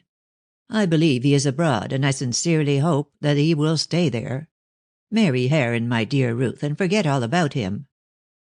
Ruth found it impossible to say more then, but determined to wait until her sister had retired for the night before seeking speech with her father. Mr. Cass was pleasantly surprised when Ruth came into the library about 10 o'clock. As a rule, he saw her only for an hour in the drawing-room after dinner. He had quite expected that the two sisters would be chatting in their own rooms by this time. "Well, my dear," he said gaily, "have you come to give your old father some of your company? I suppose this is to make up for my absence." "Yes," she said, as gaily as she could. "You have been away so long, and I do see very little of you, Papa. I want to see as much of you as possible." "Until you leave me for Heron," he said, patting her hand. "Seriously, my dear, I hope you will marry him. He is a good fellow, and will make the best of husbands for my Ruth." "He wants me to be his wife," Ruth said, gloomily enough. "I have not decided yet. I may or may not marry him. But you can set your mind at rest about Neil Webster, Papa. I would not marry him if there was not another man in the world." Something in her voice struck Mr. Cass unpleasantly, and he looked sharply at her. "Why not?" he demanded. She returned his look boldly. "Because I know now why you did not wish me to be his wife," she said. He lifted his eyebrows. "Woman's curiosity again," he said harshly. "What do you know?" "I know that his real name is Jenner, and that his mother—" "Stop!" cried her father, his face growing haggard before her eyes. "Who told you this nonsense?" "It is not nonsense," she cried in despair. "Oh, why will you not trust me? I know that it is true. Mrs. Jent told me." "Oh, then that was why you went to Brighton?" "Yes, I was quite determined to find out why you forbade the marriage." "I see," he said ironically. "Well, are you any the happier for this discovery?" She hid her face with a cry. "Heaven knows I am the most unhappy girl in the world," she moaned. "Ah," said her father, a word of meaning in his voice. "So you do love the man after all." "No, but never mind. Tell me, Papa, is it true?" "Yes, you know so much now that you may as well know more. Mrs. Jenner murdered her husband, and has suffered imprisonment all these years." "She did not murder him," cried Ruth. Mr. Cass, who was swinging the poker in his hands, dropped it with a crash. "Ah? And how do you know that she did not?" he asked in a stifled voice. "Because Geoffrey says—" "Heron!" He rose to his feet. "What has he to do with all this?" "He is a friend of Neil's, and—" "A friend of Neil's?" Mr. Cass said incredulously. "How can that be? They never even got on well together. They were rivals. I do not believe it." "Will you believe me when I tell you that Geoffrey is nursing Neil at Bognor in Mrs. Jent's house? He is, then. And Geoffrey wrote telling you that he was abroad, and Neil too, to keep you away from Bognor." Mr. Cass stood as though he had turned to stone, and the haggard look on his face seemed to grow more marked. "There appears to be a lot of plotting going on behind my back," he said quietly. "My own daughter is plotting against me. Why did you not tell me all this? No, never mind. You have told me so many lies that I cannot believe you. Do not answer that question. But I must ask you to tell me what this means." "I have told no lies," cried Ruth indignantly. "If you had been more open with me, Papa, I would never have set to work to find out this affair. I will tell you all, just as it happened, and you can judge for yourself if I have been wrong." "Nothing can excuse your silence," he said bitterly. "You don't know what harm may come of this meddling with what does not concern you. Well, I will hear your story." He sat down again and looked at the fire, while Ruth related all that had happened, and how Geoffrey and she had made up their minds to discover the truth. Mr. Cass listened without a word. Only when she had finished did he make an observation. "You have done wrong," he said sternly. "You should have told me all this at once. I am the best friend that Neil Webster has, and it was my place to look after him, not Heron's." "But is Mrs. Jenner innocent?" Ruth asked anxiously. "I cannot answer that question," he said evasively, but he clenched his fist.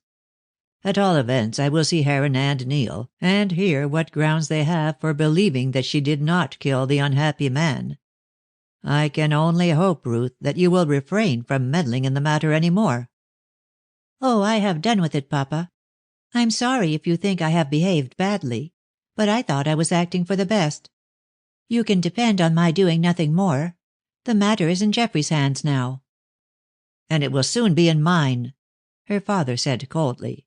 "If Mrs. Jenner is to be released, I am the person to see to it."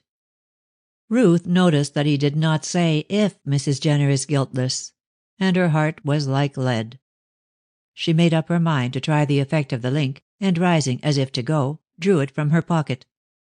"I will go to bed now," she said quietly. "By the way, here is something of yours." And she placed the piece of gold before him. "Yes, it is mine," he said, glancing at it. "I gave it to Mildred for her doll. How did it come into your possession?" She burst into tears. The strain was getting too much for her. "Oh, Papa, say it is not yours," she wept, stretching out her hands. "Ruth, you are hysterical," Mr. Cass said, with some severity, and the girl noticed even then that he was a trifle nervous. "Why should I deny that it is mine? I had a set of these links made many years ago, when I was foolish enough to wear such things. One pair I lost, the other remained in my desk amongst a lot of rubbish, until one day I gave one piece of it to Mildred. I had intended to have the other pair replaced, but time went on, and somehow I never had it done. Why should you cry about these things, and why do you show me this link?" "Because I found one oval like this under the window of the Turnpike House."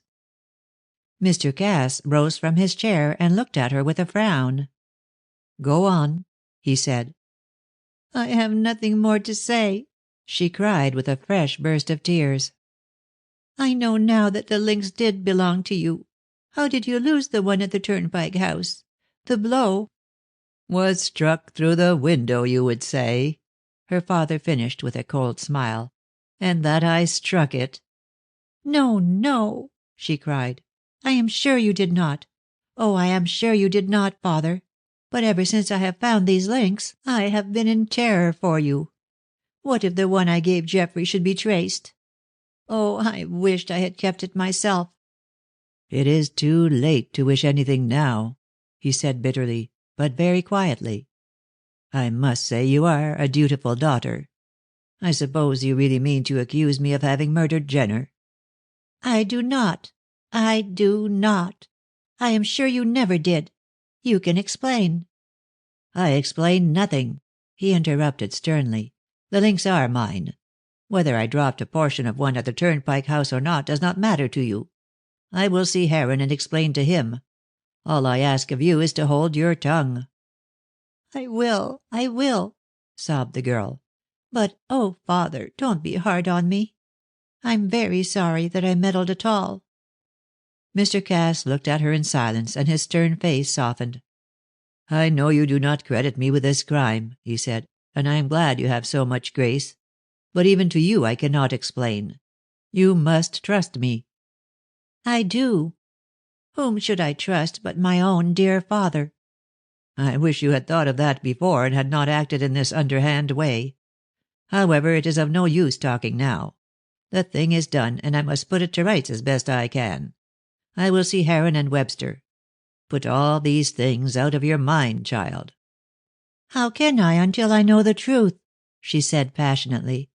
"I am sure you are innocent, but I am certain, too, that it was not Mrs. Jenner who committed the murder. For Neil's sake, for my own sake, I want the horrible thing explained." "Whether it will be explained or not does not rest with you or with me, my dear girl. I cannot say to you what I should wish to say. All I can advise you is to hold your tongue. If you do not, heaven knows what will happen." "I will say nothing," she said faintly, and staggered towards the door. Her father had not insisted upon his innocence as she had expected him to do. He had taken refuge in vague phrases which meant nothing. Yet she could not believe. She thrust the thought away from her. "I will go. I will say no more," she repeated. "Ruth," he cried as she opened the door, "one thing I must tell you. You have either done great good or great harm. But in either case you have brought sorrow to this house." Chapter 16. Jenny Braun makes a discovery. The next day Mr. Cass informed Ruth that Geoffrey Heron was coming to spend a few days at Hollyoaks. He made no attempt to conceal his reason for asking the young man. "It is necessary," he said, "that I should talk over this deplorable matter with him. Anything further that has to be done in connection with the possible release of Mrs. Jenner must be done through me. I am her oldest friend. I am her son's best friend, and I have a right to bring the matter to a creditable issue. Do you not agree with me?" He looked at her keenly. "Yes, papa, I do," she replied, feeling more at ease in her mind now that she saw he did not shirk the investigation. "I only wish I had told you before. But you must do me the justice to own that I never expected to find you in any way connected with it." "The wonder is that you did not find me mixed up in it earlier," he said. "I have had so much to do with Mrs. Jenner and her son that I could hardly help being concerned in their trouble. But you need not worry about me, child. I am quite able to protect myself and to explain, when the time comes, how that broken link came to be lost." "If you will only do that." "Ruth, is it possible that you believe your father guilty of this crime?" "Oh, no, I do not, but—" He turned away.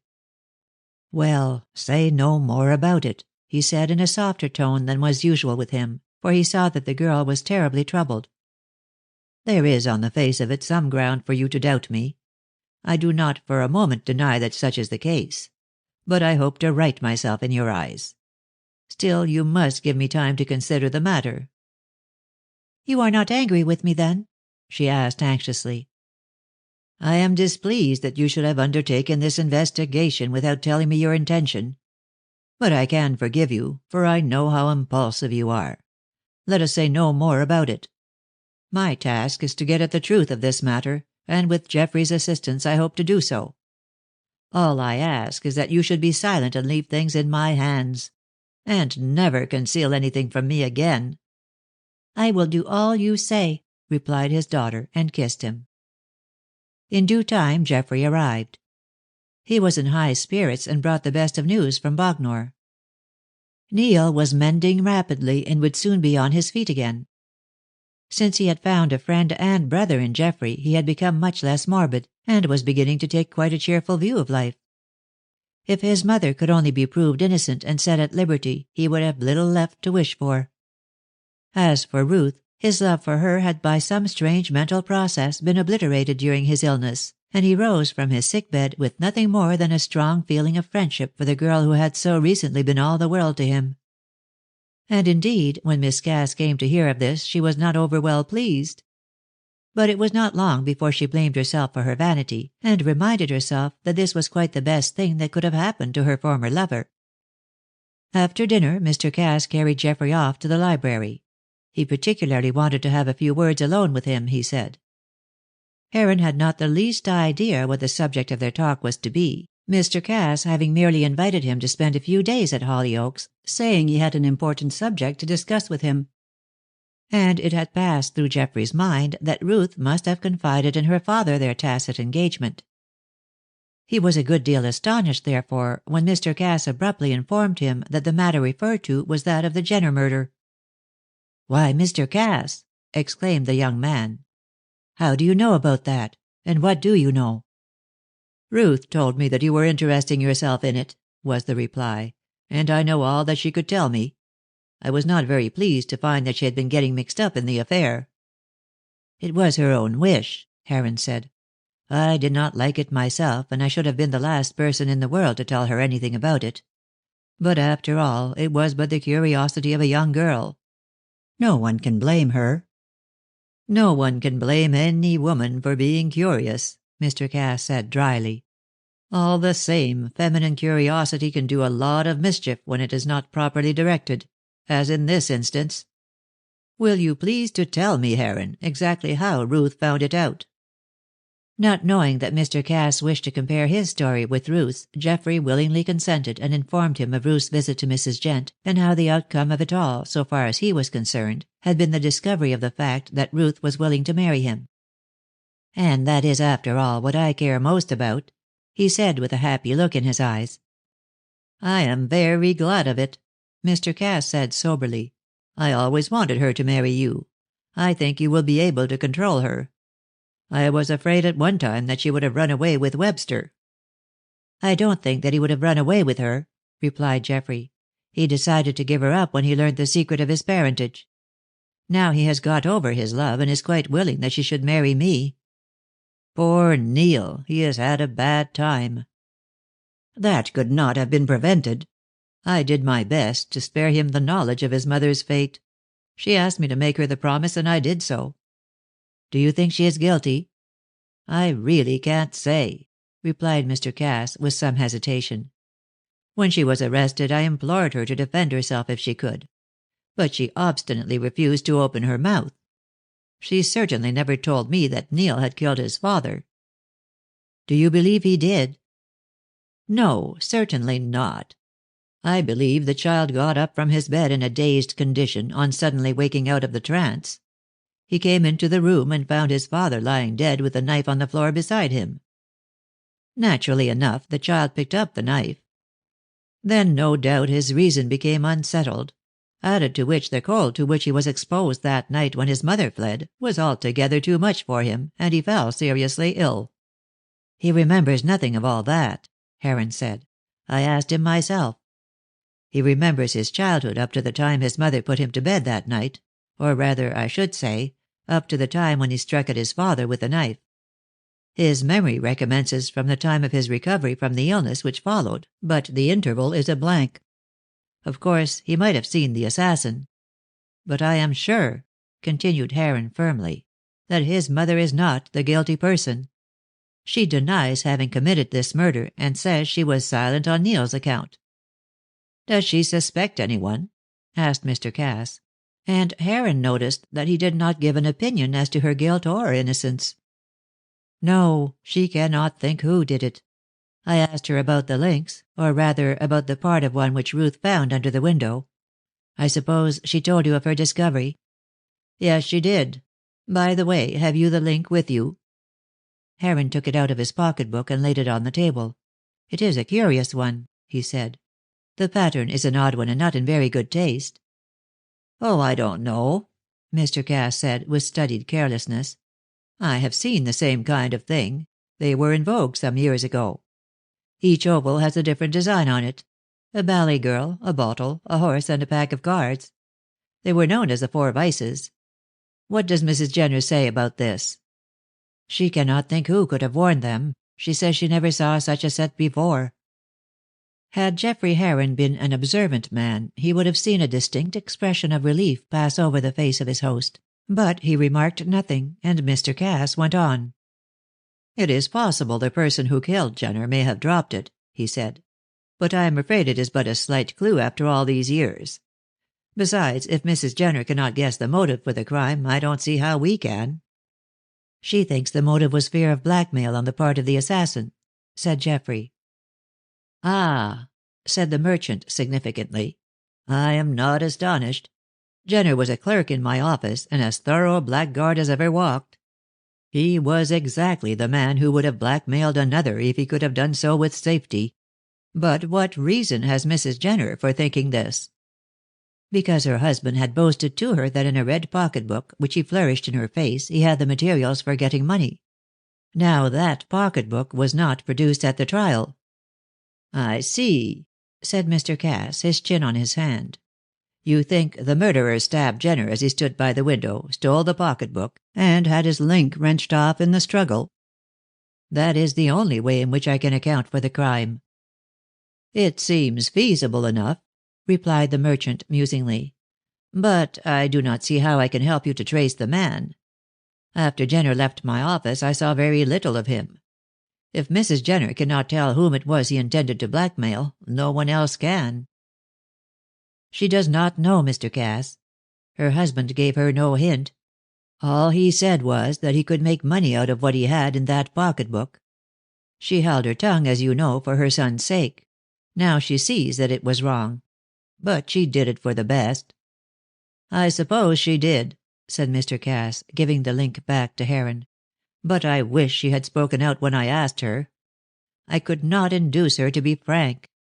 She merely declared that she was prepared to suffer.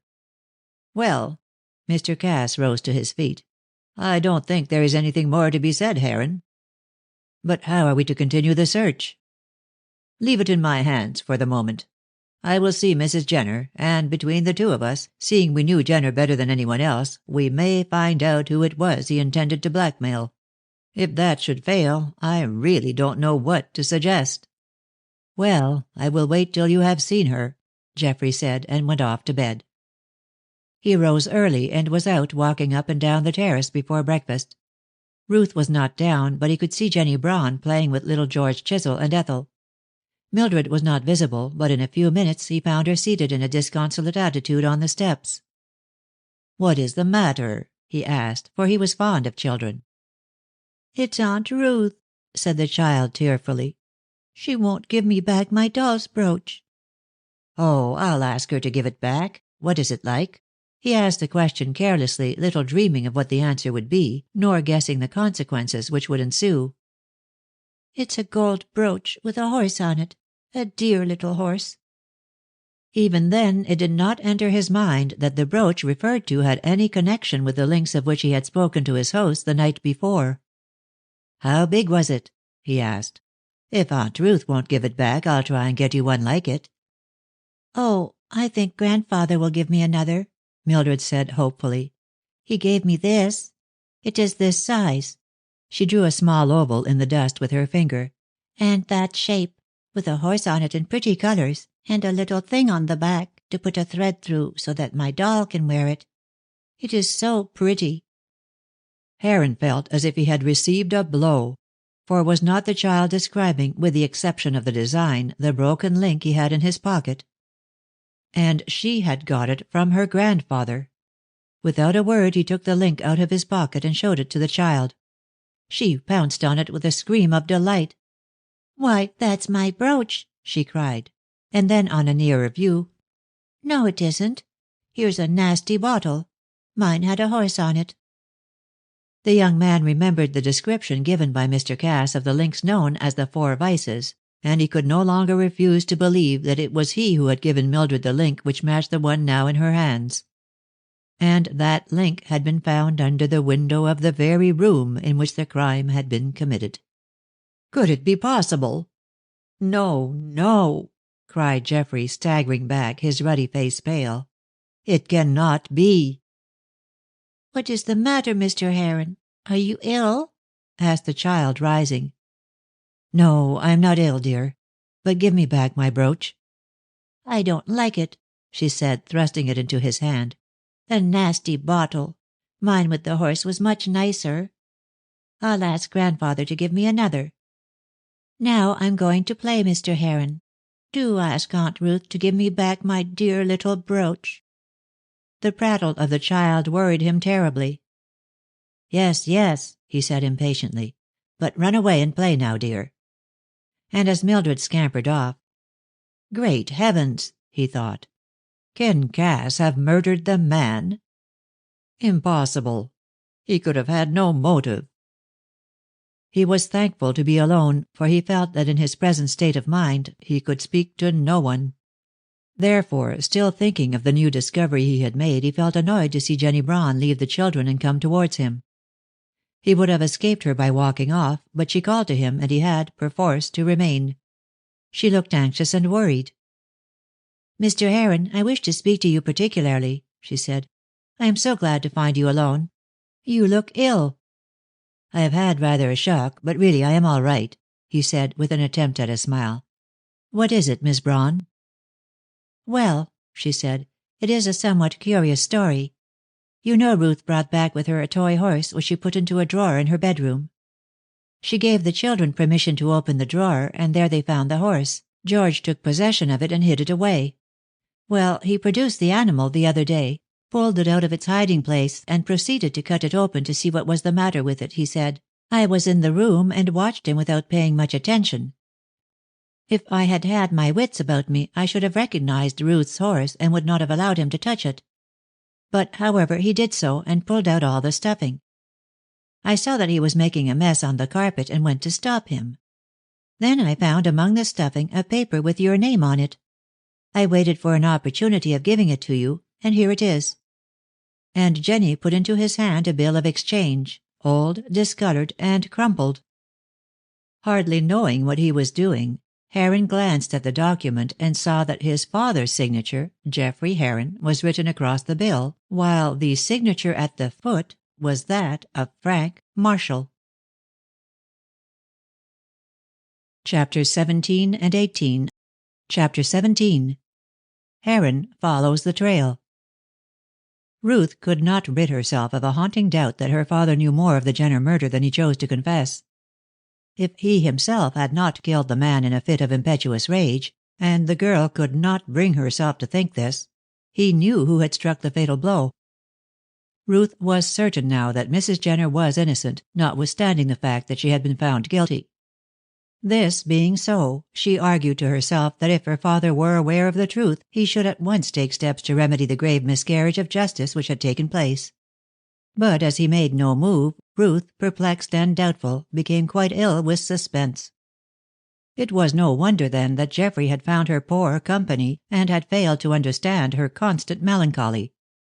Under these circumstances he had taken his departure, wondering what had befallen the house which had formerly been so bright and pleasant. But no satisfaction was to be had either from Mr. Cass or from his daughter. On arriving at his own place, he went at once to the library to look for some document with his father's signature in order to compare it with that on the bill. And, after a close inspection of some half-dozen autographs of the late Mr. Heron, he came to the conclusion that the signature to the bill was a forgery. Once convinced of this, he began to see daylight, and argued out the case that evening alone and undisturbed. Jenner was at one time a clerk in the firm of Cass and Marshall, he thought. Therefore he must have known Marshall very well. He was dismissed, and so had no cause to love his employers. Mr. Cass, so far as I know, was always an upright man, and Jenner had no chance of injuring him in any way. With Marshall the case was different. If I remember rightly, Mrs. Jenner told me that her husband and Marshall were as thick as thieves, the master patronizing the clerk on account of the man's beautiful voice and musical accomplishments. Marshall, too, lived a gay life, and was given to spending pretty freely. It is quite possible that he might have made use of Jenner as a tool to get more money through this bill. £500, said Geoffrey, looking at the document in question. Humph! Just the sum he might require for an emergency. He turned over the bill and found it endorsed by Julius Roper. Ah, he went on, where have I heard that name? Roper. I am sure someone spoke of Roper. Suddenly it flashed into his mind that Roper was the moneylender in whose employment Jenner had been after he had failed on the stage. The bill was discounted in the office in which Jenner was employed, he thought, with growing excitement, for the matter was becoming more interesting every minute. And Jenner, knowing it was forged, stole it from Roper. He meant to use it as a means of extorting blackmail. Ah! He stopped short. Blackmail? It was of that he boasted to his wife. This, then, was the material for getting money that he said he had in the red pocketbook. The pocketbook has disappeared, but the bill. How did he get it inside the horse? Could Jenner himself have put it there? If so, why? What was his reason? I must see Mrs. Jenner and ask her. Between the two of us we may get at the truth. But although he was satisfied that his father's signature had been forged, he could not be absolutely certain that Marshall had been the forger. He had drawn the bill, it was true, but Jenner might have counterfeited the signature and have assisted Marshall to get the money. Then Geoffrey recollected that his father, a particularly precise man, had been in the habit of keeping a diary in which he was accustomed to set down the most trivial details of his somewhat uninteresting life. No sooner had this thought struck him than he went to a certain press and pulled out the series of little books which contained these entries. Glancing at the date of the bill, he set to work, and after an hour's search found the evidence. The late Mr. Heron had made no attempt to conceal Marshall's rascality, for it was plainly set down that a certain Mr. Roper had called upon him to show a bill of exchange, and to ask if the signature were his. Mr. Heron had replied that he had never signed a bill in his life, whereupon Roper had intimated that the bill had been presented by Frank Marshall, and that the money had been paid to him.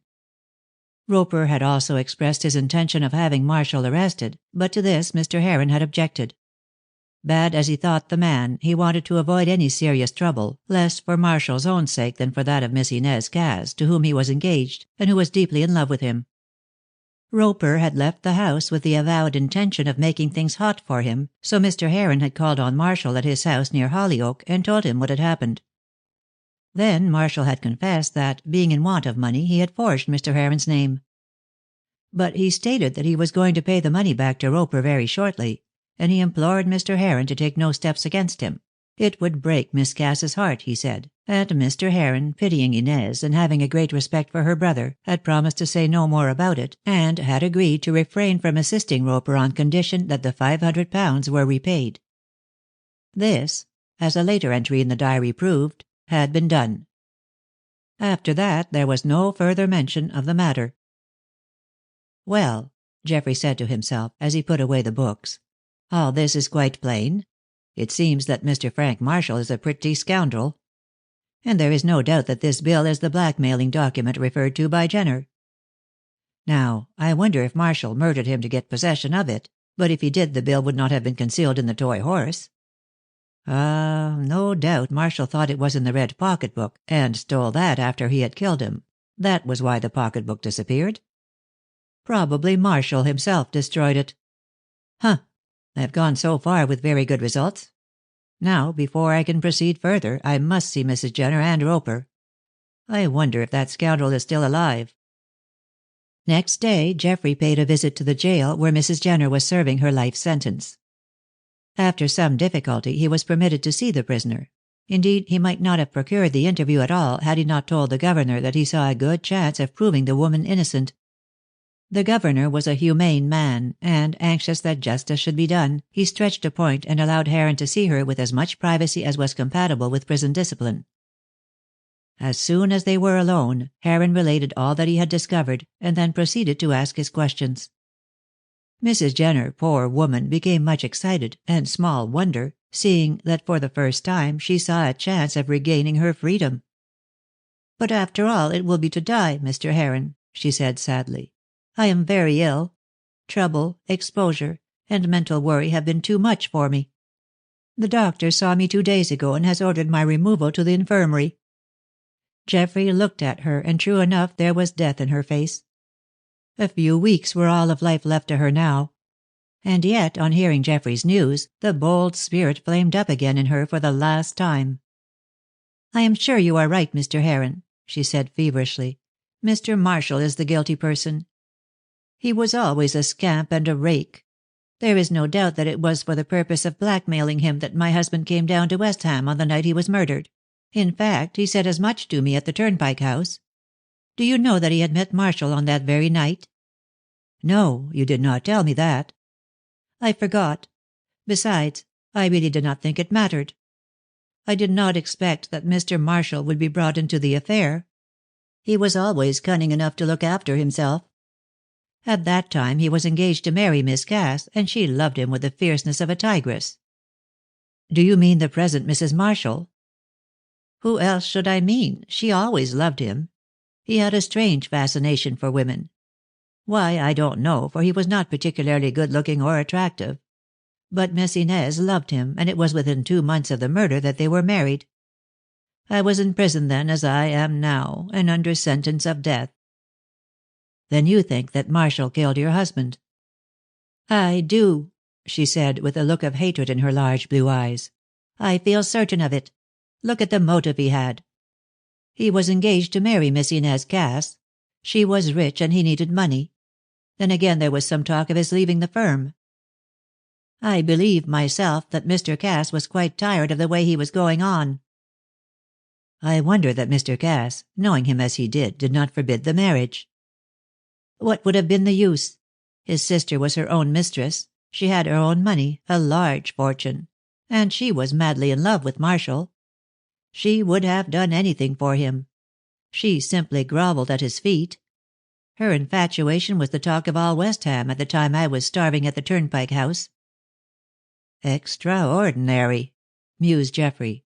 "She is so masterful a woman that I wonder she could have fallen in love with so weak a man."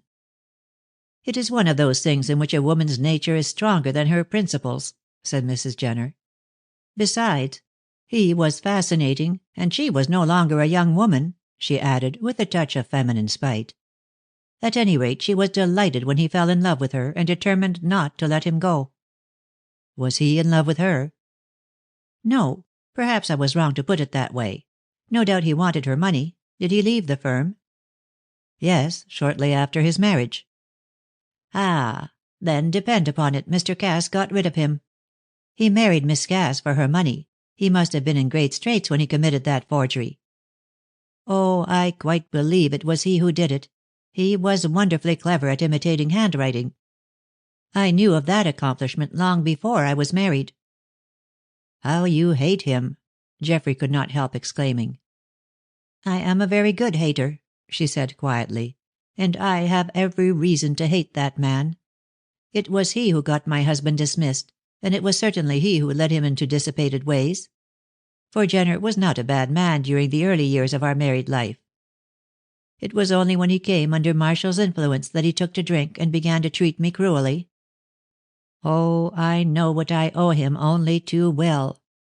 I should like to see him arrested for this murder and hanged. Hanged!" She spoke with such vehemence that Heron shivered. "I hope he will be proved innocent for all that," he said. "Remember, I am engaged to his niece." "Miss Ruth is not his niece save by marriage." "Still, the disgrace—" "Well, leave the matter alone," said Mrs. Jenner abruptly. "I have suffered so much that a little more or less does not matter. When I am gone there will be an end of all your trouble. Let Marshall live to repent if he can. I am willing to die with the disgrace on me. I can't well be worse off than I am. And my son will soon forget me." "You do him wrong, Mrs. Jenner. He loves you dearly. But, let this be as it may, what I have to do is get to the truth of it all. If Marshall will confess his guilt, I will consult Mr. Cass and see what is to be done. I confess that on Ruth's account I do not want a scandal." "Would you desert her?" "No, for I love her, and I am too just, I hope, to visit the sins of other people upon her innocent head." Mrs. Jenner seemed to be considering. Then, "Mr. Heron," she said at last, "you are a good man. Leave the matter where it stands, and let me die a guilty woman in the eyes of the world. If I were in good health I might speak differently, but I am dying. Let me die, I have suffered so much, that now I could not even enjoy freedom. There is no rest for me but in the grave. Believe me, it is better to leave things as they are." "Well, we'll see about that. But tell me, how did the bill get inside the toy horse?" "Ah, that is difficult to explain. The horse belonged to my boy. He was playing with it before the fire on that evening. I left it there when I took the child to bed. It is likely enough," she went on musingly, "that my husband, knowing he had driven Marshall into a corner, was afraid he might lose this bill. He may have sewn it up inside the horse when I was out of the room. He knew very well that I kept all my boy's toys, and he thought it would be safe there. No one would ever have dreamt of looking for it in such a hiding place. It is really most wonderful, when one comes to think of it, that it has come to light at all." "Can you tell me where Jenner met Marshall on that night?" "No, I cannot. All I know is what he told me, that he had seen him 2 hours before he came to see me. He boasted of his blackmailing. That is all I can tell you." Geoffrey rose. "Well, you have given me some information, if not very much," he said. "Now I will go and see Roper to make certain how the bill came to be stolen." "My husband stole it when he was with Roper," said Mrs. Jenner. And with this last piece of information Geoffrey departed to follow up the clue. Chapter 18. The Moneylender. Mr. Julian Roper had an establishment in Golden Square, Soho. Although this gentleman was over 80, he had not yet repented of his many iniquities, but callously continued to conduct his evil transactions. His offices, 2 dingy rooms, were on the ground floor of the house, the apartments overhead being occupied by himself and a crabbed old woman who acted as his housekeeper. The hag was, if possible, worse than her master; and from long years of association she possessed considerable influence over him. She was a widow, or at least it was as such that she described herself, for her husband had left her many years before in sheer disgust at her tyranny. Mrs. Hutt was her name, and she had a son who acted as clerk to Julian. When Geoffrey Heron arrived at this sordid temple of Mammon, he was received by the drudge, a young old person of no particular age, dressed in a suit of rusty black. He informed the visitor that his master was absent.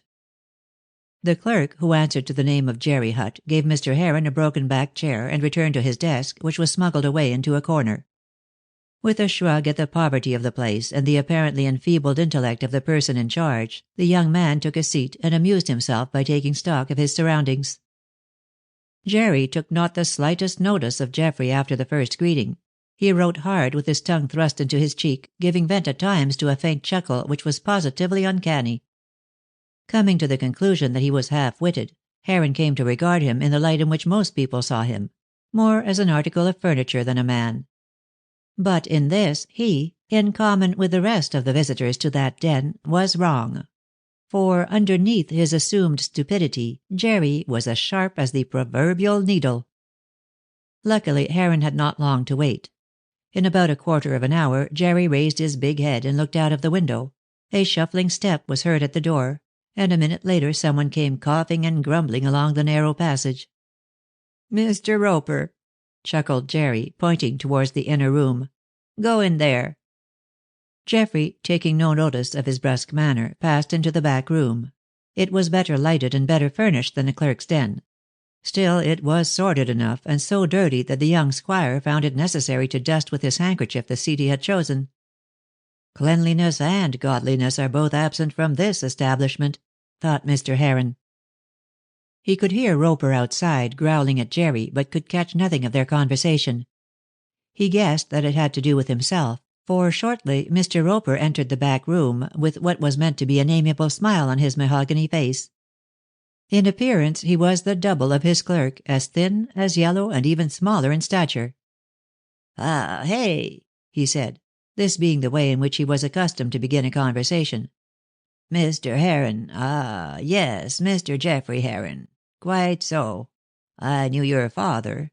A good man, Mr. Heron, but strong in his expressions." Geoffrey took this to mean, and very rightly too, that his father had expressed himself in no measured terms as to the money-lender's professional transactions. But he made no comment, merely remarking that he had come to see Mr. Roper on business. "Ah, hey," chuckled the old man, shuffling towards his desk with the aid of a heavy stick. "Quite so. Not like your father. Oh dear, no. He never borrowed money." "I am not here for that purpose," retorted Mr. Heron haughtily, and the old man, panting for breath, dropped into his chair. "And I can assure you that you are the last person to whom I should come in such circumstances. My business is quite of a different nature." "Ah. Then why do you come here, Mr. Heron? I have much to do. I am poor, and money is hard to make. If your business has nothing to do with money, why come at all?" "Because you are the only person who can assist me." "I do nothing for nothing," croaked Mr. Roper quickly. "If you want anything out of me, you must pay me. Pay me, cash down, you understand. I have had enough of bills." "Mr. Frank Marshall's bill for $500 included?" asked Geoffrey. The man started and plucked at his nether lip. "Ah, hey, what do you know about Mr. Marshall, sir?" "Not so much as you can tell me," said Heron significantly. "Marshall, Marshall," muttered Roper. "I don't know him. Never heard of him." Geoffrey took a new tack and prepared to go. "In that case I need not trouble you. My business has to do with Marshall and a forgery." "Wait, come now, don't hurry," screeched the old man, clawing at Heron's frock coat. "I do begin to remember something of this. I am old. I can't remember as well as I did. Marshall. Frank Marshall. Cass and Marshall. Yes, yes, of course I know. A forgery. Your father. Quite so." He stopped and looked up sharply. "Well, what is it?" he asked. Geoffrey sat down again. He was beginning to see his way to the successful management of this old gentleman. "It's a long story," he said, slowly keeping his eyes fixed on the avaricious face of the usurer. Let me begin at the beginning. What about a man called Jenner?" Roper gave another screech and was visibly startled. He cast a swift glance at the door behind which, no doubt, the useful Jerry was eavesdropping. "Jenner," he said, recovering himself with an effort, "was a clerk of mine, and a blackguard." "The one implies the other," Heron said dryly, "if all I have heard of you is true." "Now, sir, don't you come libelling me," whimpered the usurer, still disturbed. "I won't have it. I will bring an action for damages. Heavy damages." "Do, Mr. Roper. I should like to see you shown up in court. How many of your transactions will bear the scrutiny of the law?" "I have never broken the law," he roared, with an attempt at dignity which ill became him. "I am a poor man, but honest. Jenner. Oh, yes, he was murdered, and he deserved to be murdered, the beast." "Who did it?" asked Geoffrey abruptly. For the second time Mr. Roper was visibly disconcerted. "How should I know any more than yourself?" he quavered. "His wife murdered him, of course. He treated her badly, and she served him out. Women always do." "Come, Mr. Roper, you are evading my questions. But I have no time to play the fool. I have come to talk to you about that forged bill." "Have you got it? Have you got it?" he shrieked, making a dart with one claw at Geoffrey. "Oh, give it to me if you can. I want to see that Marshall in jail, with hard labor, he repeated with evident relish. "My dear gentleman, if you can, help me to crush him." "Why?" asked the young man, drawing back. "Because I hate him. I had a daughter. She loved him. But he would not marry her. Oh dear, no. Her father's reputation was too bad for so fine a gentleman. So she died, pined away. Mr. Heron, as I am a sinner." Oh, how Jerry felt it. He admired Elsa. He loved her. So did Marshall. His eyes flashed. But he would not marry her for all that. She is dead and buried now, a most expensive tomb," he added vaguely. "All marble, most costly. But she was my daughter. I hate to spend good money. But Elsa was my daughter. A most expensive tomb." His listener took all this for the senile babble of age. Perhaps it was, for tears stood in the usurer's eyes, those hard eyes which had remained dry whilst looking upon much deliberately created misery. He wiped them now with a snuffy red bandana, and then looked fiercely at his client. "Come," he said roughly, with a growl as of a beast about to spring. "What about Marshall?" Geoffrey said nothing for the moment, but stared fixedly at the moneylender. "Ha! Eh!" said Roper impatiently, and there was a yellow gleam in his eyes. "I am waiting. What about Marshall?" "I would rather ask you, what about Jenner?" "I do nothing for nothing, as I have told you," was the reply. "If you could assist me to punish that wretch, I might perhaps help you. Otherwise—" "Well, I may be able to help you in that." "Oh, oh," said the old man. "And what grudge have you against Marshall?" "I have none, but I have a very good reason for acting as I am doing." "What is your reason?" "That I refuse to tell you. Speak freely to me, or leave the matter alone, my good man. I can do without your assistance." "No, no," cried the usurer with a frightful energy. "If Marshall is to get into trouble, I am the man to assist. He broke my Elsa's heart. I wish to be revenged. What is it you want to know?" "Tell me about Jenner," Heron said curtly. He saw that the old man, moved by the recollection of Marshall's behaviour to his daughter, was in the mood to be confidential. He would get all that he could out of him before the wind changed. Roper commenced speaking in a hurry, as though in fear that his resolution would fail him. "Jenner was a wretch, a scamp," he said. "He was in my employment before Jerry grew up to assist me. I took him off the streets, and he repaid my kindness by robbing me." "Of the bill of exchange on which was the forgery of my father's name." "Oh, you know that?" he said with a glance of surprise. "Well, I dare say. Your father, worthy man, would no doubt tell you. Yes, Jenner took the bill, just when I thought I had Marshall in the palm of my hand. Ah, that was a blow. I would have given hundreds to have kept that bill, to have lodged Marshall in jail. But when that was gone, I could do nothing. Have you the bill? Do you know where it is? Give it to me. I'll work the matter." "I have not the bill," said Geoffrey, deliberately. He saw that the honor of the Cass family would be lost if entrusted to the hands of this man. "The bill was stolen from Jenner's dead body," he added with studied equivocation. "By whom?" Roper asked abruptly. "Do you not know?" "Certainly not," he said with violence. "Are you about to accuse me of the crime? Why, I do not even know of the place where he met his death. You can prove nothing against me, sir, however cleverly you lay your trap." "I am not laying any trap," Geoffrey said mildly. "I want to know something more about Jenner. As I have told you at least 5 times. He was in your employment, you say?" "Yes, I took him off the streets. One day Marshall brought that bill. I discounted it and gave him £500. Then I found out — how, it does not matter — that your father's signature had been forged. I saw your father." "I know all about that interview. You saw my father, and he refused to prosecute, did he not?" "He did. But I would have prosecuted myself, and would have called your father as a witness. Well, I came back after that visit, and placed the bill in my safe. Then I told my housekeeper all about it. Jenner must have listened. Shortly afterwards he disappeared.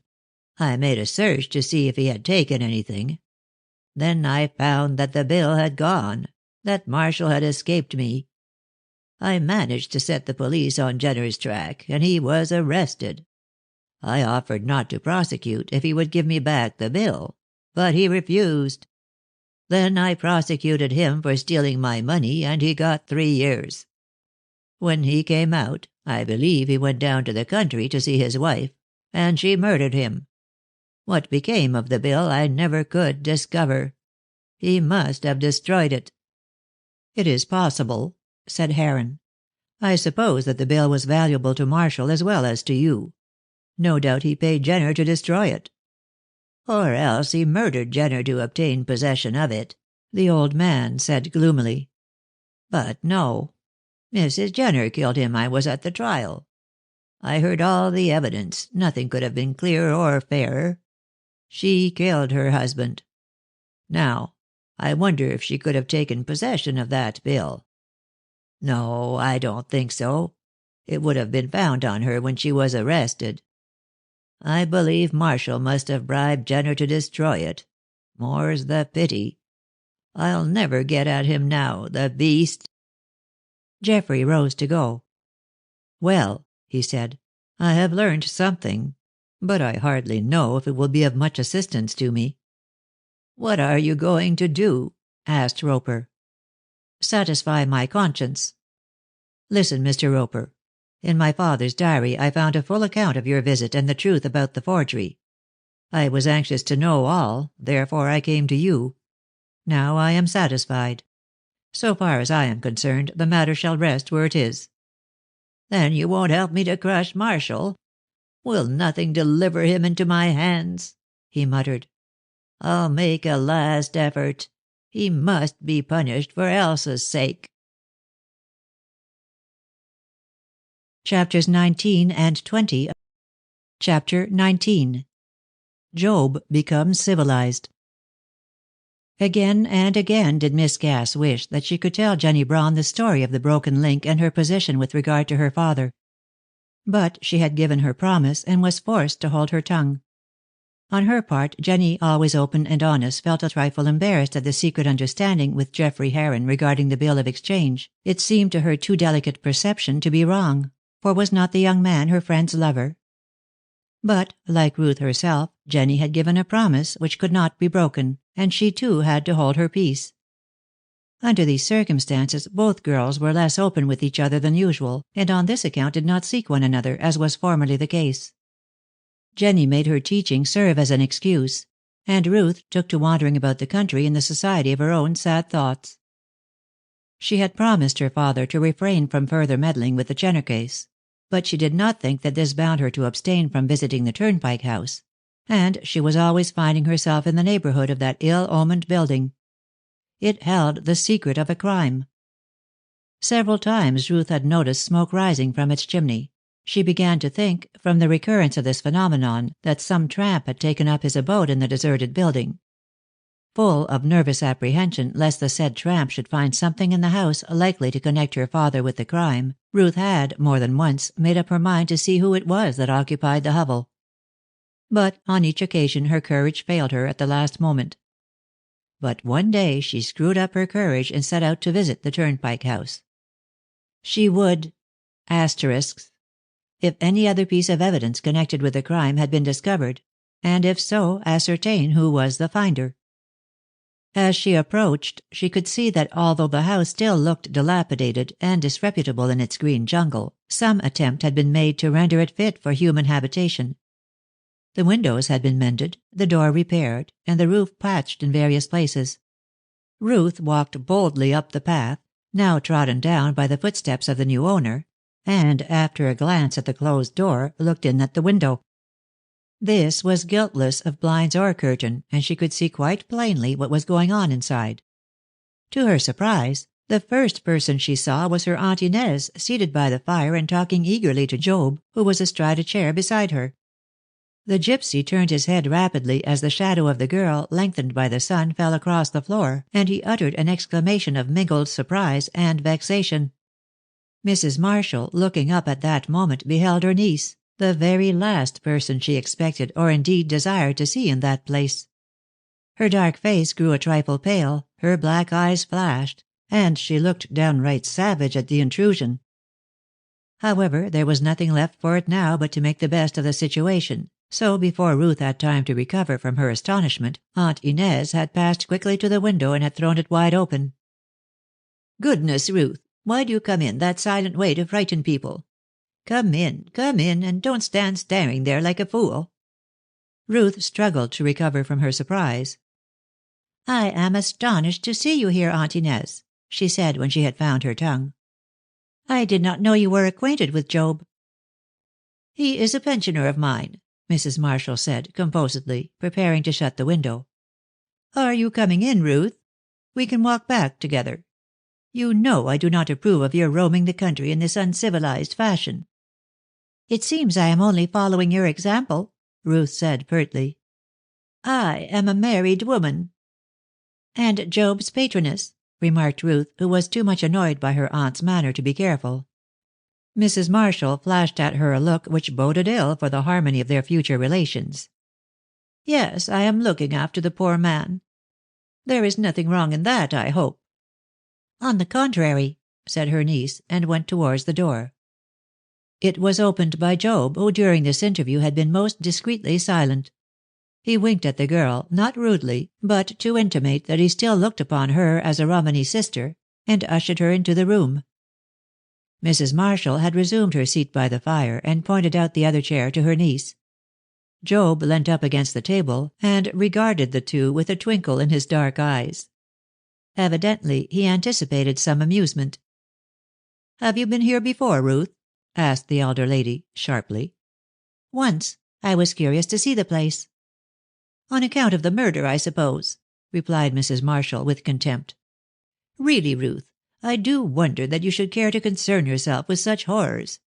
And why do you come here again?" "To see Job," was the quiet answer.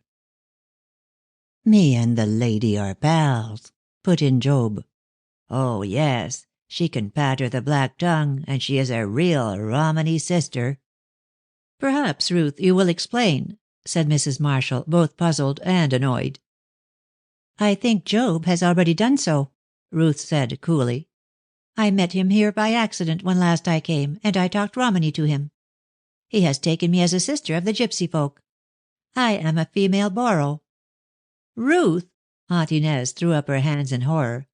"How dare you speak like this? A low gypsy, a tramp, and you a young lady? And pray, where did you learn the gypsy language?" "At school, and out of it. I got a gypsy woman to teach me. But I do not see why you should forbid me to associate with Job, aunt. You are doing so yourself." "I!" exclaimed that lady with something of defiance in her manner. "But I have taken this poor man under my protection, and I intend to make him comfortable." Ruth did not reply immediately. Then she looked up. "Last time I was here you watched me, Aunt Inez," she said slowly. "Perhaps I did, perhaps I did not," replied that lady coldly. She scorned to tell a lie, and refused to own the truth.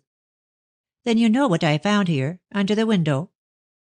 Job looked up eagerly and exchanged a glance with Mrs. Marshall. But that clever lady preserved an imperturbable countenance. "What you found, my dear, is of no consequence to me," she said impatiently, and rose to her feet. "It is more to the purpose that we should be going. I will arrange about your weekly money," she said, turning to Job. "Thank you, lady," said the gypsy gratefully. "You are a real good sort. I won't trouble you long, though. I'm booked before the year is out." Ruth lingered, for she wanted to speak to the man alone. But her aunt hurried her away, and the last glimpse she had of him was standing in the doorway laughing in anything but a respectful manner. One would have thought that Miss Cass had burnt her fingers quite severely enough to avoid playing with fire. But such was not the case. Her curiosity was stronger than her prudence. Besides, after the smile she had seen on Job's face, she began to doubt her aunt's plausible explanation. Unfortunately, Mrs. Marshall escorted her niece right up to the gates of Hollyoaks Park. But she refused to go in. "I have left my carriage at the inn," she said, "and as your uncle is not very well, I must go home at once. I hope you will come and see us, Ruth. You are neglecting me very much." "I will come with pleasure, aunt. Will next week do?" "Any week will do. I am always at home, except on an occasion like this, when I am employed in charitable works. I shall expect you next week." When her aunt had gone, Ruth waited until she was out of sight, then took a short cut across the meadows to the Turnpike House. Within the hour she again presented herself at the door. It was opened so suddenly that she felt sure that Job had been watching her, and his greeting proved that such was the case. "I expected you, sister," he said. "Come into my tent. Duvel, that a Romany should dwell under a roof-tree, like a Gorgio." "It is better for your health than wandering about the roads," said the girl, sitting down. "I am dying," interrupted Job quietly. "And I am not the man to decay like a tree. If I find that I can never recover, I will die after my own fashion. I am not afraid." Ruth did not know what reply to make to this. She glanced round, hoping to find a fresh topic of conversation. "You are comfortable here, quite civilized. I am sure that you will get better now that you are so well housed." "I do not think so, lady. But I yielded to Mrs. Marshall's request to take shelter here. One place is as good as another to die in. She is good to me.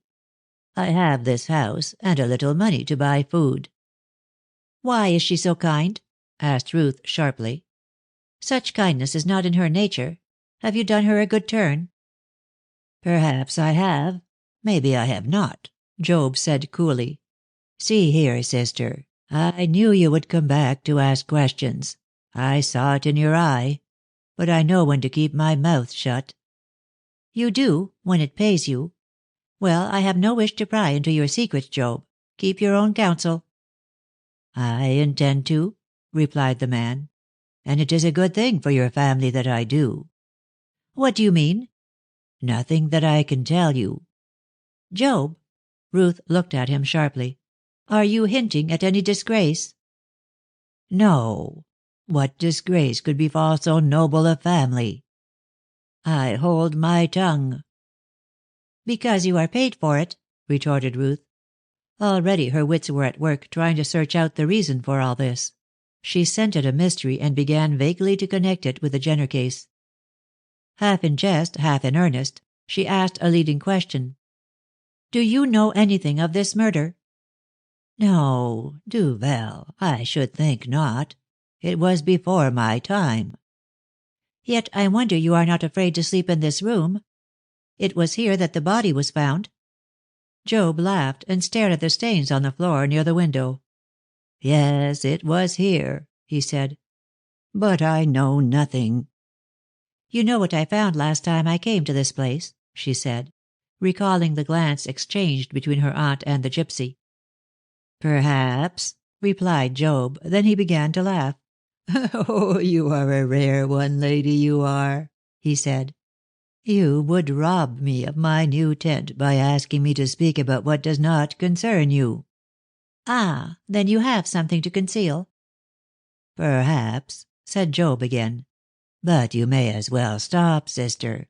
I hold my peace until I die." Ruth looked at him fixedly.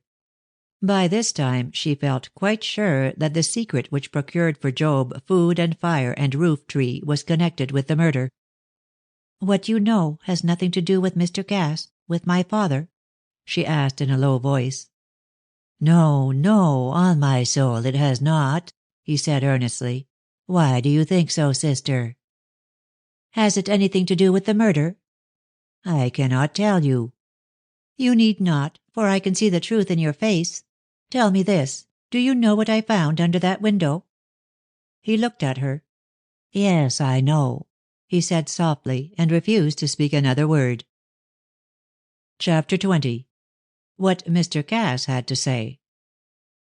Mr. Cass arrived home in a more cheerful frame of mind.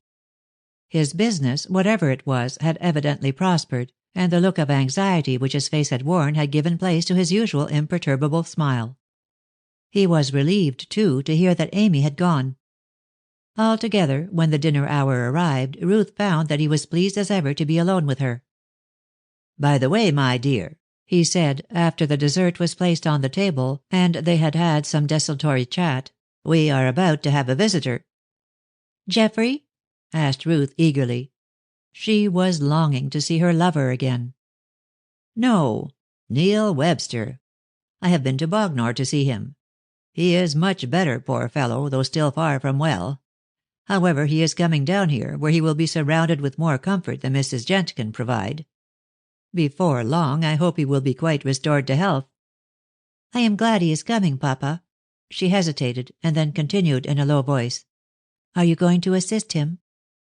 "I thought we had agreed to close that discussion, Ruth," said her father with some coldness. "Assist him? What can I do? I have told him that I will endeavor to prove his mother's innocence, but I have not much hope of success. Whatever you may say, Ruth, I believe the woman is guilty." "I think she is innocent," cried the girl, throwing back her head with a look of defiance. "I know you do. Well, if her innocence can be proved, so much the better. At present, Neil has promised not to worry more than he can help. I want to see him on his feet again, therefore he must have cheerful company to distract his mind." "Is that why you asked him down here?" asked Ruth ironically. "I'm afraid his spirits will not rise in this house. Amy left it because she found the dullness intolerable."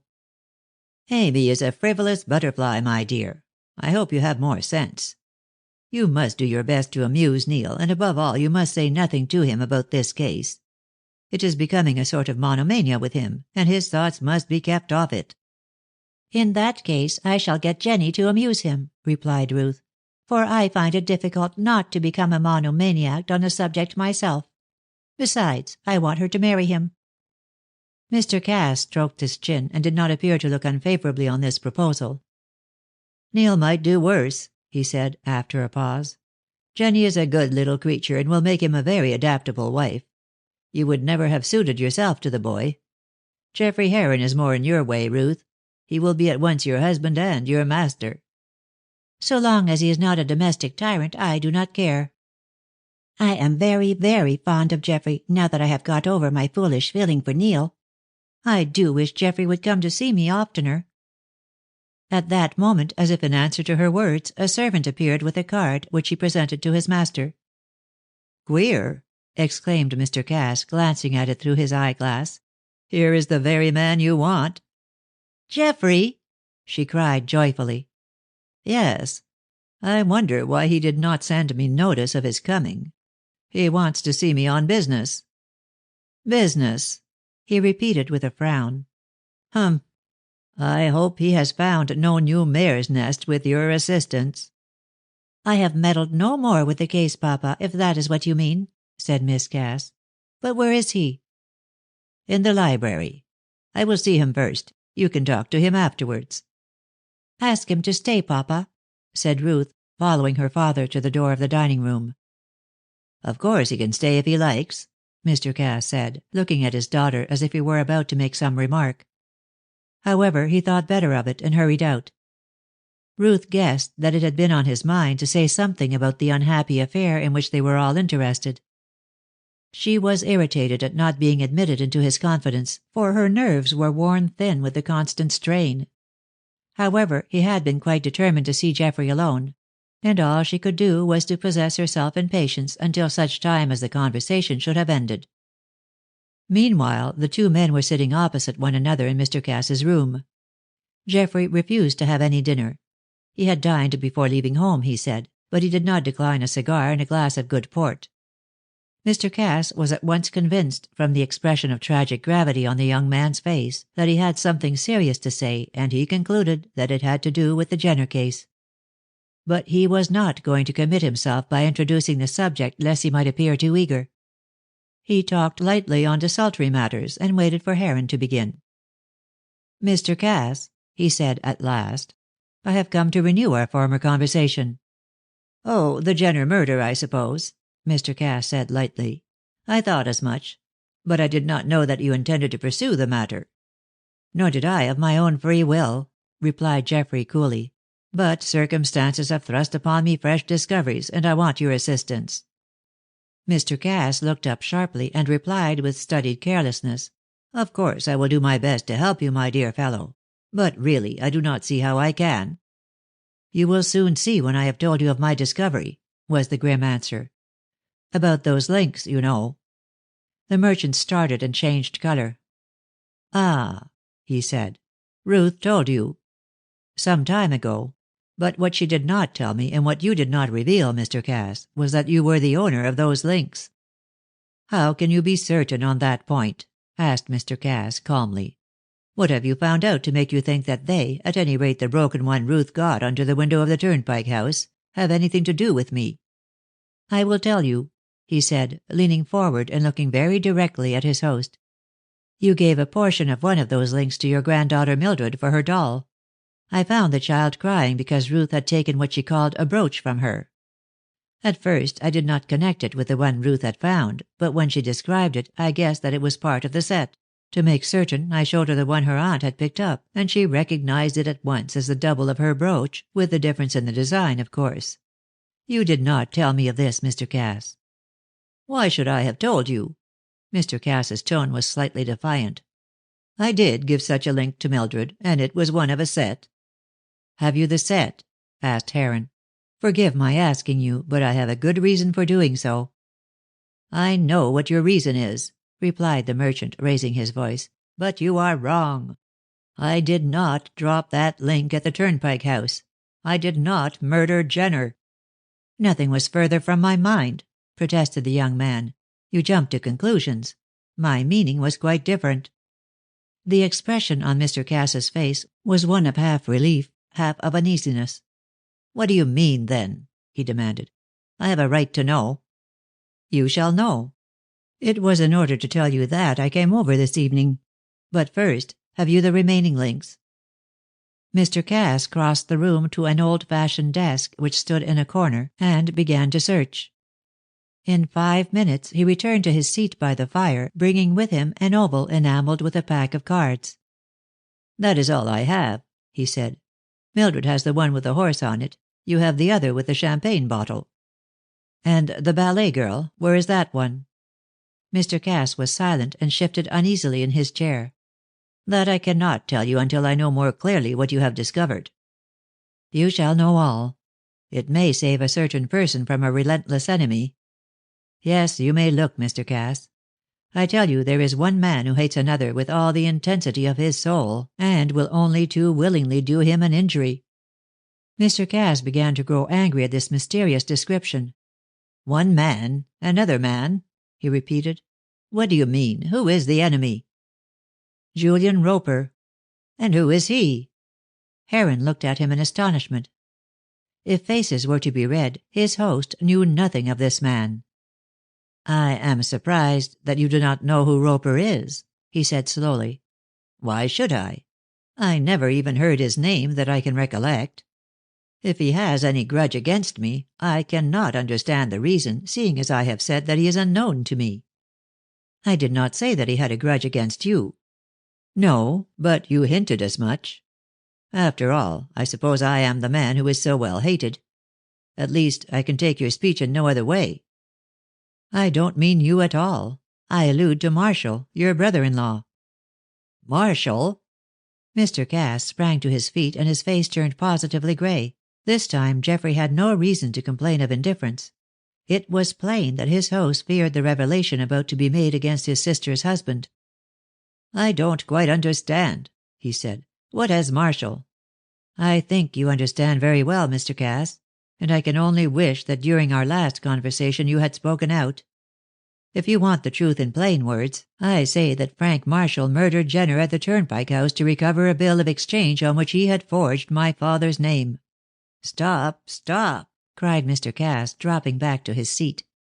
What grounds have you? Such an accusation!" "Is it not true?" "Upon my word of honor, I cannot say." "I think you can, Mr. Cass. You know that Mrs. Jenner is innocent, and that Marshall is guilty." The merchant became vehement. "I cannot say that," he cried, dashing his fist on the table. "Because I don't know. I did suspect Marshall myself, on certain grounds. But I knew nothing of this bill. I could not fathom his motive. I was doubtful, and so I came to the conclusion that Mrs. Jenner was the guilty person. I would have told you all this before, Heron, but the honor of my family—" "I hope to be one of the family myself soon," Geoffrey said quietly. "And you cannot suppose that I am less anxious than you are to avoid a scandal. I must know the truth now at all costs." "You shall know everything I can tell you. Oh, heavens! If it should be so, if he should be guilty! I could never be sure, never. Or I would have taken steps to get that unfortunate woman released. I did not want her to suffer. In some way, without incriminating Marshall, I would have managed it, if only I had been sure. But this bill— that was his motive, and I never knew. He did not tell me that. As to Roper, I can assure you that this is the first time to my knowledge that I have heard his name." "Yet he discounted the bill. It was in his office that Jenner was employed after he had failed on the stage." "I took no interest in the man after I had dismissed him. I never even heard his employer's name. He stole the bill, I suppose. Ah, yes, I begin to understand. And he came down here to blackmail Marshall. Quite so. Great heavens! Can he be guilty after all? I'll have the truth out of him at all costs." "That is the difficult part of it," Geoffrey said with a flush. "I can make Marshall speak out, but I dread his confession. By rights we should give him up to the law, and yet the disgrace, We must get at the truth first. Afterwards we can decide how to get the woman released, and how to punish my wretched brother-in-law. Tell me what proof you have against him." Heron produced his pocketbook, and took therefrom the bill of exchange, which he gave to Mr. Cass. He started as though a snake had stung him. "Forged?" he asked, placing his finger on the signature of Geoffrey Heron. Then, on a nod from that young man, he added, "Did you find this among your father's papers?" "No, that is impossible. Jenner must have had it on the night he was murdered. Yet if Marshall killed him to get possession of it, how came it into your hands?" "Because Marshall lost the fruits of his wickedness. He never gained possession of this bill. Jenner was too clever for him. It seems, as I learned from Mrs. Jenner, that she left him alone while she put her child to bed. During that time he, fearing no doubt lest Marshall should try and recover it, sewed it up in the body of a toy horse with which his boy had been playing. Neil sent the horse to George Chisel, your grandson, and he, as children will, cut up the animal." Miss Braun saw this paper among the stuffing and gave it to me. Does she know? Has she said? She knows nothing of the connection of this with the murder, and she has said nothing, for I made her give me her word that she would not. No one but you and she are aware of its existence." "Roper? What of Roper?" "He knows nothing about it. If you knew how he hated Marshall, you would be glad that he is ignorant, for he would certainly prosecute if he got hold of this paper." "I doubt if he could now, seeing that your father, who alone could give evidence as to the falsity of the signature, is dead. But why does he hate Marshall so bitterly?" "Well, it appears that Roper had a daughter who fell in love with him. She would have married him, and he had given her every reason to believe that he would. But, of course, he stopped at that, and she died of a broken heart. I don't think there was anything scandalous about the affair, nothing worse than the playing fast and loose with the affections of the unhappy girl." "He always was a scoundrel. I paid him a large sum to leave my firm, as I feared he would do something criminal some day.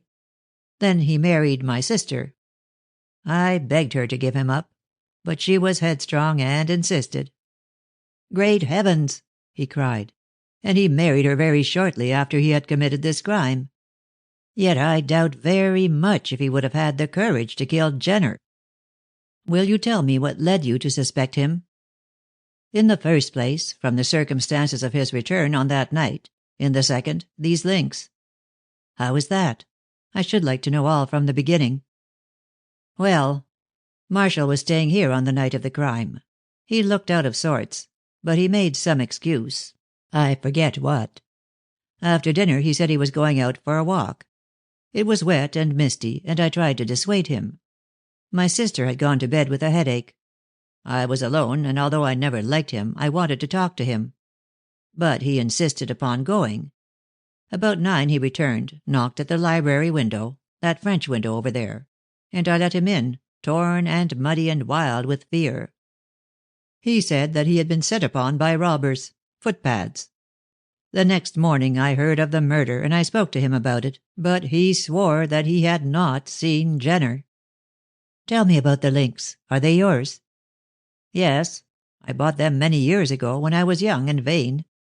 Marshall saw them and took a great fancy to them. So I gave him the set. And now—" Mr. Cass clenched his hands. "I fear, if he got his deserts, that they would hang him."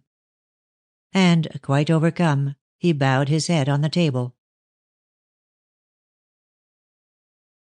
Chapters 21 and 22. Chapter 21. Ruth is comforted. Presently Mr. Cass raised his head and looked at Geoffrey with such a woebegone expression that the young man started. It seemed as if the merchant had grown suddenly old. Lines appeared on his face which had never been there before. His eyes were sunken, and his shoulders had bowed themselves as though the whole weight of his misery had been placed upon them. The transformation was at once startling and painful. "Don't take it so much to heart," said Heron. "After all, we may both be wrong about Marshall." "I hope so. I trust so," was the hoarse reply. "But if he is guilty, what am I to think of myself? I had a suspicion, on the grounds of which I have told you, yet here I have allowed an innocent woman to spend all these years in jail, when that scoundrel should have been in her place. As to that, you could hardly have accused your sister's husband." "He was not married to her at the time. If I had insisted upon an explanation that night, when he came in torn and dirty at yonder window, I might have prevented the marriage. I do not think that even the mad love that Inez had for him would have stood such a test. But Mrs. Jenner held her tongue when she should have spoken out, so I had no clue." "Even if she had spoken out, she could have done nothing." "She was silent because she fancied that Neil in his madness had killed his father. She never suspected Marshall. But retrospection can do no good. The thing is done, and what we have to consider now is how best to get out of it.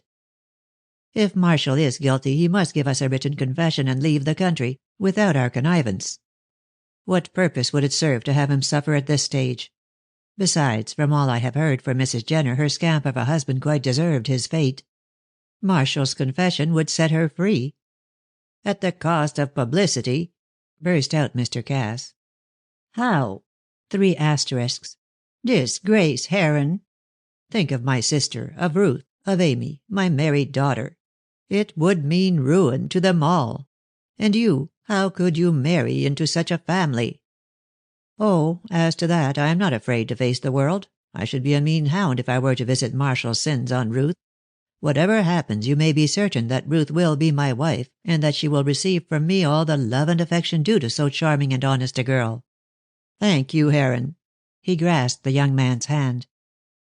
"But," exclaimed the younger man, "as to Marshall, when we know the truth for certain we will decide how to act. Above all, we must not be in a hurry. You say you gave the links to him." "I did. And what is more, he wore them on that night. I remember his calling my attention to them at dinner." "Humph. Then he alone could have lost that one at the Turnpike House. I suppose you did not notice if one was missing from his cuff when he came into this room?" "No, I never gave the matter a thought. There was no reason why I should. I believed that he had been attacked by gypsies. You know how many there are always about these lonely roads. An assault of that nature would have been quite enough to account for the mud on his clothes and their torn condition. I never thought he had met Jenner." "Was there bad blood between them?" "Well, I am not quite sure. It seems that Marshall had persecuted Mrs. Jenner with his attentions, but her husband was not of the sort to take any trouble about that. He and Marshall had been boon companions for a long time. Whether they parted on account of some row, I don't know. But one thing is clear, that Jenner saw Marshall again when Marshall called on Julian Roper to discount that bill, and finding that it was a forgery, stole it to come down here and blackmail his former friend." "How could he find out that it was a forgery?" "Oh, very easily. Roper might have talked, or Jenner might have listened. At all events, he knew the truth. I suppose they met that night at the Turnpike House." "No," said Heron, suddenly recollecting his conversation with the dead man's widow. "Jenner had seen Marshall before he came to the Turnpike House. Of course, Marshall might have followed him and watched him through the window, then seeing the pocketbook, which he supposed would contain the bill, he might have killed him and cleared off. But this Marshall must tell us. That's if he can be made to tell." "I'll force it out of him," Mr. Cass said grimly. "Those sleeve links, for instance. He has to explain how he came to lose one at the Turnpike House. I remember after Marshall went away from here the housemaid brought me the pair enameled with the pack of cards and the horse, which she said Mr. Marshall had left in his room. I thought he must be tired of them, and that he had probably taken the other pair with him by mistake. So I put those he had left into my desk, and I thought no more about it. When Mildred wanted a brooch for her doll, I separated them and gave one to the child, the one with the horse. The one with the pack of cards I left on my table, intending to give it to Ethel." "I have the champagne bottle link which was dropped under the window," Geoffrey said. "Now, what has become of the other one, the ballet girl?" "No doubt that also will be found at the Turnpike House," said Mr. Cass. "I must tell you that the fastening of the links was somewhat worn, and that a slight tug would have broken them. In putting his arm through the window to grasp the knife, which Mrs. Jenner says was on the table, I dare say Marshall's cuff caught in a nail and the links were torn apart. Both would have fallen to the ground. One has been found, the other no doubt is still on the ground." "In that case we must make a search tomorrow," said Geoffrey, rising. "No, we must see Marshall first," Mr. Cass said very decidedly. "I would go over with you tonight, but that would make Inez suspicious. I do not want her to know anything of all this. And after all, we may be mistaken. But he must give us an explanation. I will write a note to him this evening and ask him to come over tomorrow. You call here, Heron, at 11 o'clock, and we will force the truth out of him." "Very well. I think that would be the best.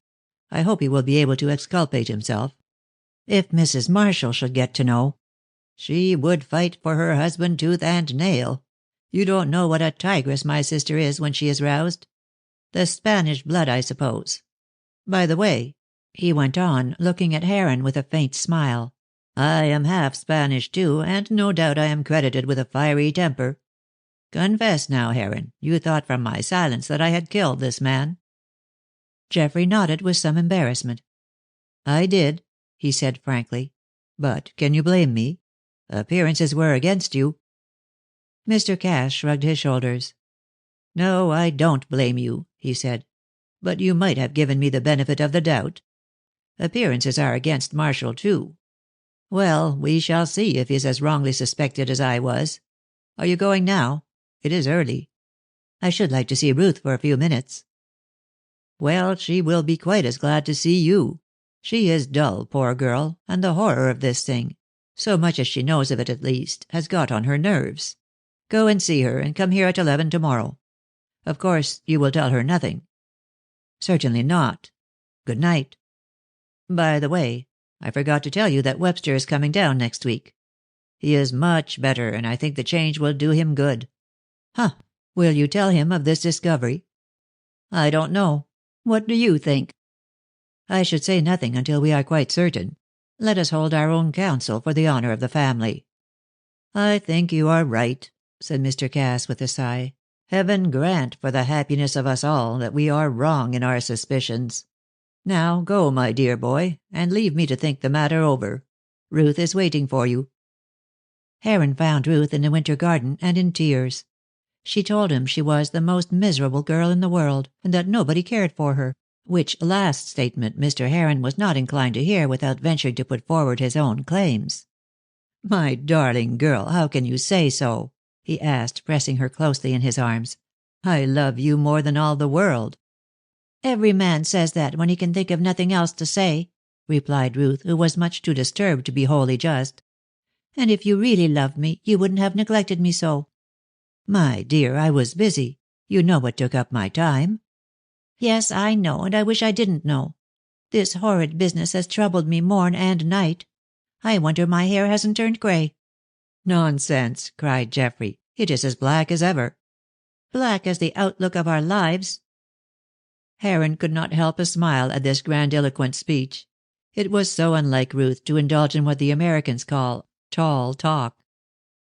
Leave the wretched affair alone, dear, he said, kissing her. You need not trouble your pretty head any more about it. But I must, she insisted. If my suspicions are not set at rest, I shall go mad. And the worst of it is, I have promised my father to tell you nothing. If I could only speak freely to you, it would ease my mind. Then ease it and speak freely, Ruth. Oh, you need not shake your head. I know what you are talking about. Those sleeve links. Yes, that is it, she cried hysterically. I have nearly killed myself with anxiety over the whole thing. Oh, what a wicked girl I am. No, my dear, only a very foolish girl. But you can set your mind at rest once and for all. Your father is perfectly innocent of what you impute to him. He had nothing to do with the crime, and he believed in all good faith that Mrs. Jenner was the guilty person. Ruth rose to her feet, and a smile of relief dispelled her tears. Oh, how delighted I am, she said excitedly. I shan't worry any more. Oh, how thankful I am. What a weight is off my mind. But why didn't he tell me before? He had his reasons which he has explained to me. They need not trouble you, my dear. I think you had better put the whole affair out of your mind. I will, now that Papa is free from the stigma. He does not know that I thought he was seriously mixed up in the case. He would never forgive me if he did. Don't ever tell him, Geoffrey. No, I won't. Now don't worry any more. But, Geoffrey, if Mrs. Jenner is not guilty, who is? Ah, we must find that out, replied Heron, thinking it best not to reveal anything about Mr. Marshall, an explanation which would only have caused fresh trouble. If you are wise, Ruth, you will leave the matter alone. I intend to, she said. But there is one thing I want to tell you, Geoffrey. Job Lovell. Who is he? The gypsy. Didn't I tell you about him? Yes, I think you did say something about having met him at the Turnpike House. Well, what has he been doing? Nothing, except that he has taken up his abode at the Turnpike House. Like his impudence, cried the young man. Why, that house is mine, and if he wanted to live in the wretched hovel, he should have come to me. Besides, I do not wish anyone to live in that shamble. I intend to have it pulled down, and so get rid of all the legends which haunt the neighborhood. I wish you would pull it down. It is an ill-omened place, a blot on the landscape. And the sooner it is removed, the better it will be for the countryside.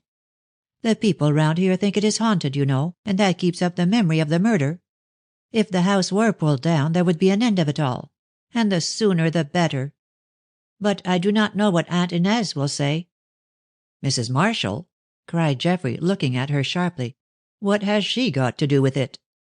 "That is what I want to tell you. It seems that Aunt Inez has taken an interest in Job. She suggested that he should patch up the house and live in it. She has arranged to allow him so much a week to live on." "Huh! That is strange. Mrs. Marshall is not usually so philanthropic." "That's exactly what I thought. And that made me think that Papa had something to do with the murder, and that Aunt Inez was shielding him." "Shielding him? How?" "By assisting Job. I went to see him the other day, and I found Aunt Inez there. She was very angry with me for having gone. I saw Job afterwards, and he would tell me nothing, but he hinted at a secret between him and Aunt Inez. Now I think—" "Don't think anything about it," Heron said, with a forced laugh. "Your aunt is getting charitable in her old age. Believe me, there is nothing between her and the gypsy, relative to the murder, whatever he may say." "But he talked, Geoffrey." "I dare say. I wonder he did not threaten. I will hear this for myself, and if he knows anything, which I very much doubt, I will get it out of him. My dear, how can you think your aunt knows anything about the matter? Now, Ruth, you must promise me to leave it all alone and think no more about it." "Very well," she said, with unusual meekness. "Then you don't think Aunt Inez has anything to do? Any knowledge, I mean?" "I am quite sure she has not. She is kind to Job out of pure charity. Now I must say good night, and once more, don't worry." But as he drove home he came to the conclusion that Mrs. Marshall's kindness to the gypsy was meant, in some way, to shield her husband. "And that complicates matters," thought Heron. Chapter 22. At Bay. On the following morning Geoffrey arrived precisely at the time appointed by Mr. Cass, and was shown at once into the library. His host was there alone; for Marshall, with his usual want of punctuality, had not yet appeared. Geoffrey was informed of the sudden change in Ruth. "Your visit did her good last night," said her father with a smile. "I told her not to worry herself, that all was quite right, and she seemed comforted. But she told me something which seems to hint that Mrs. Marshall knows of her husband's guilt." And he repeated Ruth's tale about the gypsy, and Mrs. Marshall's kindness to him. Her extraordinary kindness, he termed it. Mr. Cass listened attentively, but shook his head. "I don't agree with you," he said. "You do not know Inez as I do." While they were still speaking, in whispers like two guilty people, Marshall bustled into the room in what he would have called his breezy fashion. In reality his manner was simply aggressive and noisy, but it gave him the air of being, what he wanted to be thought, a creature too guileless and unconventional to conceal his feelings. "Good day, Cass," he cried loudly to his former partner, and nodding to Heron. "Well, here I am. What's the matter? Got into any trouble?" "No, I have not got into any trouble," was Mr. Cass's emphatic reply. "This boy, then?" and Marshall turned smilingly to Geoffrey, upon whom he looked as a possible member of the family. "You're in trouble, eh? Ah, well, young men will be young men." "I am sure you speak from experience, Marshall," said Mr. Cass, while Heron contented himself with a shake of the head. "But there is nothing wrong with Heron." "Very glad, I'm sure," Marshall said insolently. It seemed as though he scented some trouble in the air, and thought to meet it with bluff. As yet he had not the faintest idea that the coming conversation was to be serious for him personally. "Well," he went on, "as you are all right, and Heron is a good boy, why have you asked me to come over?" "Can't you guess?" asked Geoffrey, angered by the man's manner. He lifted his eyebrows. "No," he said tranquilly, "I really am at a loss to understand why—" "Cast your thoughts back 12 years," interrupted Mr. Cass sharply, "and then perhaps you will understand why." "What do you mean?" asked his brother-in-law, a thrill running through him. He saw now that this was going to be serious for him. "Do you remember the night when you came in at yonder window, muddy and ragged," Mr. Cass said slowly, "when you told me a lie, that you had been attacked by footpads and—" "It was no lie." cried the man, moistening his dry lips. "I told you what had actually happened." "Oh, no, you didn't. For instance, you never told me that you had seen Jenner." He uttered a faint cry, and flung himself back in his chair with a startled look. "I did not see Jenner," he said. "Nor did you tell me that you had been at the Turnpike House," continued Mr. Cass, not noticing the interruption. "That I deny. I was not near the Turnpike House." With a look of scorn, Mr. Cass picked up an object which was lying on the table and held it out. "Do you know what this is?" "A piece of gold, so far as I can see. What is that to me?" "Evidence that you were at the Turnpike House on that night." "I tell you I was not there," he cried desperately. "Oh, don't trouble yourself to tell lies," Mr. Cass said wearily. "They will avail you nothing in the end. Since you do not choose to recognize this object, let me tell you that it is a part of the set of links I gave you shortly before that murder." "Links? I only wore them once." "I know you did, and on that night. You lost one pair and left the other in your bedroom, where they were found by the housemaid and returned to me. You would have been better advised had you destroyed them, Marshall." "Why should I have destroyed them? I lost one pair, it is true. The catch between the ovals was worn, and the links broke." "Not of their own accord," Mr. Cass said quickly. "Your cuff caught on a nail when you put your arm through the window to kill Jenner." Marshall uttered a loud cry and started to his feet, his face crimson with rage, and shaking with what looked very much like terror. "I deny that," he cried. "I deny that I was at the Turnpike House. That I killed—" "This link was found under the window," interrupted Mr. Cass. "The man who wore it was the man who killed Jenner. You are the man." "I killed Jenner? It is a lie." Marshall continued to stare at the piece of gold which his brother-in-law continued to hold up as though he were fascinated. He drew his hand across his brow as he uttered his denial in a weak voice, and seemed to be trying to recall something. "Why should I have killed him?" he asked. It was now Heron's turn. He drew from his pocket the bill of exchange. "Perhaps this will supply the motive," he said coldly. "This forgery, discounted by Julian Roper." With a face now positively purple and eyes almost staring out of his head, Marshall craned forward his head to look at the fatal evidence of his past. He recognized it only too well. For years he had been dreading this moment, and now that it had arrived the sight of the document proved too much for him. With a strangled cry, he tugged at his collar, then fell like a log on the floor. The strong man, the guilty man, had fainted. And neither Mr. Cass nor Heron were moved by the catastrophe. It was to them decisive evidence of his guilt; and when they recalled the lifelong imprisonment of Mrs. Jenner they could find no pity in their hearts for the detected rogue. Rather, they were full of pity for those unhappy people with whom he was connected by marriage. Nothing in their eyes could expiate his guilt. "It would be better if he died now," said Mr. Cass as he watched Heron loosen his collar and dash cold water on his face. "Pardon me, not at all," replied the younger man, looking up for a moment. "If he died now there would be no confession." In the end they brought him round and placed him again in his chair, a pitiable object with his damp hair, his loosened collar, and the imploring look in his eyes.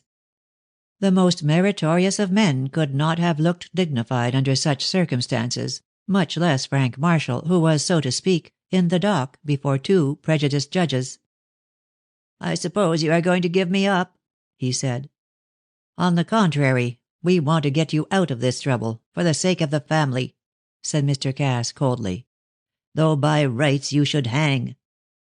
"They don't hang for forgery," stammered the wretched creature, arranging his collar. "Pshaw! I am not speaking of the minor crime, but of the greater. It was you who murdered Jenner." "I did not. I swear I did not."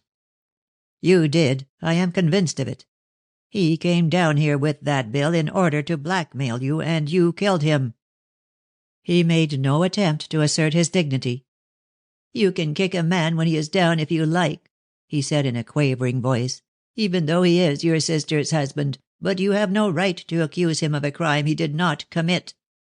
I tell you I forged that bill, but I did not kill the man." "You knew that he was in the neighborhood?"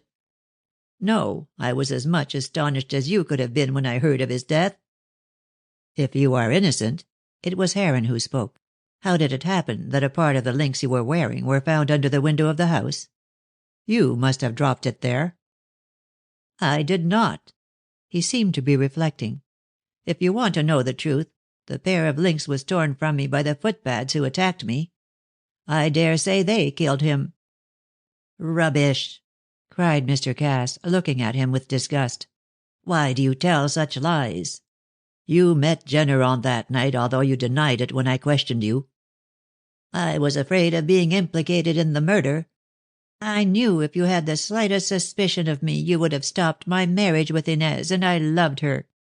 "You loved her money, you mean." "Well, then, I loved her money," Marshall cried violently. "I was on the brink of ruin, and it was only her that stood between me and the streets.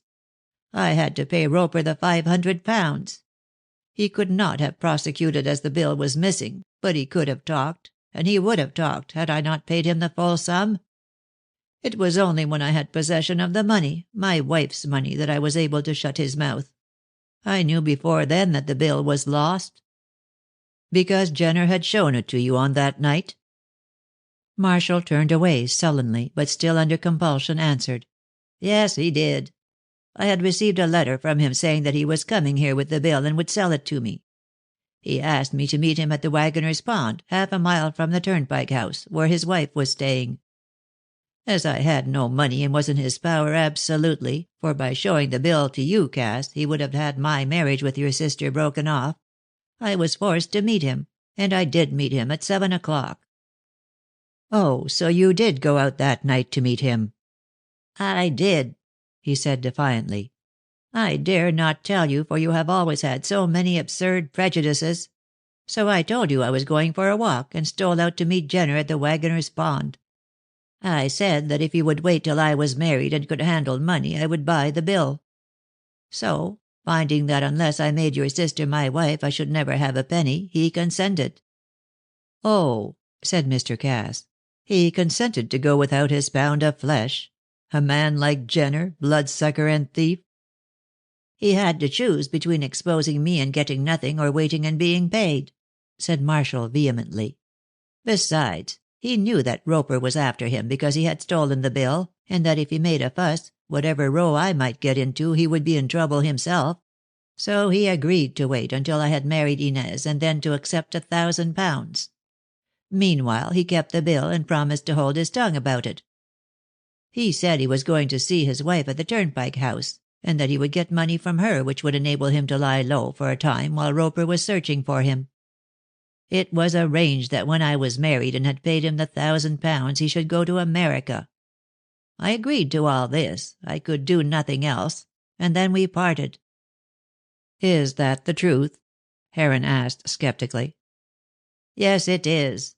You can believe or disbelieve it as you like. I left him by the Waggoner's Pond, and that was the last I saw of him alive or dead. On my way back to the house I was attacked by some tramps who took my watch.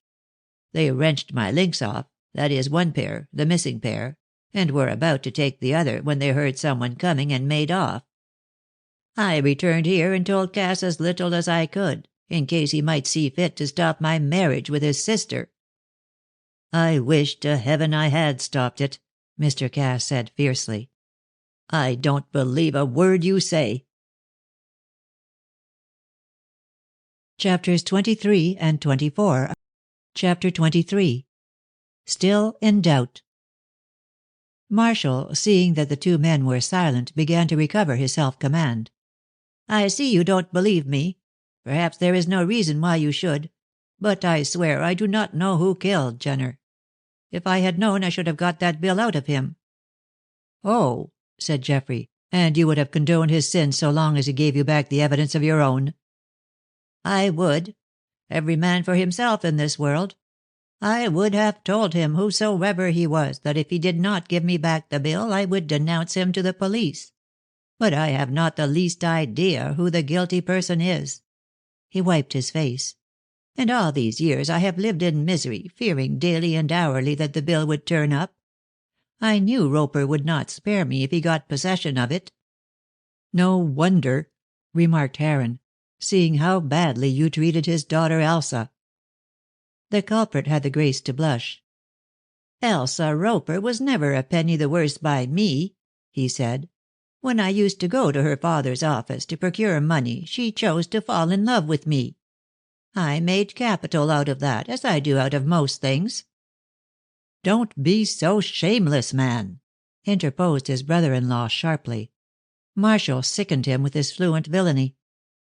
"Oh, you were always a Puritan," sneered Marshall. "However, that is neither here nor there. I let the girl believe that I cared for her in order to get her father to part with his money, but I never intended to marry her." "And she died of a broken heart," put in Heron. "So the old man says. As though a woman ever died of such a thing. She caught a chill and was carried off because she was not sufficiently well nourished. That is the truth, although old Roper prefers to put it down to me. If he had fed her better she would be alive now. But he chose to think I killed her, and would do me a serious injury if he could. I am glad the bill did not fall into his hands. Where did you get it?" he asked, turning to Geoffrey. "Or if you can tell me the name of the person who had it, I can tell you who was the assassin of Jenner." "Oh, it is quite true. Jenner showed me the bill that night by the Wagoner's Pond. I would have taken it by force, but he was stronger than I. There was no chance of my getting the better of him. But I noticed that he took it out of a red pocket-book.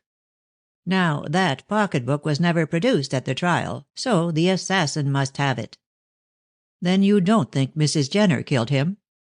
"She? She wouldn't have killed a fly. No, she did not kill him. If she had, that red pocket-book would have been produced in court. I have been living in fear ever since, wondering who had it, though I always intended to make use of the murder, should the assassin have tried to blackmail me." "Who did you get the bill from, Heron?" "I did not get it from anyone. Jenner evidently thought that you might come after him to steal it, so according to his wife, he sewed it up in the body of a toy horse with which his child had been playing. Lately, Neil wished to give this toy to George Chisel, so it came into Ruth's possession. The boy cut it open, and Miss Braun found the bill. She gave it to me, and I at once saw Roper about it. Besides, I read up my father's diary and found that his name had been forged." "Did he know that I had done it?" "Yes. Roper called on him to tell him so. If my father had not died, Mr. Marshall, you would have found yourself in prison for forgery." "No, I should not. You forget that Jenner stole the bill. No one could have prosecuted me without producing the document. I know enough law for that. Besides, I had paid the money to Roper, and that I did only to avoid a scandal. Does Ruth know about this, or Miss Braun, or George?" "They know nothing," replied Mr. Cass. "Ruth does not even know of the existence of this bill. George is but a child, and took no notice of it. As for Miss Braun, she thinks the signature is all right. She will hold her tongue. Oh, you are quite safe so far. But this murder! I feel certain that you committed it. No one else could have had so powerful a motive." "Still, someone else might have had a motive for all that. I am sure Mrs. Jenner is innocent. But her husband had lots of enemies, and many would gladly have done it, could they have escaped the consequences. The only thing that puzzles me is the disappearance of the red pocket-book. I understand all about the bill now. It could not have been made use of. Well, the whole affair is a mystery, but all I can say is that I did not kill the man. I knew if it came to the pinch I could always prove that." "It has come to the pinch now," said Mr. Cass sternly. "Prove your innocence if you can. For my part, I believe you are guilty." "More fool you," was the retort. "On that night, if you remember, we had dinner at 6. A light dinner, dished up in a hurry. Your wife had to go to London. You told her you would have some supper at 9, did you not?" "Yes, I remember something of that," said Mr. Cass, after a pause. "Was I not in to supper?" "Yes, you were. I remember that too." "And supper was at 9. Yes, it was ordered for 9, and I postponed it till past because I did not feel hungry. I was here when you gave the order because you asked me whether I would prefer supper at once or wait. That is true enough. Well? Well, if you will look again into the evidence given at the trial of that unfortunate woman, you will find that the doctor said that Jenner had been killed at 9 o'clock. Therefore it could not have been I who struck the blow. By your own showing, I was with you at the time. Now, am I innocent or guilty?" Mr. Cass looked at Geoffrey. "All this is true enough," he said quietly. "I begin to believe that you did not do it after all. If you can be so honest as to admit that I was in this room at 9 o'clock, I could not have killed Jenner, who was at that very time being murdered by some unknown person 4 miles away. I am a forger, I admit that. But," here he became finely scornful, "I am not a murderer. Foolish I may have been. Wicked I never was." The two listeners gazed at each other in amazement. Then Marshall went on. "Now I know where the bill is, I feel relieved," he said, and his self-pity was almost pathetic. "I can sleep in peace, more especially when it has been destroyed." As he spoke, he advanced his hand towards the table with the intention of taking the paper. Mr. Cass anticipated him, and snatched the incriminating document away. "No, Marshall," he said, putting it in his pocket. "I keep this. You are too dangerous a man to be allowed to go your own way. I use this bill as a whip to manage you. Behave yourself and act a decent part for the remainder of your life, and no one shall ever know of this. But try any of your tricks, and you will be laid by the heels." "Do you call this honorable?" blustered Marshall. "I call it caution. You are quite safe with me, and I am sure our friend Heron will say nothing." "Certainly. I shall be guided entirely by Mr. Cass." "But Roper might get hold of it, and then I should be lost." "Roper will not get hold of it. I keep it, Marshall. It is for your wife's sake only that I am thus lenient. So far as you are concerned, nothing would give me greater pleasure than to see you suffering a just punishment. You are the most unblushing scoundrel I have ever seen." "You had better look out, Cass," said Marshall, threateningly. "I can make you pay dearly for these insults." "Can any person possibly insult you?" sneered Mr. Cass. "Do what you like, but remember," he touched his breast pocket, "I will exact payment. Now you know. As for the rest, I don't want you in my house again, but as that might provoke remark on the part of Inez and lead to an explanation, I will permit you to call occasionally. But I hope your visits will be rare. Were I in your place, I should go abroad. Now you can go." The man was livid with rage. He was evidently inclined to make trouble. He knew that he could go pretty far, for only the direst extremity would force Mr. Cass into creating a scandal by producing the bill. But he could find nothing to say in face of the threat held over him; and cowed by the looks of the two men, he finally sneaked out of the room. Then he left the house, but he had recovered himself sufficiently to make a gay remark to Ruth and Jenny, whom he met returning from their walk. Truly the man was bad to the core. "Do you believe him?" asked Heron, when they were alone. "Yes, what he says is perfectly correct.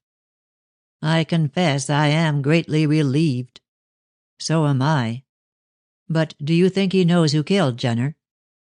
"He might, but that we shall never get out of him. On the other hand, I am inclined to think he does not know, for believing the assassin to have had the bill, he would have made an attempt to get it from him. But what is to be done next? Mrs. Jenner is still in jail and ill."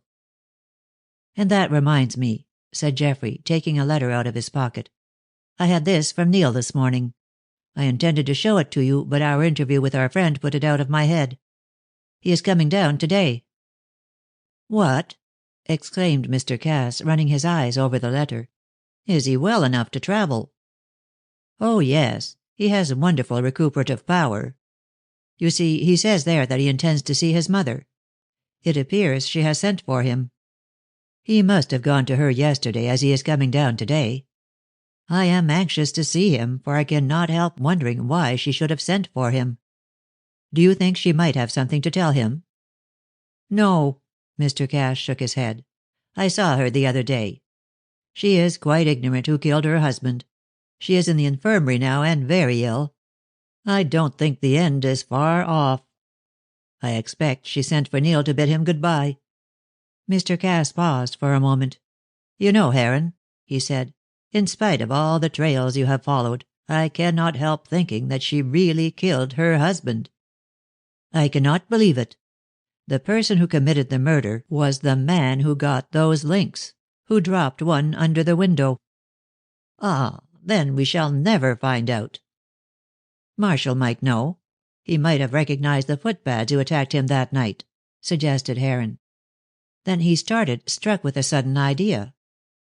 "By the way, is it possible that the gypsy Job was one of them? That would explain how he comes to be so intimate with your sister." "I don't see that," remarked Mr. Cass with a frown. "If she knew that Job had attacked her husband and had afterwards murdered Jenner, he would receive but short shrift from the hands of Inez. She is no sentimentalist." "But don't you see," persisted Geoffrey, "she may think that he has the bill. She may be keeping her knowledge of the murder quiet so that Job may not produce the document and incriminate her husband." "Inez knows nothing about the bill. You heard what her husband said." "He is such a liar," cried Heron in disgust. "Nevertheless, I believe on this occasion he spoke the truth. I cannot believe that my sister, in spite of her love for that reptile, would go as far as to grovel to a gypsy and shield a murderer. No, the gypsy might have been one of those who attacked Marshall on that night, but I do not believe that he killed Jenner. Don't trouble any more about the matter, Heron. We have done all we could with no result. Besides, Mrs. Jenner, poor soul, will soon be released from her unjust imprisonment. If indeed it be unjust, death will set her free." "What about Neil and his wish to see his mother cleared?" "We shall see what he says about that," replied Mr. Cass, closing the subject in a more peremptory manner than was usual with him. The same afternoon Neil Webster arrived at Hollyoaks, looking a shadow of his former self, pale and fragile and very downcast. Ruth and Jenny both gave him a cordial welcome, and neither his host nor Geoffrey Heron were lacking in heartiness. But all the kindness and attention he received served only to make the young man more melancholy. Observing this, and knowing that he had seen his mother, Mr. Cass took the first opportunity to draw him into the library. It might be that Mrs. Jenner had told the poor fellow something. It appeared that she had. "Yes, I saw her," Neil said in reply to Mr. Cass's question. "She is dying. I have seen her for the last time. She cannot live many days now. Indeed, I wanted to stay beside her till the end, but she would not hear of it. She said that I was to go away and remember always that she had loved me. For the rest, I was to put her out of my mind and live as good a life as I could. Then she kissed me, and we parted." "Is that all?" "That is all. Except that she has commanded me to stop searching for the real assassin of my father." "Did she say that?" "Yes.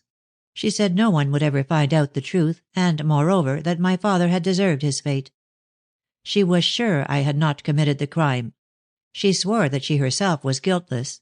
But she said that it was quite impossible that the truth should ever come to light." "Do you think she knows the truth, Neil?" "No, I am sure she does not. She said if she did she would have told me, if only to put my mind at rest. But she knows nothing. Poor mother!" "And what do you intend to do?" "Obey her commands," said Neil. "I shall search no more." Chapter 24. Another piece of evidence. Ruth let Miss Braun take entire possession of Neil. In spite of his languid ways, Webster was an interesting study to a woman. So Miss Cass found it a trifle dull, for Geoffrey had returned to his own place and did not come over to Hollyoaks quite so often as she thought he might have done. Yet she rarely intruded upon Jenny and Neil, but allowed them to drift into a companionship which she devoutly hoped would result in the closer tie of marriage.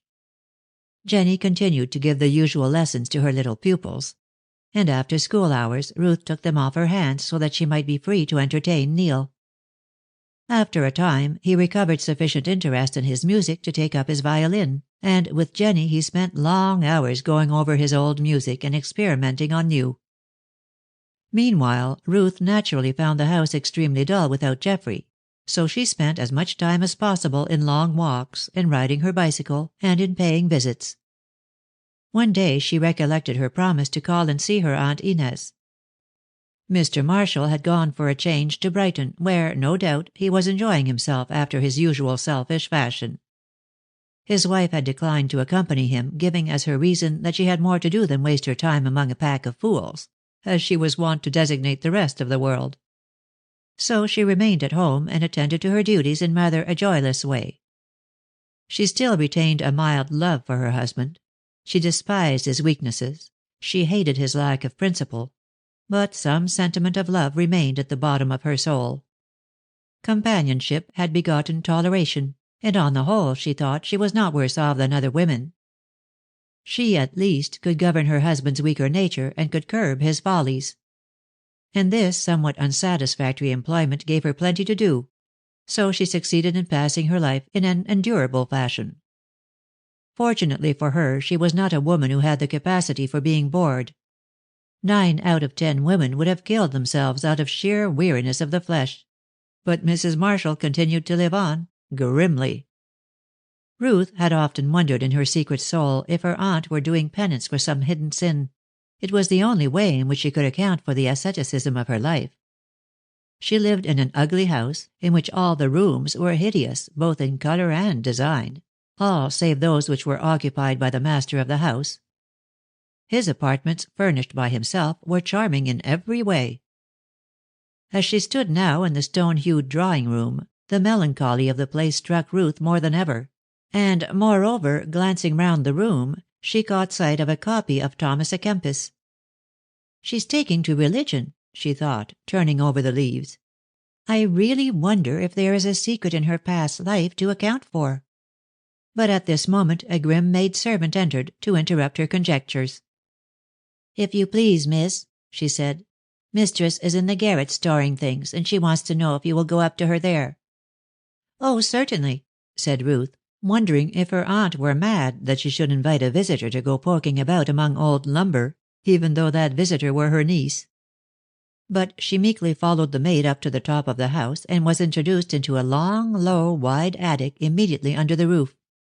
Here Aunt Inez, in a stone-colored dress, with a severe face, gave her an icy greeting. In spite of the summer warmth, the garret was chilly, and this, joined to her reception, made the girl shiver. "I am glad you have remembered me at last, Ruth," said Mrs. Marshall in her most metallic tones. "I was beginning to think you had forgotten me." "I found it difficult to leave the house, aunt. Neil Webster is there, and of course I have had to attend to him." "I heard the young man was back again," she said in a muffled voice, "and truly I wonder that my brother should have him in the house." "Why shouldn't he? Neil is a good fellow." "But his mother is not a good woman. She belongs to the criminal classes." "My dear aunt," cried Ruth, "I am sure the poor woman is more sinned against than sinning." "What do you know of her?" asked the good lady, turning a terrible eye on her niece. "Has your father—" "Yes, he has, and I found out a great deal for myself. I am sure Mrs. Jenner did not kill her husband."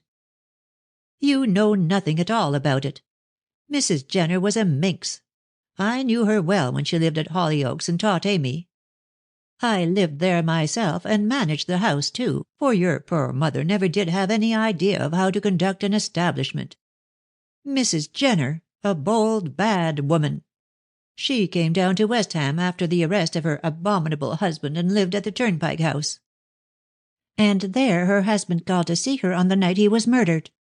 "On the night she murdered him," corrected Mrs. Marshall vehemently. "Will you be wiser than the law, Ruth?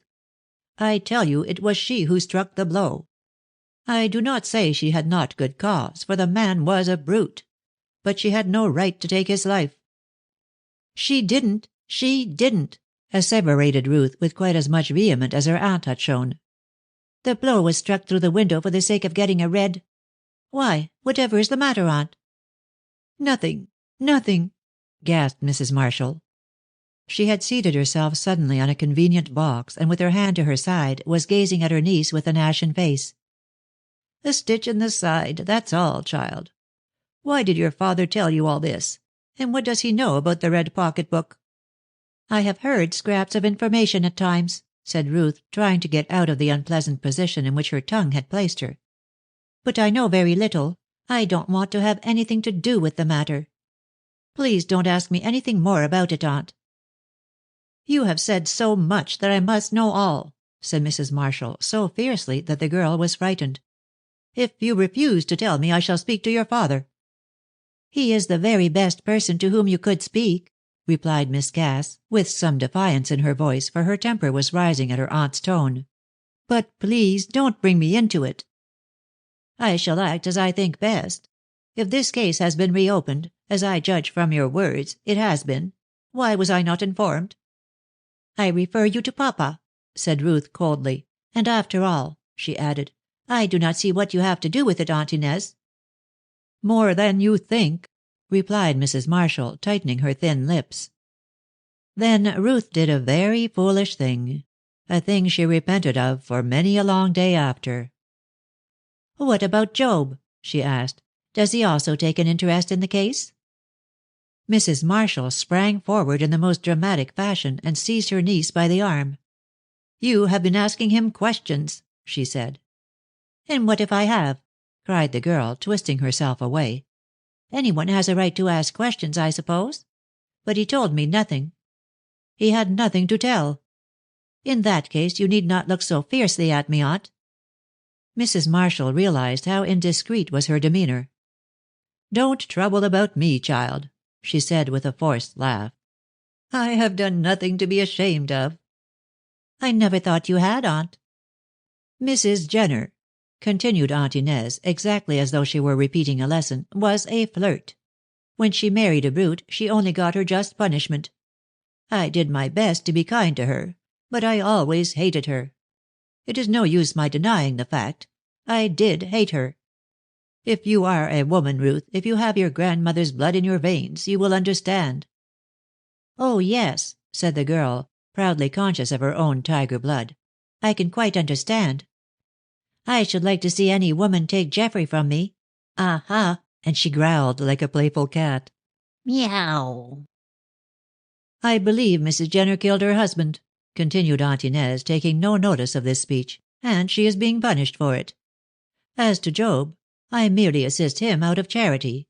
He knows nothing about the murder. It happened before he came to these parts. Now are you satisfied?"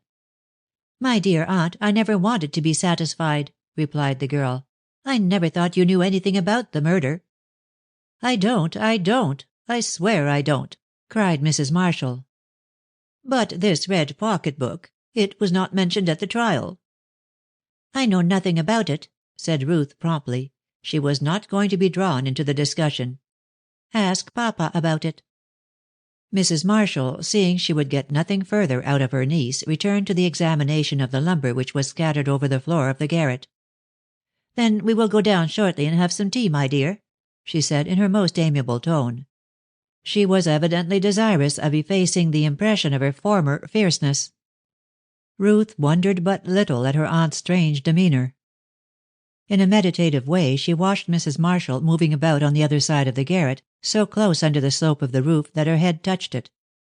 There were 2 windows, one at each end, but these were so dirty that the place was enveloped in a kind of brown twilight which had, at first, prevented the girl from seeing plainly. As her eyes grew more accustomed to the semi-gloom, she examined the lumber that was piled up on all sides. All the scum of the house had risen to the top and been left in this isolated attic. It was filled with the wreckage which will accumulate even in the most orderly houses. There were also ancient books, piles of newspapers, and such like things, huddled together pell-mell, and over all lay a thick grey dust. Suddenly, as Ruth, growing tired of waiting, shifted her position, the light from the window behind struck out a patch of red. Her eyes wandered mechanically towards the color. It was the red morocco binding of a narrow book which protruded from the heap. Hardly thinking what she was doing, the girl picked it up, and with the light from behind her strong upon it, she examined it minutely. Then her heart seemed to stand still, for it was a pocket-book, perhaps the very red pocket-book which had been stolen by Jenner's murderer, and of which they had been speaking only a few minutes before. Anxious to make quite certain as to this, Ruth slipped off the elastic strap and examined the discolored leaves. For the most part they were blank, but written on the front page was a name, and the name was Jenner. At the sight Ruth uttered a cry. Mrs. Marshall turned sharply. Chapters 25 and 26. Chapter 25. The Red Pocketbook. "What is the matter, child?" asked Mrs. Marshall sharply. But Ruth could not answer. She sat with the red pocketbook in her lap, gazing upon it as though it were a viper. Aunt Inez repeated her question impatiently, then, surprised at her niece's silence, she crossed the garret. Her eyes fell at once on the red book, and for a few seconds no word was spoken. Then, at last, Ruth made a remark, and made it in a hushed voice, as though she feared it might be heard by others than the frozen woman before her. "It was not produced at the trial," was what she said, looking at her aunt. Mrs. Marshall might have been a granite image for all the movement she made. Her face was like snow, her eyes fixed as though they were in a cataleptic state. And so she was, for the moment. Only when Ruth, who was the first to recover herself, made a motion to rise, did she shew any signs of life. She sighed deeply, and removed her eyes from the book. "I will show it to my father," said the girl, whereat her aunt changed suddenly into a creature of fire. She snatched at the pocket-book and had it in her grasp before Ruth could close her fingers upon it. "You will show it to no one," she said, thrusting it into her pocket. "I forbid you to say a word." "Tell me how it came to be here, and I will consider if it is right for me to be silent." "I will explain nothing. Girl, what demon brought you here and shewed you that book?" "I came up here to look for it. I have been searching for over an hour. You came in and found it in a few minutes. It is fate. Fate." "Aunt Inez." Ruth drew back until she was standing up against the wall. "You? Oh, no, you did not kill the man?" Mrs. Marshall shrugged her shoulders, her color and her courage coming back to her almost as she spoke. "You are at liberty to think so if you like. I will not contradict you. No, indeed, I have other things to do." "Will you contradict my father?" "I forbid you to tell your father of this." "I must. I will know the truth of this matter. There is an innocent woman in jail for—" "An innocent woman?" interrupted her aunt with contempt. "Oh, yes, very innocent." She paused and looked at Ruth. "Come downstairs," she said. "As you have found what I wanted, we need not remain here." "You knew that this book was hidden here?" "Yes, I have known it for years." "Why did you not produce it at the trial?" "That is my business." "How did it come into your possession?" "Ah, that I refuse to tell you. Think me guilty if you like. It is evident you want to smirch our family name. But I have had enough of this nonsense. You must hold your tongue." "To all persons save my father. I must tell him, and I will." "I forbid you." "It is no use your forbidding me. I tell my father. He has the honor of the family quite as at heart as you have, and he is the man to decide what should be done." "You will tell?" "Yes, I am going straight home to tell all." The eyes of the two women met, and for a moment there was a duel of wills. Then Ruth, with her more youthful fire, got the upper hand. Her aunt turned away. "You are bringing me into great danger," she said, "but have it your own way. Tell your father." "Aunt, you did not kill the man." "Think so if you like." Mrs. Marshall passed out of the garret. Ruth remained a moment to recover her self-control, which had been sorely shaken by this extraordinary conversation. Then she also went down the stairs to the inhabited portion of the house. Mrs. Marshall was not to be seen, and on inquiring of the servant, Ruth learnt that she had locked herself in her bedroom and refused to see anyone. In this dilemma there was nothing left for the girl but to go home, which she proceeded to do, feeling sick at heart. On the way to Hollyoaks a sudden thought struck her. Suppose her aunt was guilty? Suppose she had shut herself in her room to commit suicide? If she had not been almost at the gates of the park when this occurred to her, she would have run back. But the best thing she could do now was to see her father and implore him to go to Aunt Inez at once. She felt there was no time to be lost, and ran up the avenue as quickly as she could. The window of the library which opened onto the terrace was ajar, so taking this as a short-cut, she ran up the steps onto the terrace and flung herself into the room with a white and haggard face. "Ruth! What is the matter? Ruth!" cried Mr. Cass, and sprang forward just in time to catch her in his arms. For a minute or so she could not speak, but when speech did come the words poured out in a torrent. "Aunt Inez," she cried, "I went to see her. She was in the garret. There I found the red pocket-book, Jenner's book, which was stolen. She will not say if she killed him, yet she knew that the book was in the garret. Oh, see her at once, father, at once.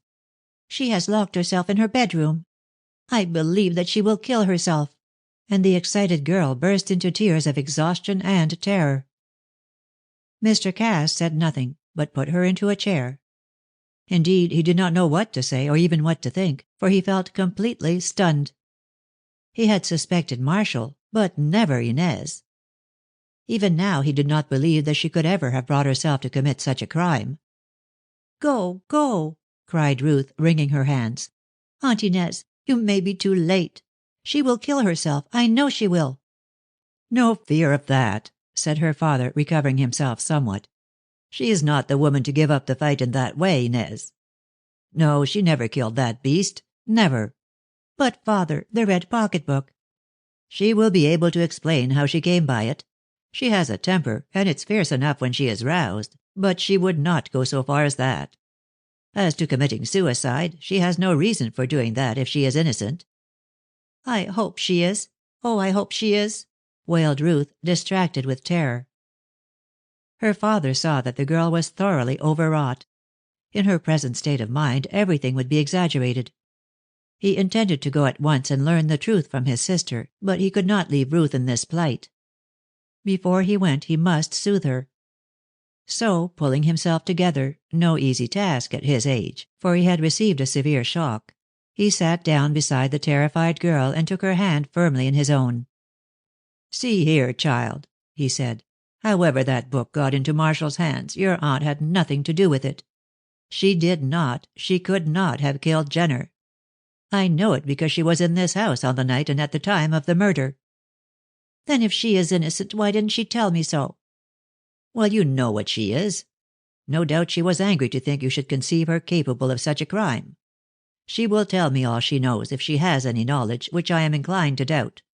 But I want you to understand, Ruth, that your aunt is innocent, and that her innocence can be proved by me. Under these circumstances she will not commit suicide, as you appear to think. I will go over and see her at once, and I shall doubtless have a reassuring report to give you when I return. But you must promise not to worry while I am away. And above all things, Ruth, do not tell anyone of this. There may be trouble." "I will say nothing, nothing," panted the girl, pressing her hands against her beating heart. "And indeed, father, I did not meddle with the matter again. The discovery was thrust upon me. You can trust me. Indeed you can." "And you will not make yourself ill with expecting the worst?" "No, no. I promise I will go to my room and lie down." "That's a good girl. And I will walk over at once." "Ride, ride. You don't know what may happen." "Nothing bad, at all events. Yes, I will ride. Now go to your room, dear, and leave me to attend to this." "Yes, father," she said faintly. She had the utmost belief in his capability of arranging the situation. "But kiss me before you go. I am rather frightened." "Believe me, there is no need for that," said Mr. Cass, with an attempt at a smile. "There is your kiss. Now go." Mr. Cass reviewed the whole situation as he rode over to his sister's house. He reflected that Marshall must have told his wife about the bill, for that and the book were, so to speak, inseparable. In a word, thought Mr. Cass, as he dismounted at the door and gave his horse to a groom, Marshall did not kill the man himself, but he knows who did. But I'll make Inez tell the truth in some way. This is no time to consider her feelings." Following the servant, he went into the stone-colored drawing-room and found his sister waiting to receive him. She was dressed in black, without a scrap of white to relieve her funereal aspect. "I did not expect you to come so soon, Sebastian," she said in her rich voice. "But I knew you would come sooner or later." "I could hardly help coming after what Ruth told me." Her brother was surprised at her composure. "What did she tell you?" "That the red pocketbook belonging to Jenner had been found by her in this house." "To be particular, the garret," said Mrs. Marshall, pointing to the table. "There it is." He looked at it with repugnance and touched it gingerly. Then he opened it, glanced at the name, and laid it down with a sigh. There was no doubt it had been Jenner's property, the name was clear enough. "How did it come into your possession?" he asked sharply. "That is not an easy question for me to answer." "Yet it can be answered, and must be answered." "How do you know that I will comply with your must?" she asked with scorn. "Oh, I know you are hard to drive, but in this case you must speak out. I have the means to make you, that is, if you have any regard for your husband." "You know how I love him, little as he deserves it. You are talking of the bill." "Oh, don't look so astonished. Frank told me of his conversation with you. It was by my advice that he went away." "Inez, is it possible you can love so base a creature?" Mrs. Marshall sighed. "To you, Sebastian, I will say things I will not say to any other person. Little as we love one another, still we are brother and sister. I know you would do much for me." "I would do anything for you, Inez. Blood is stronger than water, after all. And you can speak freely to me. Your honor is my honor. I can hold my tongue. Speak out freely," he repeated. "I will," she said, and gave him the kindest look that had been in her eyes for many a long year. "You know how madly in love I was with Frank when I married him. It was not love, it was infatuation. I believed him to be the most perfect and the most misunderstood man in the whole world. I blamed you for getting him out of the business, and I thought to repair your wrong by marrying him. Well, I did. And then what happened?" "I can guess. The scales fell from your eyes." "They did, within 6 months. For even then he deceived me. Yes, after all I had done for him. I had made him rich. But that comes later on in the story. Suffice it to say that I soon found out that I had married a faithless brute." "Why did you not get rid of him? I would have helped you." She cast a look around the dismal room and smiled strangely. "Because I had committed a sin. I came to look upon Frank as the cross laid upon me for the expiation of that sin."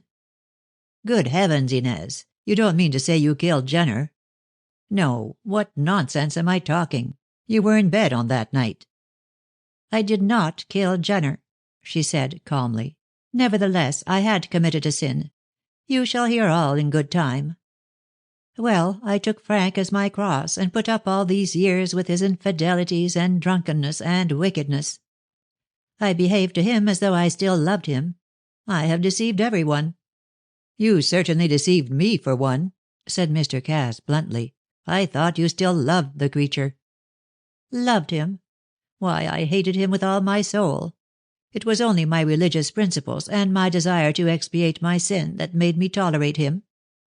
"In heaven's name, what is your sin?" "I'll tell you soon enough," she said. "But do not be afraid. I have not dipped my hands in blood. Let me tell my story in my own way. It is not easy for me to tell it at all. I only do so now in order to avert worse trouble." Knowing her obstinacy, her brother saw that it was useless to protest. "Go on," he said, leaning back in his chair. "Have your own way." "I often wish we had kept to our mother's faith," continued Mrs. Marshall. "She was of the true church, and Catholicism is such a comforting religion. One has a confessor. That would have done me good. I have often longed to confess and relieve my mind." "Why did you not confess to me?" "I had no reason for making you my confidant, Sebastian," she said icily. "Well, I was of the Protestant faith and could not confess, so I had to bear my own sorrow as best I could." Frank tried me at times with his dreadful ways, but I had a whip to manage him." "What was the whip?" asked Mr. Cass, struck by the fact that she used almost the same phrase that he had used to her husband. "I will tell you shortly, but I mortified my flesh in every way. Look at this house. You know how I love pretty things, and yet I spent my life in the midst of these horrors. I am fond of—" "See here, Inez," broke in her brother. "I want to know about this pocketbook. You can tell me your feelings later." Chapter 26. The Penance of Inez. Sebastian's abrupt interruption of his sister's enthusiastic confession was as a douche of cold water on glowing iron. The iron forthwith cooled. That is to say, Mrs. Marshall, from flesh and blood, became stone again. "Of course I will tell you all you wish to know," she said in even tones, with about as much feeling as might have been expected from a cuckoo. "But since you will not let me tell my story in my own way, I think it is best that you should put your own questions, then I shall know precisely what you do want." "Don't be angry," entreated her brother, "but tell me all for the sake of the family. Where did you learn that Frank had committed forgery?" "At the Waggoner's Pond." Mr. Cass started from his seat and stared down at his sister in surprise. He remembered what Marshall had told him about that appointment at the Waggoner's Pond. "What?" he cried. "Were you out on the night of the murder? Did you overhear the conversation between Marshall and Jenner?" "Oh, it was Jenner, was it?" she said quite composedly. "Well, I guessed as much, though I could never be quite sure." "Didn't your husband tell you that he had met him by the Waggoner's Pond?" She looked up with scorn and contempt. "Frank never told me anything but what was wrung out of him by fear. Besides, we did not speak of these things. Like him, I preferred to let sleeping dogs lie." Her brother had taken his seat again, and, deep in thought, paid little attention to what she was saying.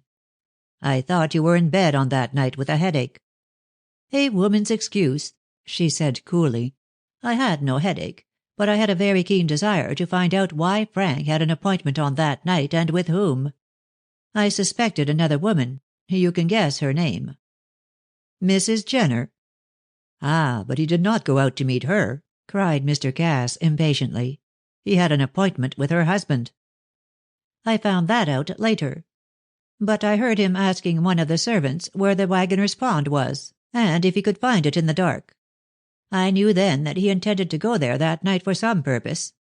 The name of Mrs. Jenner was not mentioned, but as she was in the neighborhood, well, you know what a woman's feelings are. You jumped to conclusions." "Yes, they were wrong, but that did not matter. At all events, I was satisfied that he did not meet the woman. I slipped out of a side door unknown to everyone. My headache was a pretext that I might be at the meeting place. Had he done so, I would have broken off the engagement. Yes, much as I loved him, or rather, much as I was infatuated, I would have broken it off at the 11th hour had he put such an insult on me." "And yet you married him." "Oh, what is the use of that parrot cry?" she said impatiently. "You have already said that 5 or 6 times." "Because I am so amazed that your pride did not come to your aid when you knew the use to which he intended to put your money. To him you were not the woman he loved, but the banker upon whom he intended to draw." "And yet I married him," she said with a cold smile. "Women are strange creatures, I confess. Yet you always considered me proud. See how mistaken you were. I had more weakness than you thought me capable of possessing. I was wildly, madly in love with him. At all events, I intended to marry him, and what is more, I intended to get back that incriminating bill from Jenner without the expenditure of a penny. I saw that he had replaced it in his red pocket-book. Well, I made up my mind that I would get that pocket-book." "Yet you never guessed the man was Jenner," remarked her brother ironically. "I was suspicious, but not certain. However, I did not go after Jenner at once, for I knew where to find him. I wanted Frank to be out of the way before I left my hiding place. I was behind a hedge, and not alone." "What do you mean by that?" asked Mr. Cass, startled. "I mean what I say. Several times, while I was crouching in the wet grass, I heard the breathing of someone no great distance off. Well, I found that other person." "When? Some time afterwards?" "On the contrary. The person threw himself in my way within half an hour after I was on my way to the Turnpike House." "Wait a moment," cried Mr. Cass, with suppressed excitement. "I know who it was. The gypsy Job." "Ah," replied Mrs. Marshall, without betraying much surprise. "Ruth told you something." "Geoffrey did. Ruth had told him." Mrs. Marshall rose with a bound. "And pray what has Mr. Heron to do with this matter?" "A good deal," rejoined her brother dryly. "You may as well sit down, Inez. Geoffrey is perfectly discreet. He is going to marry Ruth, you know. It will be as much to his interest as mine to keep this affair secret. Well, so you met this gypsy blackguard?" "Yes, halfway on the road to the Turnpike House. In spite of the darkness and the mist, he knew me in a moment. Instinct, I suppose." "How could he have met you? Had you met him before?" "Lots of times. I knew the Romany dialect and used to talk to Job." "I really wonder at you, Inez, taking up with such scum. As for Ruth, I'll talk to her. She shall have nothing more to do with him." "Oh, as to that," remarked his sister, shrugging her shoulders, "the creature is dying. He is consumptive and is drinking himself to death. I have placed him in the Turnpike House, without Mr. Heron's permission, by the way, and I allow him a small sum a week so that he may die in peace." "So that you may keep your secret, you mean?" "It will soon be a secret no longer. Job, as I say, knew me. He told me that he had been sleeping behind the hedge, near me, I suppose, and had been aroused by the sound of voices. He recognized Frank's voice, for he had often spoken to him, but Jenner he did not know, any more than I did." "Naturally Jenner was a comparative stranger in these parts. Go on." "Well, Job had heard all about the red pocket-book and the bill. I saw in a twinkling that here was the instrument I required. I promised him £20 if he would get me that red pocket-book." "Inez, did you send the man to murder Jenner?" "No, I did not. I never thought he would go so far as that.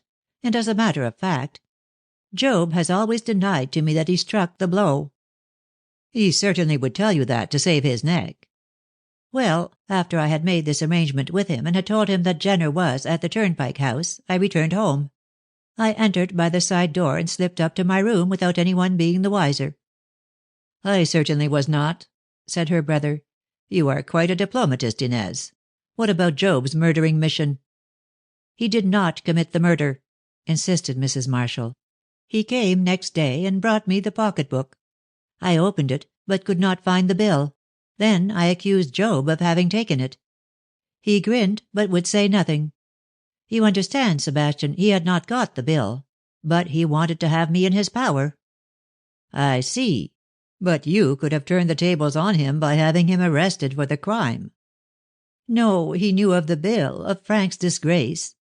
I thought if he were arrested he would tell all, which he certainly would have done. Then Frank would have been prosecuted. Remember, I thought Job had the bill. All these years I have believed he had it in his possession. You do not know the blackmail I have paid that man. He was always worrying me for money. At last, seeing he was ill, I put him into the Turnpike House. And, well, I have told you all that. But now you know why I assisted him." "Assisted a murderer?" "Job denied that he had killed the man." "Then how did he get the pocket-book?" "He said that he had met Jenner before he got to the Turnpike House, and robbed him of the book." "That is a lie," cried Mr. Cass, "and a feeble lie to boot.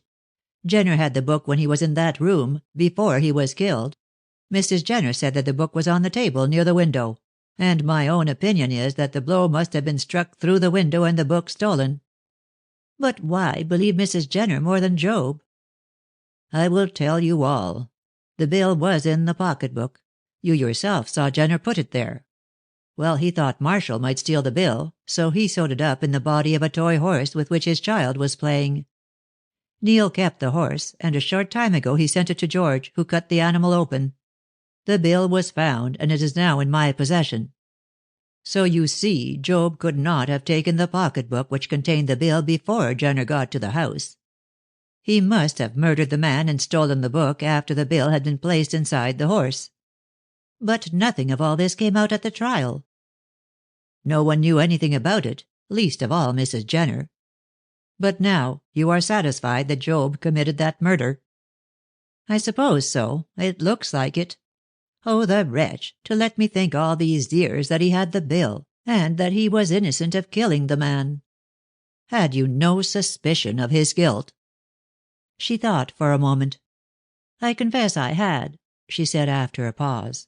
"But you see, I had to put all such suspicions behind my back. If I had denounced Job, I thought he would have produced the bill and ruined Frank." "I see. Well, here is the bill. No one knows of it but Heron, and he will say nothing. I thought of keeping it as a useful whip for your husband, should he treat you cruelly. But now that I find you do not care for him, I think it had better be destroyed." "No," she said, putting it into her pocket. "I will keep it, to hold over Frank myself. I hate him and would gladly divorce him, which I could easily do. But I am as proud of the family name as you are, and I do not want a scandal. So I shall not separate from him. But now I shall know how to make him behave himself."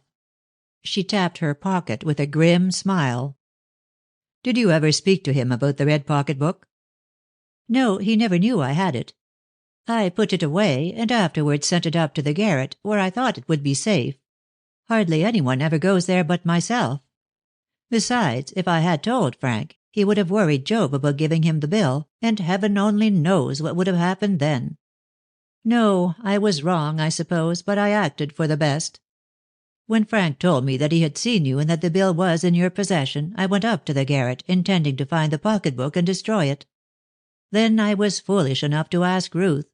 She found it by chance, and, well, you know the rest." "Yes, I know the rest," said Mr. Cass grimly, "and among other things. I know that Job Lovell killed Jenner, and that the dead man's unhappy wife has been punished all these years. Inez, I know you always hated her, but would you have let her lose her life?" "No. If she had been in danger of that, I would have come forward and told all I knew, even at the cost of disgrace. I would not have had the blood of a fellow creature on my soul.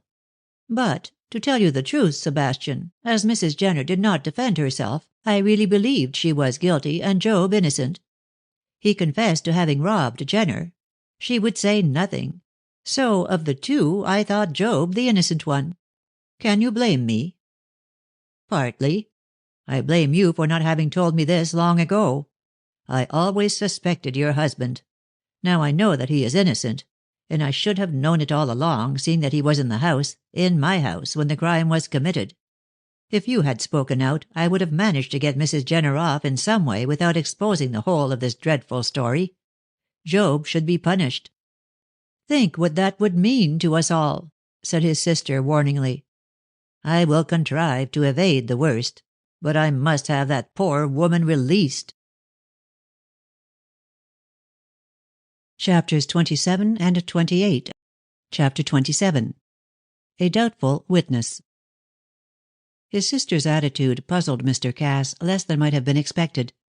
On leaving her he went straight to the Turnpike House to interview the gypsy. The first thing was to get the truth out of Job.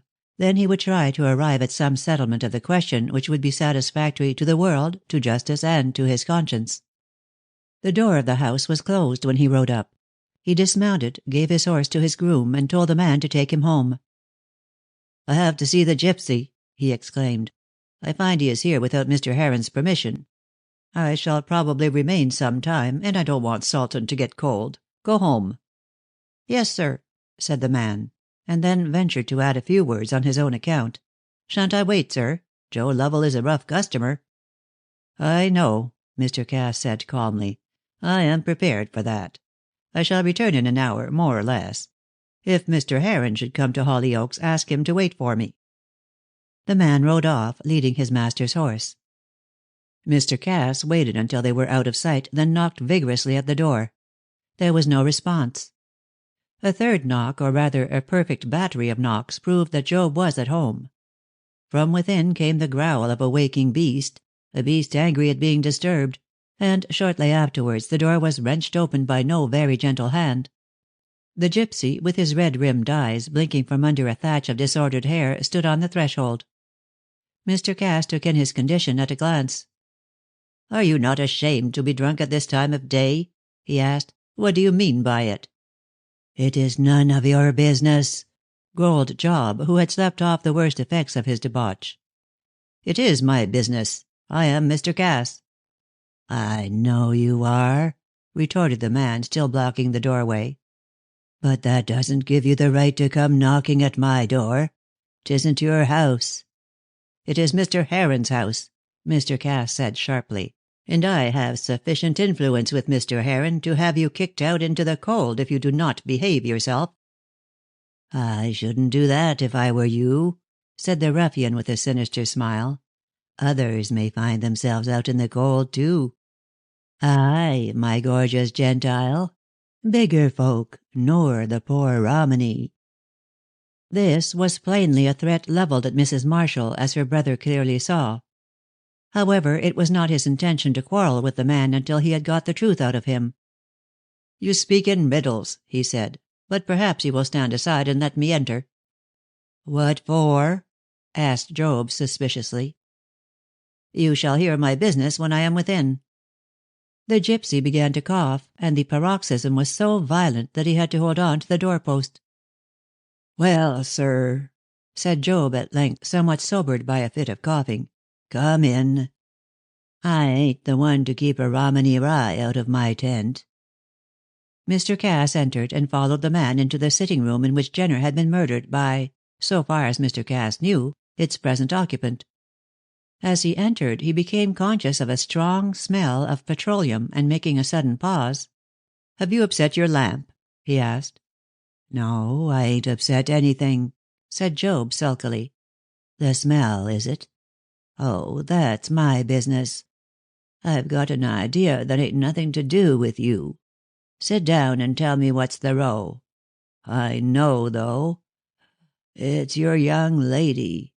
Well, I haven't done her no harm. She's a sister to me, because she patters the black lingo.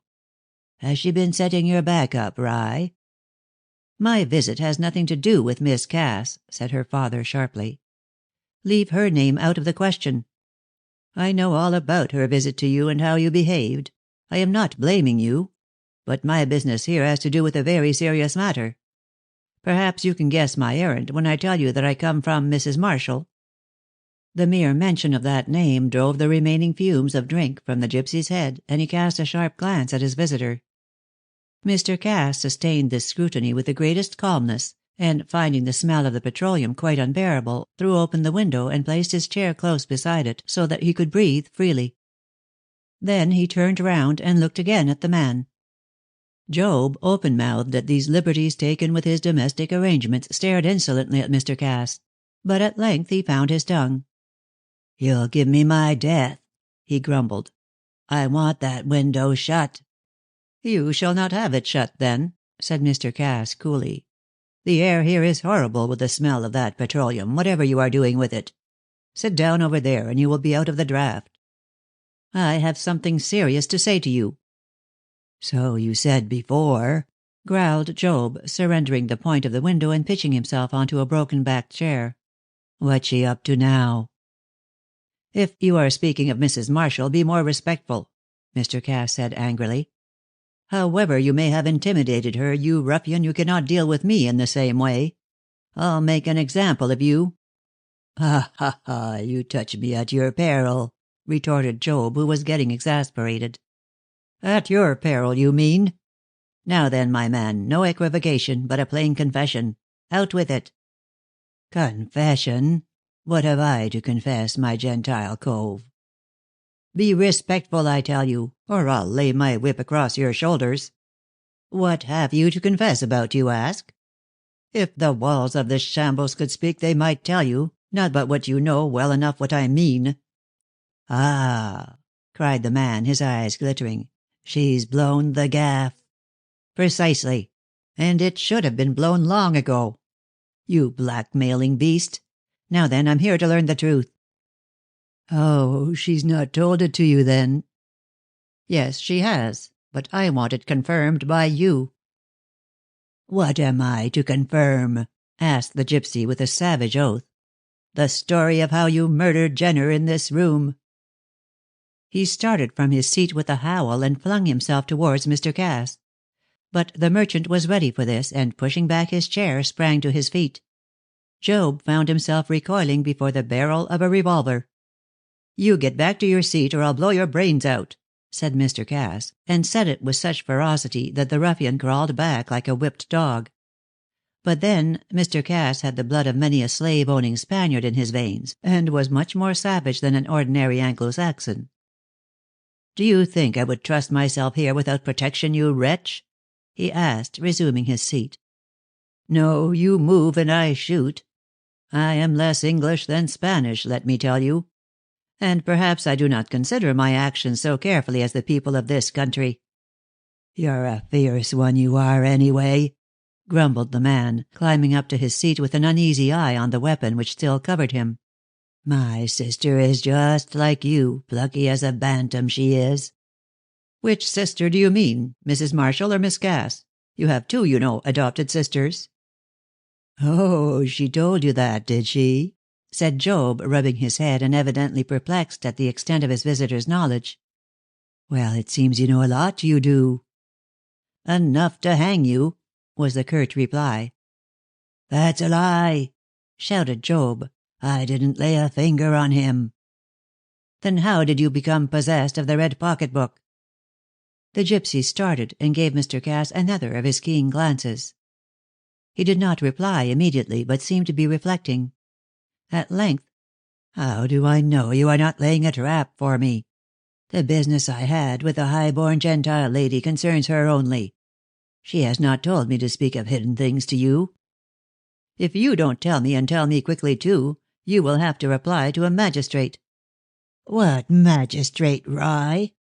"The one before whom I will bring you," was the quiet answer. "Understand that I have sufficient evidence in my possession to have you arrested on suspicion of having murdered the man Jenner. For reasons which you will doubtless appreciate, I am willing to deal gently with you. But," he raised a threatening finger, "only on condition that you make a clean breast of all to me, and at once." "Anything you do to me, Rye, will harm your sister. I hold something which can break her heart." "The bill of exchange you heard Marshall talking about to Jenner?" Job fell back in amazement. "You do know all?" "Yes. I hold the bill, the forged bill which can put in prison." "No one. That is quite enough. You need tell no more lies. You got possession of the pocketbook." "Yes, and I took the bill out before I gave it to the lady." "I see," said Mr. Cass tranquilly, although he marveled at the daring of the man. "And you made use of your assertion that you had possession of the bill to blackmail Mrs. Marshall." "I only got a little money out of her, my Gentile. She has been kind to me, and she has given me this house to die in." "Then the sooner you die the better. You are no good to anyone, so far as I can see. You scoundrel! To blackmail a lady! She believed you. I do not." "You don't believe I have the bill?" asked Job incredulously. "No, for if you had you would show it to me." "I will not. Why should I?" "You cannot show it to me. I thought as much." "Hey, you think so, Rye? Then if I haven't the bill, who has?" "Mrs. Marshall, for I gave it to her today." "It is a lie, a lie." Job was quite pale now. He saw that his last card was played, and that he had now very little hold, but still some, over Mrs. Marshall. "It is the truth. The bill was taken out of that pocketbook by Jenner in this room, and placed in hiding. I need not explain where. It is sufficient for you to know that the bill came into my possession, and that I gave it to my sister. Your teeth are drawn, Tiger." The gypsy saw that he was beaten, and began to whine. Although he already bore the impress of death, he did not want to be turned out to die in the open fields. "What do you want to know, Honorable Rye?" he asked in fawning tones, for he wanted to propitiate the man who could make a tramp of him. "I will tell you all. All. You know so much that—" "Now then," interrupted Mr. Cass impatiently, "where did you get the red pocketbook? Did you snatch it through this window of which I am sitting and kill Jenner to get it?" "No, Rye, I swear I did not. I was not near this house. I got the pocketbook from Jenner." "You liar. The bill was in the book when Jenner came to this house, and if you had stolen it, the bill would have remained there. Jenner did not leave the house again. He died here." Job scratched his head. He was puzzled. "Well, I thought it was Jenner, Rye. If it wasn't him, then who was it?" "Marshall. You attacked Marshall on that night. Oh, I know. You tore his cuff and stole his sleeve links, and one was found under this very window. You dropped it there, you murderer." "I ain't a murderer, I tell you," growled the man, getting angry. "I did try to get somethin' out of that Marshall cove, but that was afore I met Mrs. Marshall. I was sleeping behind a hedge, and I heard Marshall and Jenner jawing. I listened and heard all. When they parted I thought I'd drop Marshall, Rye, and get some money. I was poor and he was rich. He put out his arms to fight, and I did grab his wrist, but I didn't steal his links, I swear. Then I heard someone coming and I ran away, while he went home. I came back to the Wagoner's Pond and then followed the lady. I knew she was hiding not far from me in the hedge." "How could you tell that in the mist and darkness?" "I've eyes like a cat and can see through stones," said Job in a sulky tone. "Black don't make no difference to me. I knew her, I tell you, Rye, and thought she'd go after Jenner and get the bill for Marshall's sake."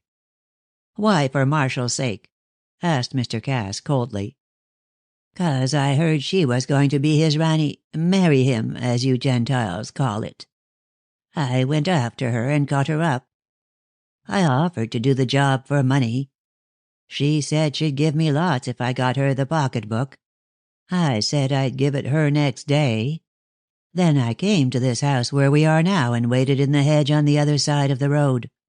I saw the winder was open, but nothing more. There was a cry and a yell, and a cove comes dashing down the road, I after him and caught him up, though he run like the wind. I fell on him and I said, 'Give us the red pocketbook.' He fought, but said nothing. I thought he was Jenner." "Oh, but how could you see in the dark?" remarked Mr. Cass sarcastically. "What did it matter?" Job said surlily. "I didn't know Jenner when I saw him. He was a stranger to me." "True enough," said Mr. Cass. "Go on."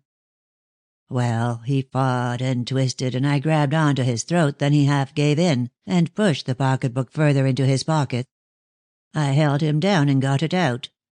I didn't know he'd been knifing Jenner.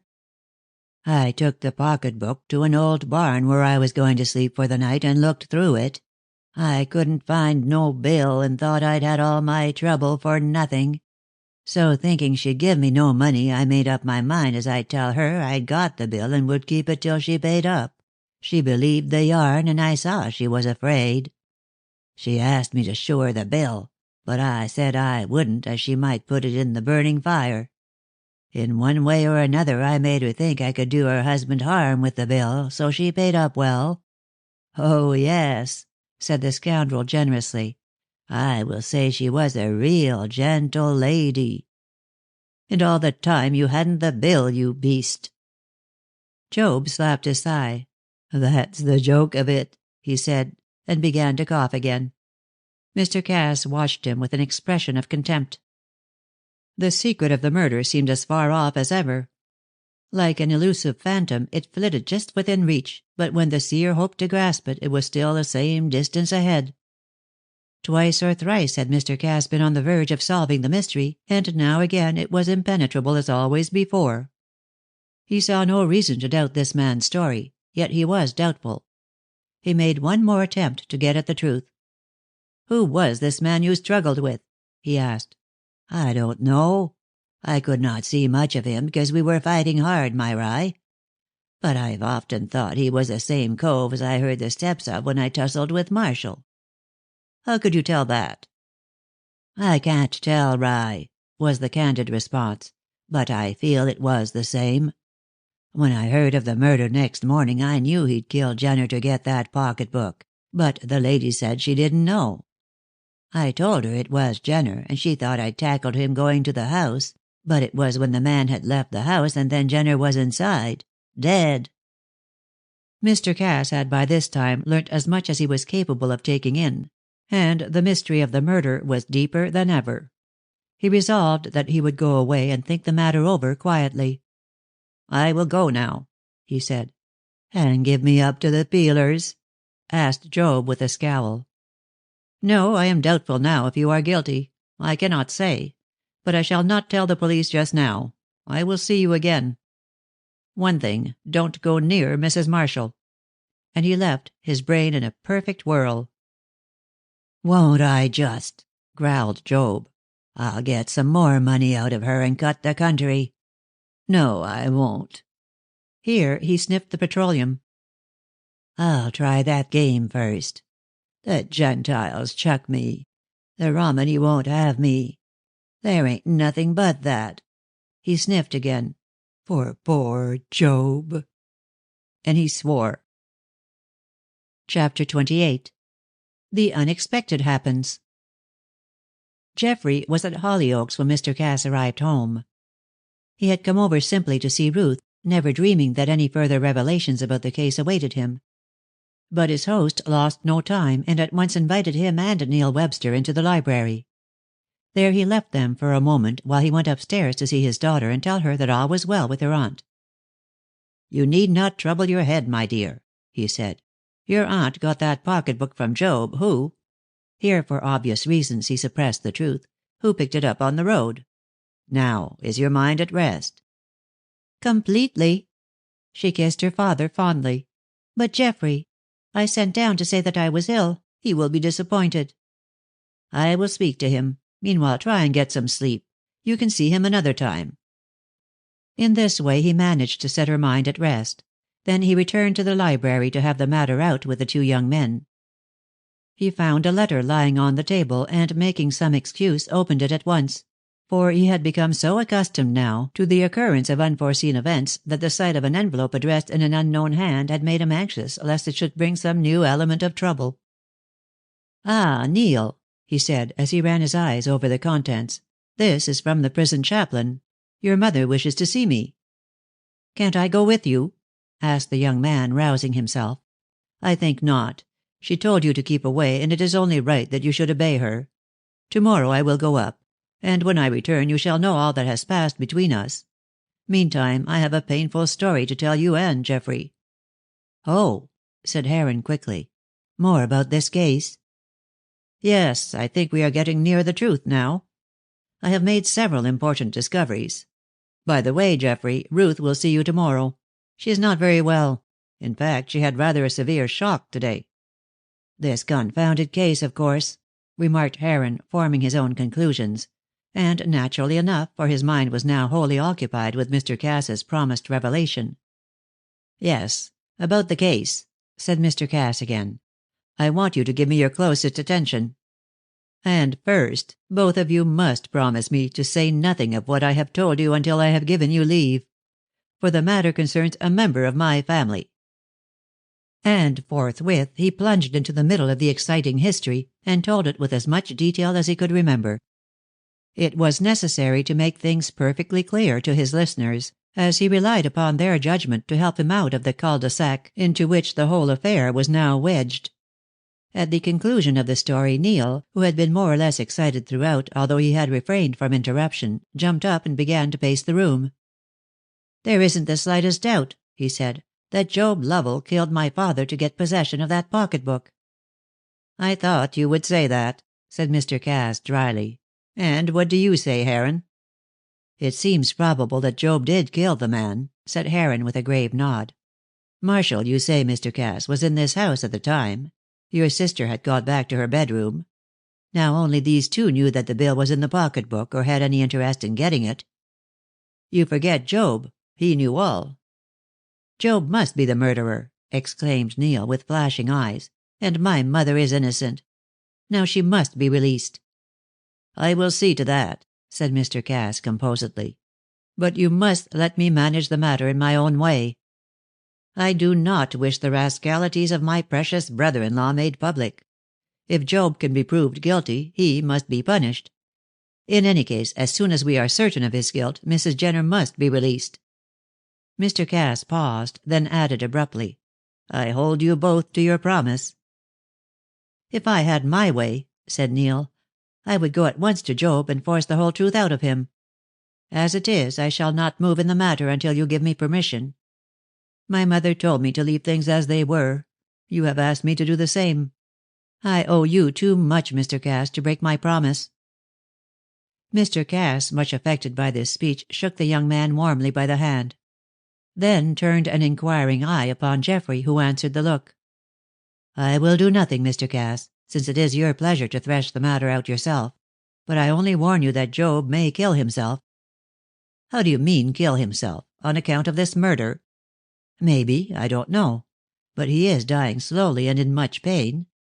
His fellow gypsies will have nothing to do with him. He is too much of an outcast even for the Romany. I heard from one of my servants that Job, in a drunken humor, had threatened to put an end to himself by burning down the Turnpike House. In order to do this, I believe he has lately bought a large quantity of petroleum." "Ha!" exclaimed Mr. Cass suddenly. "I know. The house smelt terribly of petroleum. I dare say he has soaked the whole place in it, that it may burn the more quickly. What is to be done?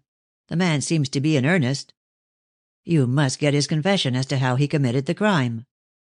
"That would be the best thing, no doubt," assented Mr. Cass. "But tomorrow I want to go up and see Mrs. Jenner. She seems to be very ill, and wishes to see me at once." Heron had quite made up his mind that he would see Job the first thing in the morning; but Providence intervened with a sprained ankle. Returning home late from Hollyoaks, he was overtaken by darkness, and in some way, how he could not explain, he stumbled and rose with an aching ankle, which next morning was so painful and swollen that his housekeeper begged of him to give himself a day's rest; but he declined this advice, and managed to drag himself to the library. It was a dreary day, but towards the end the monotony was broken by the announcement of a visitor; and to his surprise, a figure in rusty black clothes was shewn in, a creature which smirked and grinned and rolled its head in a half-witted way. Geoffrey stared. "Jerry Hutt!" he exclaimed in surprise. "What are you doing in this galley?"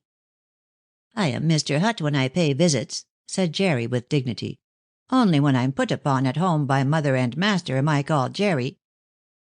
"Well then, Mr. Hutt," said Mr. Heron, humoring the strange creature, "I should like to know your business. Take a seat." Jerry obeyed, first going through the ceremony of dusting a spotless chair so that his rusty suit might take no harm. He had furbished himself up for the occasion, and wore a flaring red tie, as spruce as Julian Roper's green one, and as ill-suited to the person who wore it. In this was stuck a pin which, when he had seated himself near Geoffrey, the latter could see very clearly. It was an oval piece of gold adorned with the enameled figure of a ballet girl.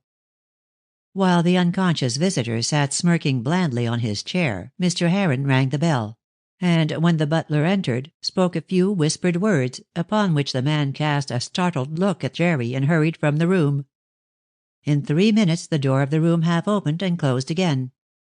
Then Geoffrey knew that the under footman, a strapping young giant, was waiting outside in case Mr. Hutt might be compelled to make a too hasty exit. "Well, Mr. Hutt," said Geoffrey, "what is it?" "I thought you were never going to speak," said Jerry in an injured tone. "And I'm that hungry and dry, you wouldn't think." "First we will have our talk, Mr. Hutt. Then I will see about having you provided with refreshment. Your errand, quick." "It was the master sent me here," Jerry said, becoming more respectful as he delivered his message. It was as though the spell of the sender were on him. "He bids me say that if you can give him that bill of exchange he's willing to buy it." "That's very good of him," Geoffrey said, ironically. "And why does he want the bill of exchange you speak of?" Jerry nodded mysteriously. "I know, but I mustn't tell," he said. "You must tell, or I won't discuss the matter with you." "Well, it isn't a secret. Leastways, neither mother nor master said. Hold your tongue, Jerry. I can say this much, that master wants to be upsides with that Mr. Marshall. You know why?" "What do you know about Mr. Marshall?" Suddenly the smirking creature was transformed into a furious beast. "I know that he killed Miss Elsa, he did," shouted Jerry, and the man outside was instantly on the alert to run in and aid his master. "Aye, she was a beauty, and he broke her heart. I hoped to have made her Mrs. Jerry Hutt," he added with a sob, "but that wicked Mr. Marshall, he had put her in the ground. I'll never see her again, but I want to lay him by the heels. I do, quite as much as master does, and that bill of exchange will do it." "Ah, you know all about the bill of exchange, then?" Jerry nodded. "I listened after you went away, and I know it was the same as they spoke of at the time of the murder." "Ugh!" he shivered. "That were a gory murder, bless my soul." "We will leave the bill alone for the time being, Jerry, and talk of something else. That beautiful breastpin, for instance. Where did you get the thing from, Mr. Hutt?" Hutt blinked, quite pleased that Mr. Heron should admire his jewelry. "I picked it up," he said, nodding. "It wasn't a pin, but I made it one myself." "And where did you pick it up, Jerry?" He shook his head. "I can't tell you that." He snapped and frowned. "Well, I know that you picked it up not far from the Turnpike House, my friend, and that you dropped the other part of the link under the window." "The window?" gasped Jerry, turning almost blue with suppressed fear. "Yes, the window of the Turnpike House through which you killed Jenner." Hutt stared blankly at him, his eyes starting from his head. Then he gave vent to a long howl like that of a beaten dog, and slipped onto his knees. "Oh, don't hurt me," he sobbed. "I never did anything. I'll tell you all. I'm frightened. The master said I'd be caught some day." "Then you did kill him," Heron almost shouted. "No, I didn't," snuffled the man. "You can't hang me for not doing what I didn't do. Here," loosening the breastpin, "you can have it." He threw it to Heron. "I don't want to be put in jail, please. Please." His dim brain had seized upon the idea, from the few words Heron had spoken, that the gentleman knew all and could hang him. Chapters 29 and 30. Chapter 29. The End of the Turnpike House. Perhaps had Heron attacked Jerry less suddenly, and had he not shewn by a few chosen remarks that he knew a good deal, the half-witted creature might not have confessed. But his weak nature gave way altogether. And during the next half hour Geoffrey turned him inside out like a glove. The story which Heron extracted from the whimpering creature was what Roper had always suspected, and rightly, that Jenner had hidden the forged bill before he went to prison. When the man came out, he got to know the date of his discharge and set Jerry to follow him, in order that he might see where he went to get the document. Jerry was on the track for many days, and saw that he procured it from an old friend, who, ignorant of its value, had taken charge of it. The document was in a sealed envelope, and Jerry had seen Jenner place it in a red pocketbook. All this he reported to Roper, and he was then ordered to follow Jenner and get it from him at all costs. Jerry got again on the track of the released prisoner, and followed him down to West Ham. In one way or another the spy kept himself out of sight, for Jenner, having been Roper's clerk, knew the lad, as he was then. The rest may be told in Jerry's own words, which were many and rambling.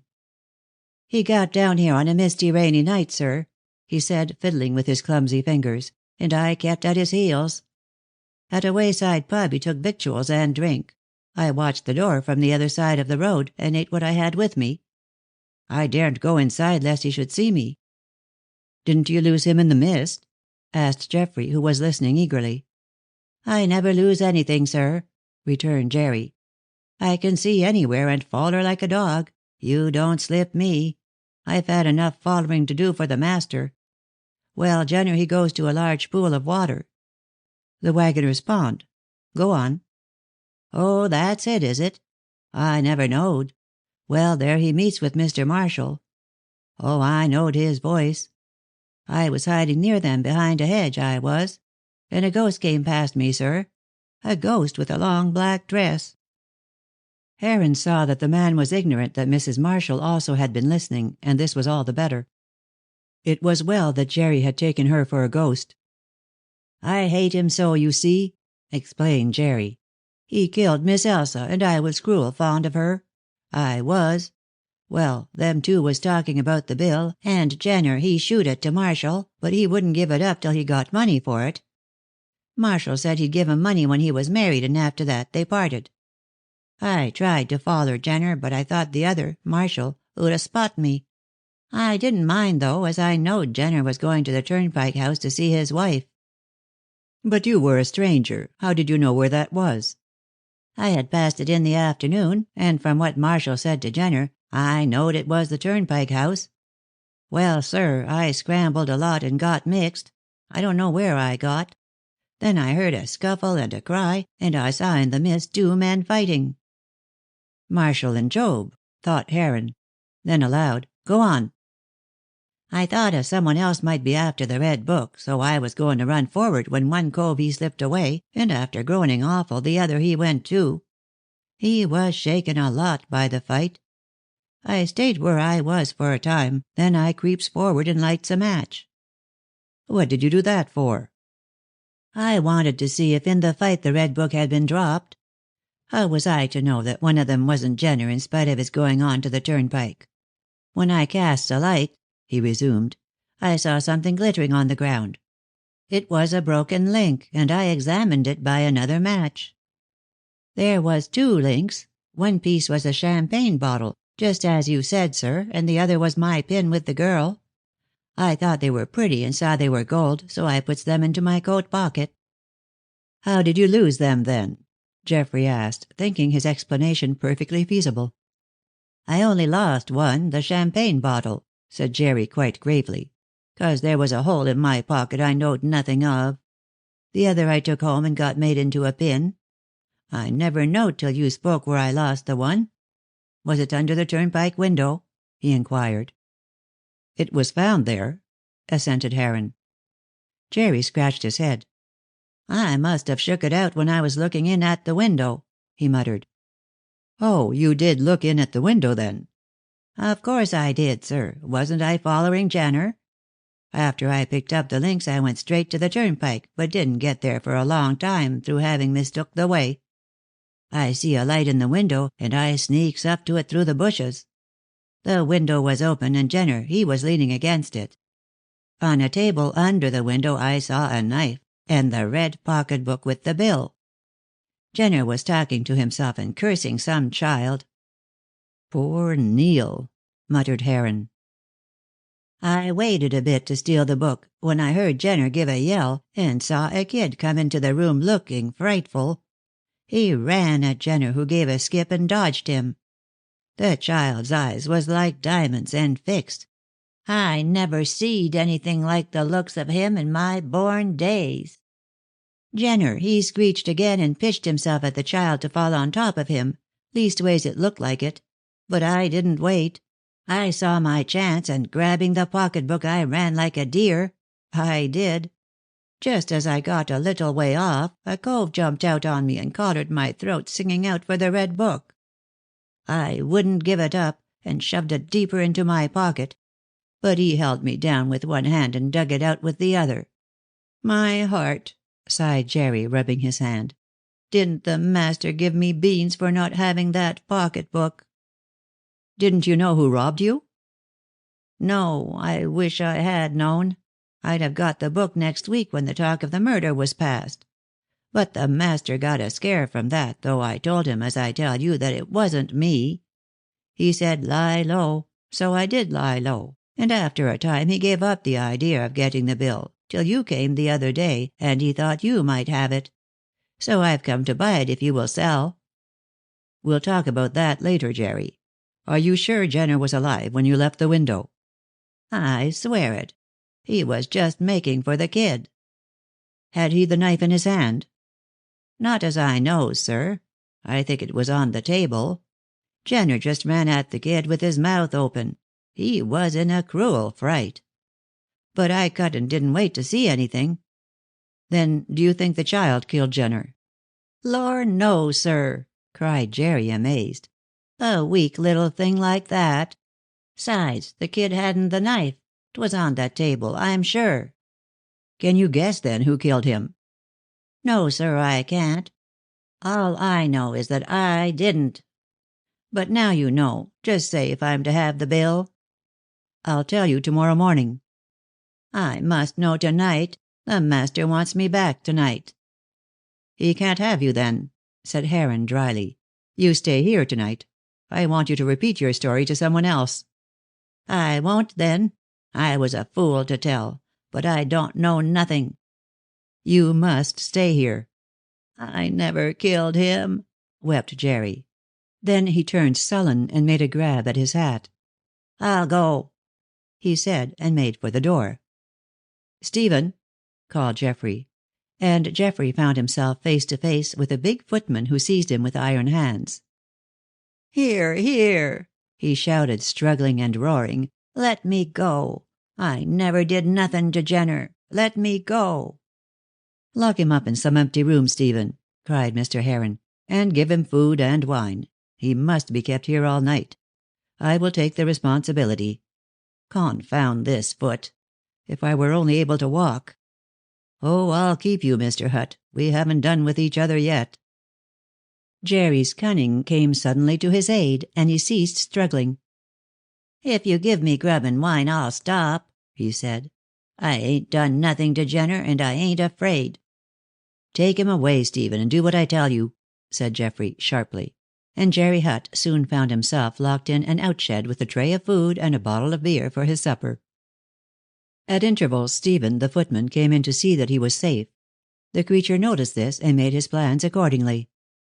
Immediately after Stephen had departed after one of these peeps, he scrambled up the rough woodwork and managed to get to the window, which was closed merely by a hasp, no one having the least idea that the man would attempt to escape. Jerry broke open the catch, and soon forced his ungainly body through the opening. Not paying sufficient attention to his footing, he fell, and alighted on a manure heap some distance below. "Spoiling my nice new suit," he grumbled, as he groped round to get out of the yard in which he now found himself. There was some little difficulty about this, but he at last discovered a gate which led into a by-lane, and was soon out of Mr. Heron's grounds, running across country for all he was worth, chuckling at the way in which he had outwitted his host. For quite 2 hours he wandered on, for he had completely lost his bearings. The night was fine with a high wind. The moon was at the zenith, and across her silver face passed cloud after cloud. At intervals the whole landscape became light as day, and he could see plainly. But he was a comparative stranger, though he had several times been down looking for the bill by his master's order. Suddenly he emerged onto a common overgrown with gorse, and found himself on a spot where 4 roads met. Some distance away a white house looked spectral in the moonlight. "The Turnpike," he said aloud. "My gum! And there's the window I looked through. The light's in it now, too, just as it was when Jenner was killed. I wonder who's in there." His curiosity got the better of his fear of Mr. Heron, and with a surprisingly light step, for the man was heavy, he crept through the jungle of bushes and sneaked along the wall of the house. "Just like old times," he said, chuckling. "I hope there ain't no more murders, though." Someone was singing a wild song in a drunken voice, and when the clerk peered through the window, for there was no blind, he saw a man dancing in the middle of the room. A cheap oil lamp was on the table, and by its light the dancer executed his fandango, waving a bottle as he did so. The apartment was bare, and a horrible smell of petroleum was wafted to Jerry's nostrils. In his curiosity he forgot to keep himself concealed, and Job, for he was the dancer, saw him. He flung himself across the room, and before Jerry had realized his danger, the gypsy had seized him by the collar of his coat and was dragging him through the window. Come in, Satan," yelled the drunken man. "We'll have another murder. Ho!" Let me go," screeched Jerry. But he was like a rabbit caught in a snare, and shortly found himself in a heap on a petroleum-soaked floor, while Job closed the window. Hutt was terrified, but he could see no means of escape. "Have a drink," shouted Job, thrusting the bottle under Mr. Hutt's nose. "You let me go," he whispered, clinging to a chair. "If you don't, my master will set the police on to you, see if he don't." "The police!" cried Job. "What do I care for them? They can't do anything to me. She'll keep them off, she will. I can shoe up her husband if she don't. Drink, drink, or I'll kick you." Partly to avert the carrying out of his threat, and partly because he was extremely dry with his race across country, Jerry accepted the offer, and as the ardent spirits went down his throat, he felt his courage revive. "I'm Jerry Hutt," he exclaimed, "and I work for Mr. Roper. I want the bill. The bill." He made a grab at the gypsy. "It will lay him by the heels," he hissed. "Lay who by the heels, hang you?" cried Job, pushing him back. "Why, Marshall. I won't call him Mr. Marshall, who killed my poor dear Miss Elsa." Job, half stupid with drink, had yet the sense to gather the meaning of the words. "Blessed if I won't know of the red pocket book, too," he muttered. And even as he spoke, Jerry caught the words and repeated them. "The red pocket book," he shouted. "Do you know where it is? The bill is in it, and I'll buy it off you. Oh, yes, I will. £50. Job banged his fist so heavily on the table that the lamp tottered. "I wish I had it now," he cried. £50, by gum." "Have you the bill there?" asked Jerry, taking another drink. "No, I haven't anything," said Job. "She got it out of me." "Got what out of you?" "Why, the red pocketbook. But the bill wasn't in it," he added. For a moment Jerry stared at the man, then dropped the bottle with a crash on the floor. It broke, and the liquor, forming a pool, added its fumes to the smell of the petroleum. "You had that red book," stuttered Jerry, trying hard to clear his brain. "And it was taken from me. You live here. You. Oh." He sprang from his seat with a roar. "You took it from me." "Well," said Job with a growl, "was you the cove as I fought on that night, and knocked about so?" "You robber, you thief," cried Jerry, crouching for a spring. "Give me back my property, the book, the bill." And he flung himself on the gypsy, who gave a cry of rage. "I'll crush you like a fly, as I did before," Job said, and grappled with his visitor. But Job was not the man he had been 12 years before. He could not hold his own as he had once done. Shouting and cursing, the two men swayed round the apartment. Finally they crashed against the table, and upset the lamp. It fell and burst on the floor. Immediately the woodwork, soaked as it was in petroleum, broke into flame, and in almost less time than it takes to tell, the whole room was in a blaze. With a yell of terror, Jerry tried to shake himself free and leap through the girdle of fire, but Job held him fast. "No, you don't," he shouted. "You die with me, whoever you are. I've made arrangements for this. I never intended to live, but I thought I'd die alone. Now I've got you." And he made a clutch at Jerry's throat.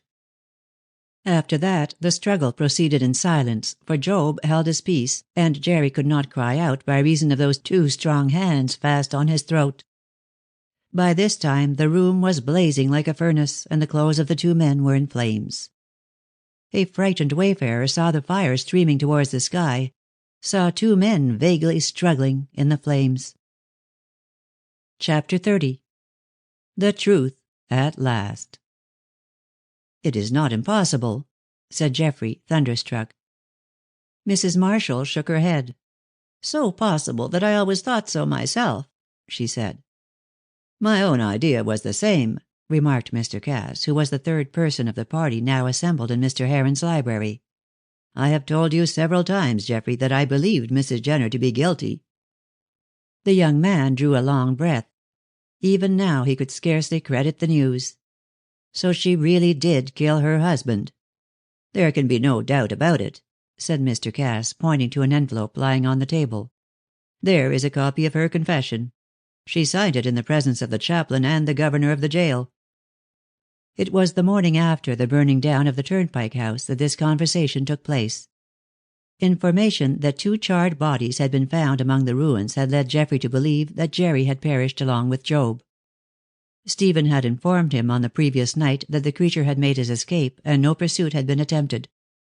There was no doubt in Geoffrey's mind that Jerry had gone to see Job at the Turnpike House, but why he should have done so, and why it had come about that he and the gypsy should have met their deaths together, he could not think. Nor was the mystery ever cleared up.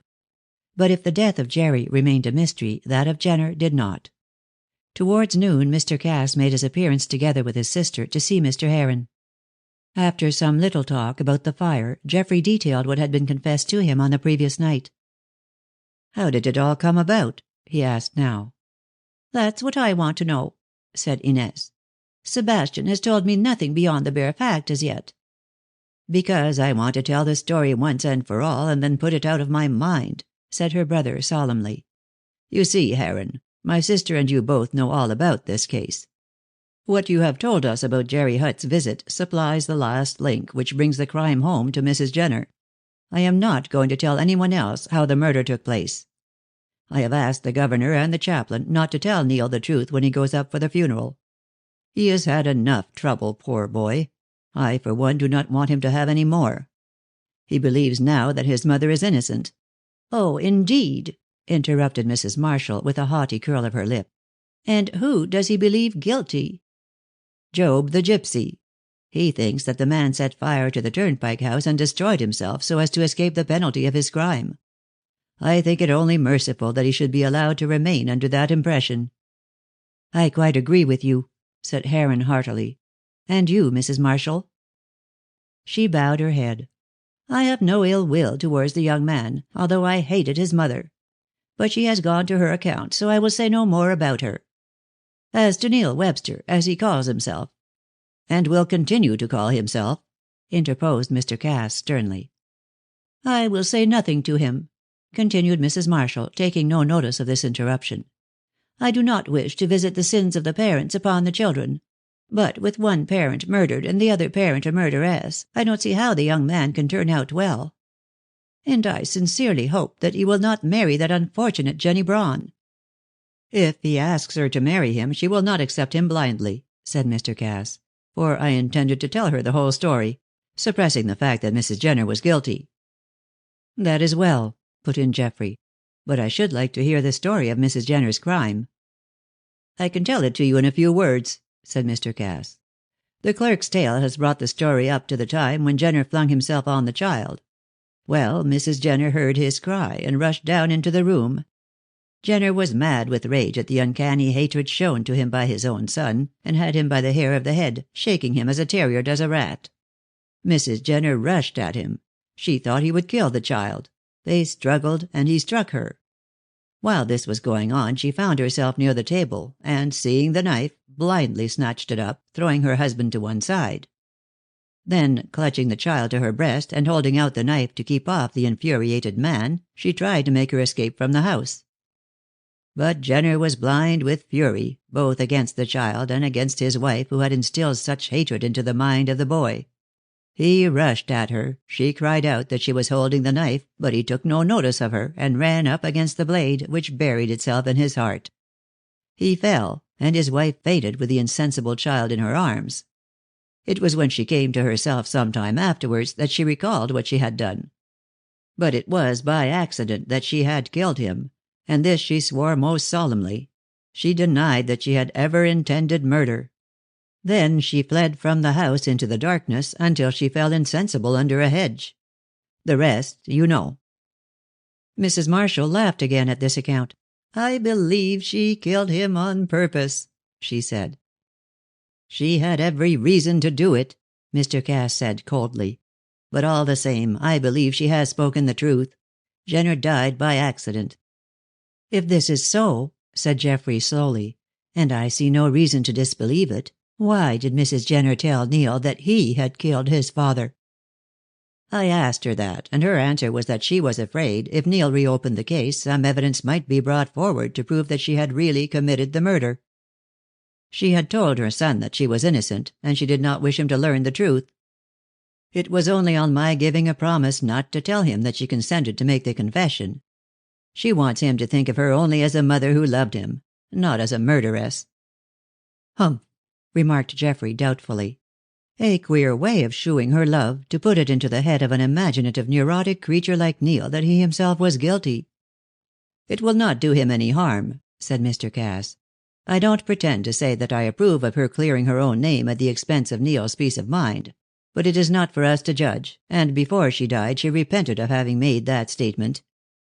"Did she know how the red pocketbook was stolen?" asked Geoffrey abruptly. No. She had been so busy struggling with Jenner for possession of the child, she said, that she took no notice of anyone at the window. That was why Jerry, as you say, was able to put his hand in and take the book. It was lucky for the clearing up of the case that Jenner had sewn the bill inside the toy horse. If Roper had got hold of it, he would have made it hot for Marshall. He hates him like poison on account of— "I have heard enough of that story," interrupted Mrs. Marshall.